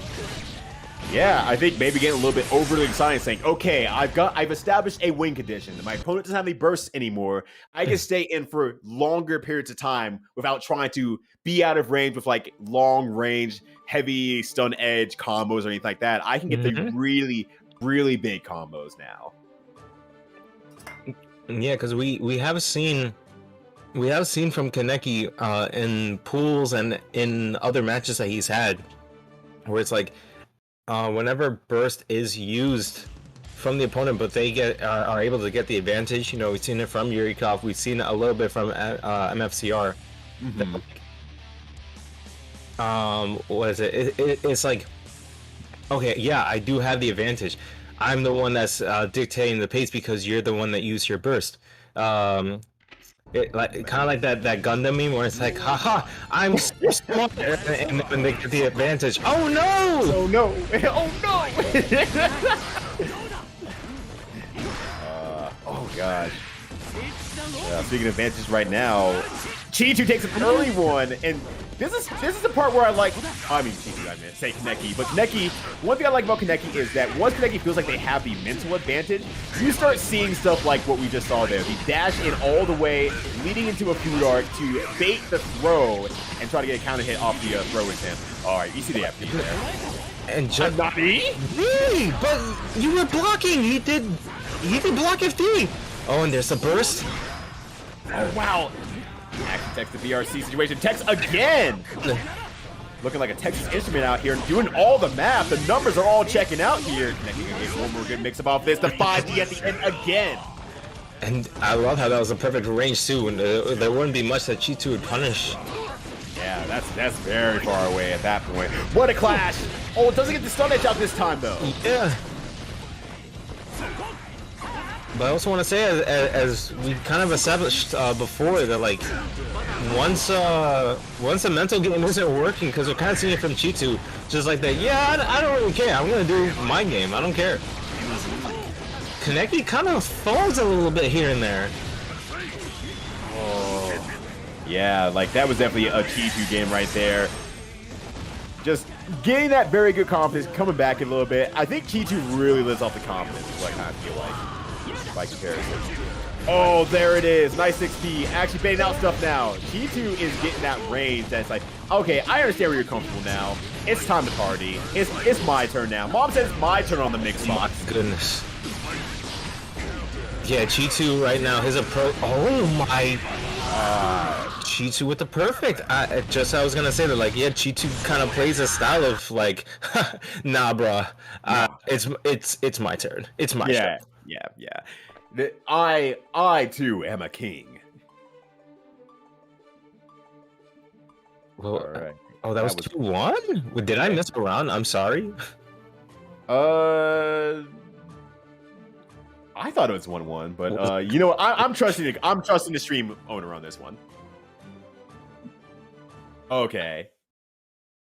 Yeah, I think I'm just too into these games at this point. I'm like, oh, they're actually going back and forth. Wow, what a match. They're making it really fast. I'm going to look at the timer this time. Yeah. Just turn on the stopwatch on your phone and be like, all right, let's just see what's going on here. Let's see if they get the world record. Just like, all right, how I know we don't have Gold Lewis counting on his clock, but on his watch, but we're really making it seem like there's just like 26 seconds being spent on these rounds. Yeah. Alright, nice 2S there to start the round here. Gonna get a simple knockdown. Alright, yeah, I like that. Just backdashing out of there off the 2D. Not even gonna mess around with the flash kick potentiality. But things are getting a little bit harder for Kaneki. Nice gold burst. Ooh! You know what? The online classic. Why not? Let's bring it back to level 1. DP. Kaneki's still on level 3, but like you said, Chetoo going back to level 1. Oh no! That's so unfortunate. It didn't matter because what that was supposed to be, it was a DP. 100% was supposed to be a DP. But yes, would have gotten thrown anyway. That visually just looked funny, you know. You. That's like calm man. Stop that. Yes. You're dumb. Kaneki out here pondering his orb. He's looking at it a little too hard, it seems. Yeah, looked way too close into the glass ball. Saw the future of, it's like, all right, show me my future glass ball. Huh? I seem to be in a grave. Oh no! All right, this is a big opportunity here. Got the gold burst. Gonna knock into the corner here. What mix-ups left does Kaneki have left? The Food Arc OS still catching Chetoo. But, you know, the life does not seem it. Hold on, Kaneki. Oh, that's it again. Gonna do it again. But now Chetoo with a full stick of butter. Oh, that was close. That was very, very scary. If Chetoo charged that one, it would have been over. But nice. Easy confirm into the 6P dire clot. That was very, very good. Kaneki hanging in there, but Chetoo still on match point. Ooh, great backdash. Bait in the DP. Oh, it's gonna be huge damage here. Ooh, that's why I wanted to see the extension. As someone who just learned this combo today, I was hoping that would be the full damage, because that might have killed if they did it full out wall break damage version. I mean, had they gone for the 5 heavy link, maybe, but I understand. They wanted to try and get the wall break damage included. Yeah, exactly. Do what you can, do what you're comfortable with. It is better. It's one of those situations like, it's better than nothing. Go with a situation you're comfortable with and then react from there. As long as you're used to it, then you're good to go. My goodness, 2-2. 2-2. This is a great match. I am really enjoying this match a lot here. All right, mother tree, father tree, whatever the term is. I'm gonna need a vacation after this, man. Right, now you owe us a vacation. Congratulations. You guys are going on an all-inclusive getaway hotel. I don't know. In the Caribbean. I was really hoping to say we have an all-paid exclusive trip to D's Nuts or something like that. I just heard a hotel and I was like, I mean, Ryuta is gonna be going to Frosty's. I will be in a hotel. I'll take it. So, I don't know if you really want to pay all the expenses. Yeah, I'll be out. That's a story for another time, actually. But right now, we won't talk about that. But I can read your mind anyway. Great story, you know. I'm in your head.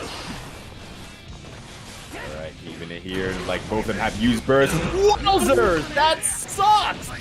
Using the JD crosses up, and Leo just did not turn around despite having to land on the ground before doing a flash kick. Did not turn around. Goes flying the other direction.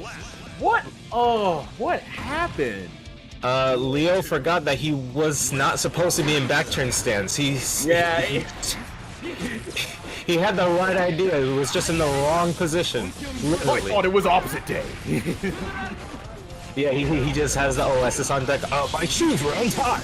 Yeah. But a lot more is going to be untied. His whole life bar is getting untied. Very, very life left here. Catches the back again with the coast slash. Barely gets the burst. One last opportunity, but gonna get poked in the butt. Now, but I wasn't back turned on that side though. Yeah. This reverse day sucks. I'm writing it off of my book. This is ridiculous. This is ridiculous. But speaking of ridiculous, Kaneki, absolutely ridiculous, making a good comeback against Chetoo. Taking it 3-2 against Chetoo. And now we'll move into Grand Finals loser's side against TiredMage, who's been playing up a storm this afternoon/evening. I mean, you know, I love these this way of looking at it in terms of like who's in Grand Finals and the ones that are living it through. They're making the losers run because it's like you're on a tear. You are on overheat mode, you know.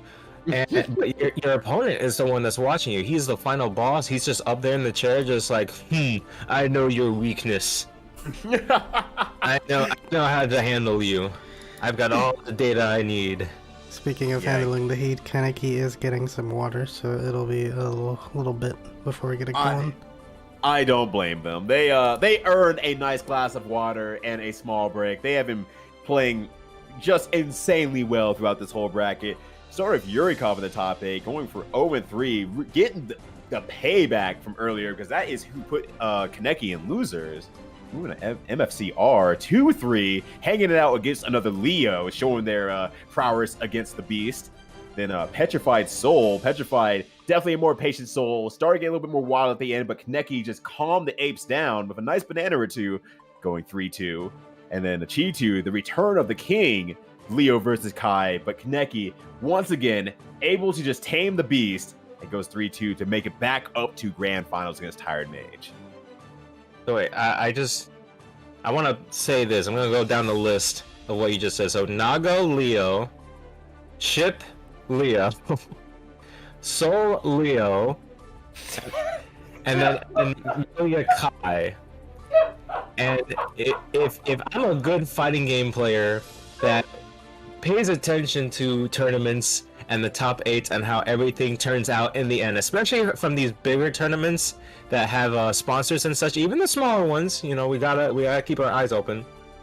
Why is it that there's always a Leo, at least in the top 3, but then a Nago just ends the whole thing? Nago out here trying to keep us sane. Like, Nago, is that picture of that soldier protecting the kid in bed? And it was like, oh, Nago's way too powerful. Nago's way too strong. Nago needs nerfs. And then Leo's just sleeping in bed super kindly as there's like 4 or 5 of them in top 8. I mean, if we look at Arc Revel, how many Leos are there? Like 2? Yeah. I mean, if you have a repeat, it's still consistency. Yeah, I mean, for a tournament character, Leo has always been a very strong consistent character in tournaments, able to mix people up, has a very accessible win condition, and that works super well in tournaments. Not too much stress to even get to that point, so still, great job to the Leos that made it this far. Not going to say anything against them. They are still playing very well. Of course. But Leo is still a very good tournament character, regardless of anything. Both in XR, where I felt like Leo was a little bit weaker, and here. I mean, I'd rather play the Exit version, but we're not playing Exit here, unfortunately. No. Hashtag Corrupt2 rollback, please. Anyway, we're ruling our swords here, and my words are being jambled. I'm still not fully 100%, but that's fine. You're absolutely fine. We're here as a team, buddy. Swords are being crossed here in Grand Finals. Kaneki trying to take it back. It just sounds a little strange, you know what I'm saying? Yeah. Oh, yes, I love this combo. I love that combo so much. Using the BRC to get a few extra hits off the airborne status. Oh, no! Can't confirm off the end. That sucks so much. Fight heavy, you're literally living up of a pixel, taking the plus frames from the Shadow clone. Oh, that was so good there. Kaneki trying to stay up in the air just a little bit. Use the JH trick again, but TiredMage just not going in, not really caring. Tries to be out the burst. Oh, God! Damn, my neck chopped. Good throw here. Oh, meaty 5K into Dragon Install! I mean, it does connect now from the 2D connection! Yep. That's going to be so many hits against the wall there, so it's absolutely worth it. Will it be though? Oh. Does it with the Dragon Install there. Great stuff from Kaneki. I want that to stay. No, just please. I want it to stay. It's so cool. It's really rad, but that's why we don't have nice things. TP there. Oh wow, 6P 3 times. The third time was the charm for sure on that one. Check out my dance moves. Yeah, I got one. Okay. I never forced the first quite yet. Could be the end, but luckily the blood is going down on TiredMage's side. Hold on, he wants to cut his neck again. He wants a third try.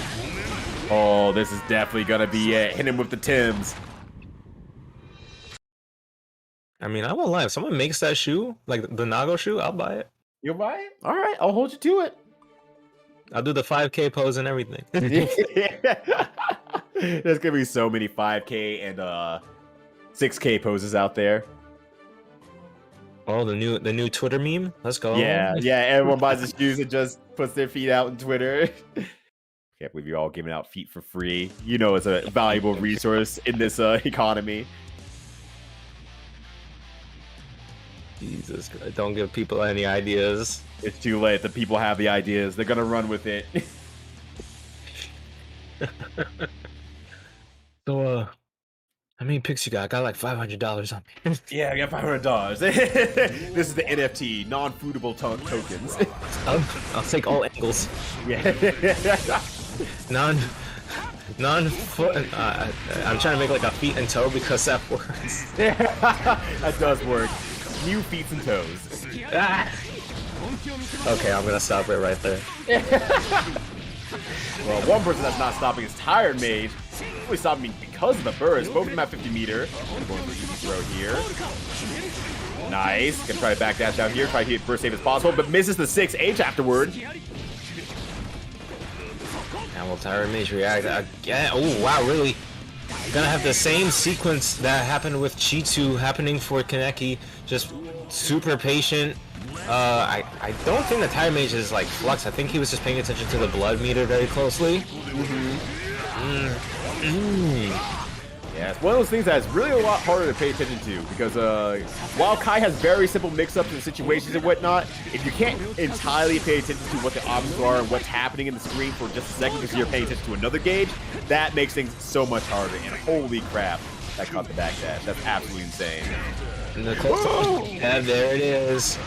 Right, definitely, absolutely gonna RC there. Gets the kill and gets the burst too. So there is no burst on Kaneki's side and might not get it back depending on how much damage he's done in the early game against TiredMage. I mean, this is Nago. Like, he's now one that really builds burst. The more life that he takes from you. Yeah. Oh my gosh. As I said, I mean, look at the difference between the life and the burst. And it's going to be a one-hit super here, so we're going to get maximum damage off this situation. There is just a pixel of life left. Kill. And just going to go straight for, yeah. Oh, well, never mind. I was actually saying, probably going to go straight for just going into, special move. But, no need. Actually just gets the read and gets the bite at the end. And good, that was supposed to be 2 or 3? I think that's 3. I think that's it. I think TiredMage did it. Well, that's it too. Okay, I thought maybe, you know, Kaneki disconnecting. It's like, I'm out. I've had enough of this game. It's like, all right, GG's, I got bit. Yeah, GG's, I got bit. A completely new version of Bitcoin just came out. Oh my goodness. No, you know what? BG's. Bite games. Yeah, bite games.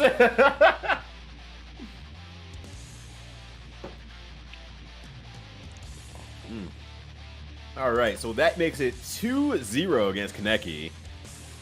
Oh man, there's an uphill battle right now on Kaneki's side.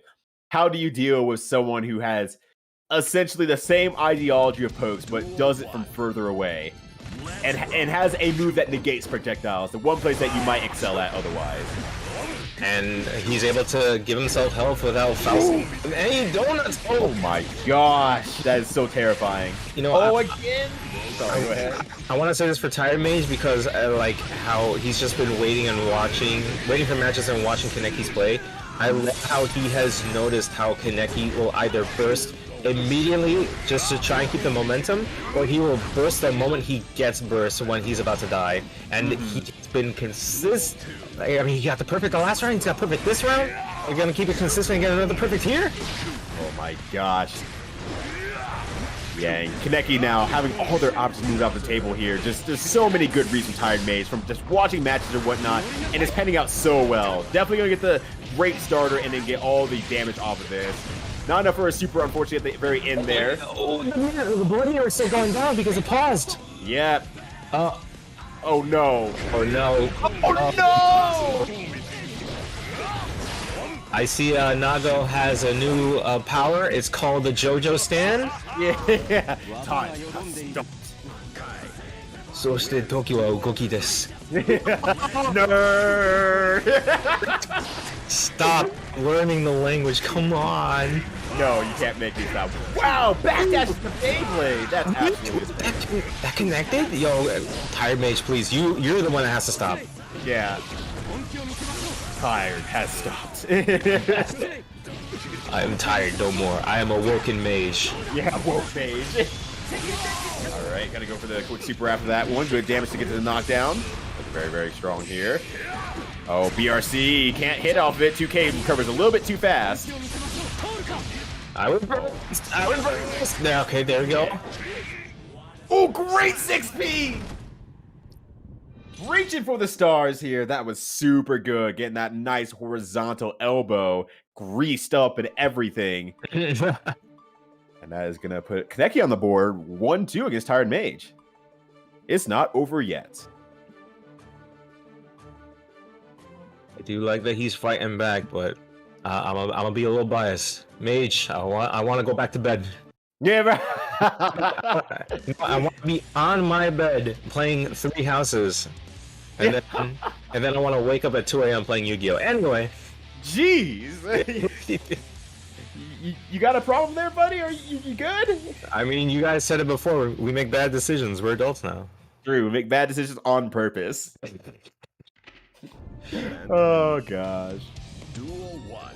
All right, so has Kaneki figured out anything within that last match to figure out that it can do against TiredMage? I mean, clearly not, because TiredMage must have wrote notes while he was waiting. Yeah. And the thing is, I think the ultimate thing is that Kaneki finally caught up with whatever level that TiredMage is on. And now TiredMage is just upping the ante and just saying, cool, here's my next level now that you've proven to me that you can handle this. So Kaneki has a lot more to keep up with in this situation comparatively. Oh, nice JS. That was such a good confirm. Going straight to the super. Gonna break the wall. Yup. But still, TiredMage has 100 meter, almost full blood. It's gonna do an insane amount of damage off of this, and there's no burst to speak of on Kaneki's side. It's gonna be one hit super or multi-hit. Yeah, one hit super. Into okay, yeah, beautiful. I mean, either 5 heavy or 6 heavy would have worked. Yeah, exactly. I think the adjustment that Kaneki has noticed is that TiredMage really won't care if the blood meter is that close. Like, it seems like if he sees it, he'll go for the bite. But if it just happens, it happens. And Kaneki is trying to take advantage of that. Just like, all right, I don't think you're paying attention. I'm gonna go in. Mm-hmm. There's a lot to be said about players who can accept, like, okay, sometimes this really bad thing about my character just happens, and that's just how it is. And I feel like TiredMage is definitely that kind of player to do so. And this is actually something I talked about on another stream event for commentary, that younger players, sometimes they don't know what it's like to feel the pain of death. They don't know. Yeah, they don't know what it's like to potentially die or come close to death, or feel even like, oh, I'm having a really bad day, I hope I die situation. Like, no, they're just ready to just like, yeah, let it rip, whatever. If I lose, I lose. And it's like, damn, I wish I still had that mindset. Looking at everything just like they can... And just like I was saying, TiredMage has noticed that Kaneki will always go for burst whenever he gets it in these low life situations, and because of that recognition and the adjustments, TiredMage will continue to be our Traces of Snow champion, again being consistent with his offense, with his adjustments, and staying as the gatekeeper of this tournament here. And not only that, keeping it I think it's canon at this point, because, you know, we got Nago being the mascot character for Traces of Snow, and he's just trying to keep everything canon. He's trying to keep the timeline clean and clear. Yeah, definitely canon. And I'll give it to Kaneki at the end there. You know, there's always so much that can be done between needing the burst, not needing the burst. There's just no other options, and hope that maybe they're going to overextend, but Nago's just so far away, especially with that high blood meter. It's like I can just reach from anywhere, so it really doesn't matter. So Kaneki did everything they could. I still want to give him props. I think that was like the most clean kind of Kais out there. Like we have really strong Kais like Kizzy K, of course, Marvisto, but like there's not enough Kais putting themselves out there. You'll run into the online Kai just kind of doing things and that getting caught in 4K on Twitter, but Kaneki was showing like, no, this is how you play a super clean, super scary Kai. And I think because of this tournament, I would say he's another player that you should be looking at if you want to play a good Kai. Yeah, definitely be on the lookout for Kaneki. He is on, I'm not going to assume their gender. They are on Blasting Thunder, so check out Blasting Thunder. I'm going to put the link in the chat for everyone. That's a professional esports team, I believe, from Mexico, if I'm not mistaken. Yeah. I mean, again, all I know, he could be living in New Mexico because it's that close to Mexico. I don't assume too. Just gonna solidify that. You know what I'm saying? We all let it go. You're still on that. You've bitten and you've never let it go since. I don't want anyone bringing it up, including you. Oh man. Any closing remarks from either of you before we end the show, as it were? Hey, after you, champ, go for it. Well, I thank you to... Oh, sorry, you meant Panda? I did, because you have control over the stream. My bad. You can do whatever you want. You go ahead, Panda. My bad. You're good. I'm so tired. It's fair. I think that's fair too. I was just gonna end it by saying Arxis make damage less in this game, so that way we can have first to twos and end stuff earlier. Thank you. I want to actually play this game, not make one. I don't want it to be like I wake up in the morning, I step in dog poo, and I'm like, well, I guess that's how my day's going. Not like this. That's just how it be, Sheesh. But yeah, I won't plug my stuff. It was a good tournament, great grand finals, great top 3, honestly. I just hate how my body just needed the little pick me ups, but it's all good. We ended it very clean, I think. You guys know my tag. Look me up on YouTube, Twitch, because I'm trying to be consistent with the streaming. Catch me on Twitter. If there's anyone else that's named Pandabetic, I'll take care of them. I always say that. But yeah, want to end the stream nice so that way Tree and I can hit the hay. Take it away. I won't be hitting the hay. I still have things to do, like add chapters to the YouTube stream, etc., making sure that people know what we did here tonight. Anything that you have to say, Ryota?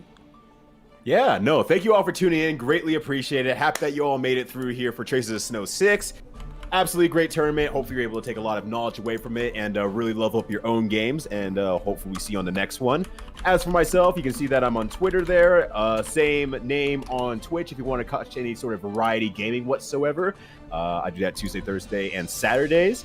A lot of fun over there. But otherwise, I will hopefully see a lot of you on the Frosty Faustings chat, which I will be doing commentary over there for Guilty Gear Plus R, Xrd, Stride, and the Mr. Game Tournament throughout that weekend. So definitely y'all take care of yourselves and have a good one. Take it away, Treefolio. Nice. Alrighty. Thank you all for for participating, showing up, and watching the tournament. I appreciate everybody who came through.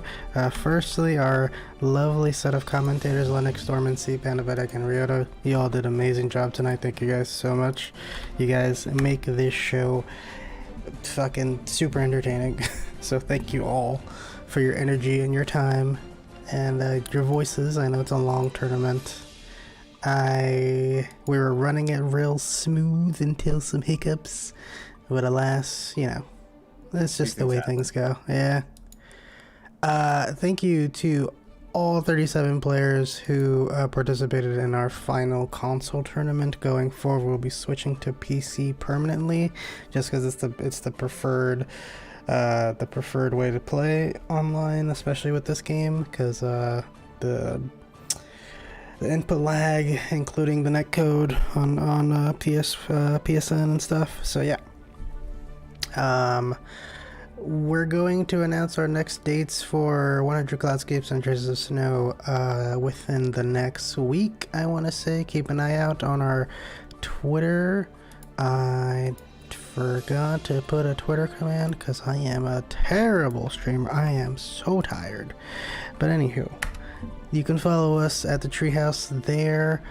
We'll be adding games to the rotation, as Pandabetic said. Yesterday we'll be adding KOF 15 and Guilty Gear Plus R to the rotation. Not sure about when we're gonna implement them. I want to say either late February or early March. I still have things to do on my end. Thank you, Coach Steve, for holding down the bracket. Yeah, I think that's it for all of us here at the Treehouse. Thank you for a lovely 6th tournament and our final console one. We'll be putting the PS4s and PS5s to rest. All the fans will be dying instantaneously. We transition to the PC Master Race. We will transition to the PC Master Race. Also, thank you everybody who liked the stream. If you do like the stream, consider subscribing. It's free. It helps me out. I also do variety streams Tuesdays and Thursdays, mostly JRPGs. I'll be venturing out into other things. I do fighting games. Obviously, I do these tournaments. I know the transition from Twitch to YouTube is a weird thing, but I'm just like, I can't fucking handle Twitch anymore with their bullshit. But that's neither here nor there. If you want to support, it's free. Subscribe. You know, it's the same thing as a follow on Twitch. So, yeah. Appreciate everybody who came through today. This is super fun. Just a lot of hype moments, a lot of funny moments. Thank you guys. Oh, Hey, thank you for the invite. one final thing. Casa comes back January 26th. Be sure to sign up for their tournament, either for SF5 or Guilty Gear Strive. It will be online. You can sign up on their Matcherino and also support their Matcherino. They'll be running brackets through the Matcherino website and doing all the crowdfunding there. And also the homies at WASD. They will run weekly and bi-weekly tournaments for Uniclear, Grand Blue Fantasy Versus, Guilty Gear Strive, Blaze Blue Central Fiction. What else do they do? They've done Plus R in the past. They've done what else? My brain is exploding. Melty Blood, Type Lumina. That's another game that they host as well. Really, really good dudes. And Imperius Club also does. I believe now it's transitioning to monthlies with the COVID numbers coming up. The team there hosts offline tournaments at OSNYC. Their next event will be March 19th, crossover with, they just mentioned it today. Lunar Phase. The Lunar Phase. Crossover arc. Yes, crossover arc. Be sure to follow them and support the homies. I'm going to drop the link in the chat. They're running Melty Blood, both Melty Bloods, Guilty Gear Strive, GBVS, Grand Blue Fantasy versus Uniclear, and I don't know what DFCI is. Donkey something or another. Then Genki Bunko Fighting Climax. Yes, that one. I said donkey something. All you need to know is that it's a Sega licensed light novel fighter. Ah, I see. Sick. But yeah, I think that's all from us here at the Treehouse. Thank you all so very much for supporting and watching and playing. We'll be back soon, next month, for more fucking fighting games, because fighting games rule. Heck yeah. Alrighty, y'all. Thanks for watching. Peace out.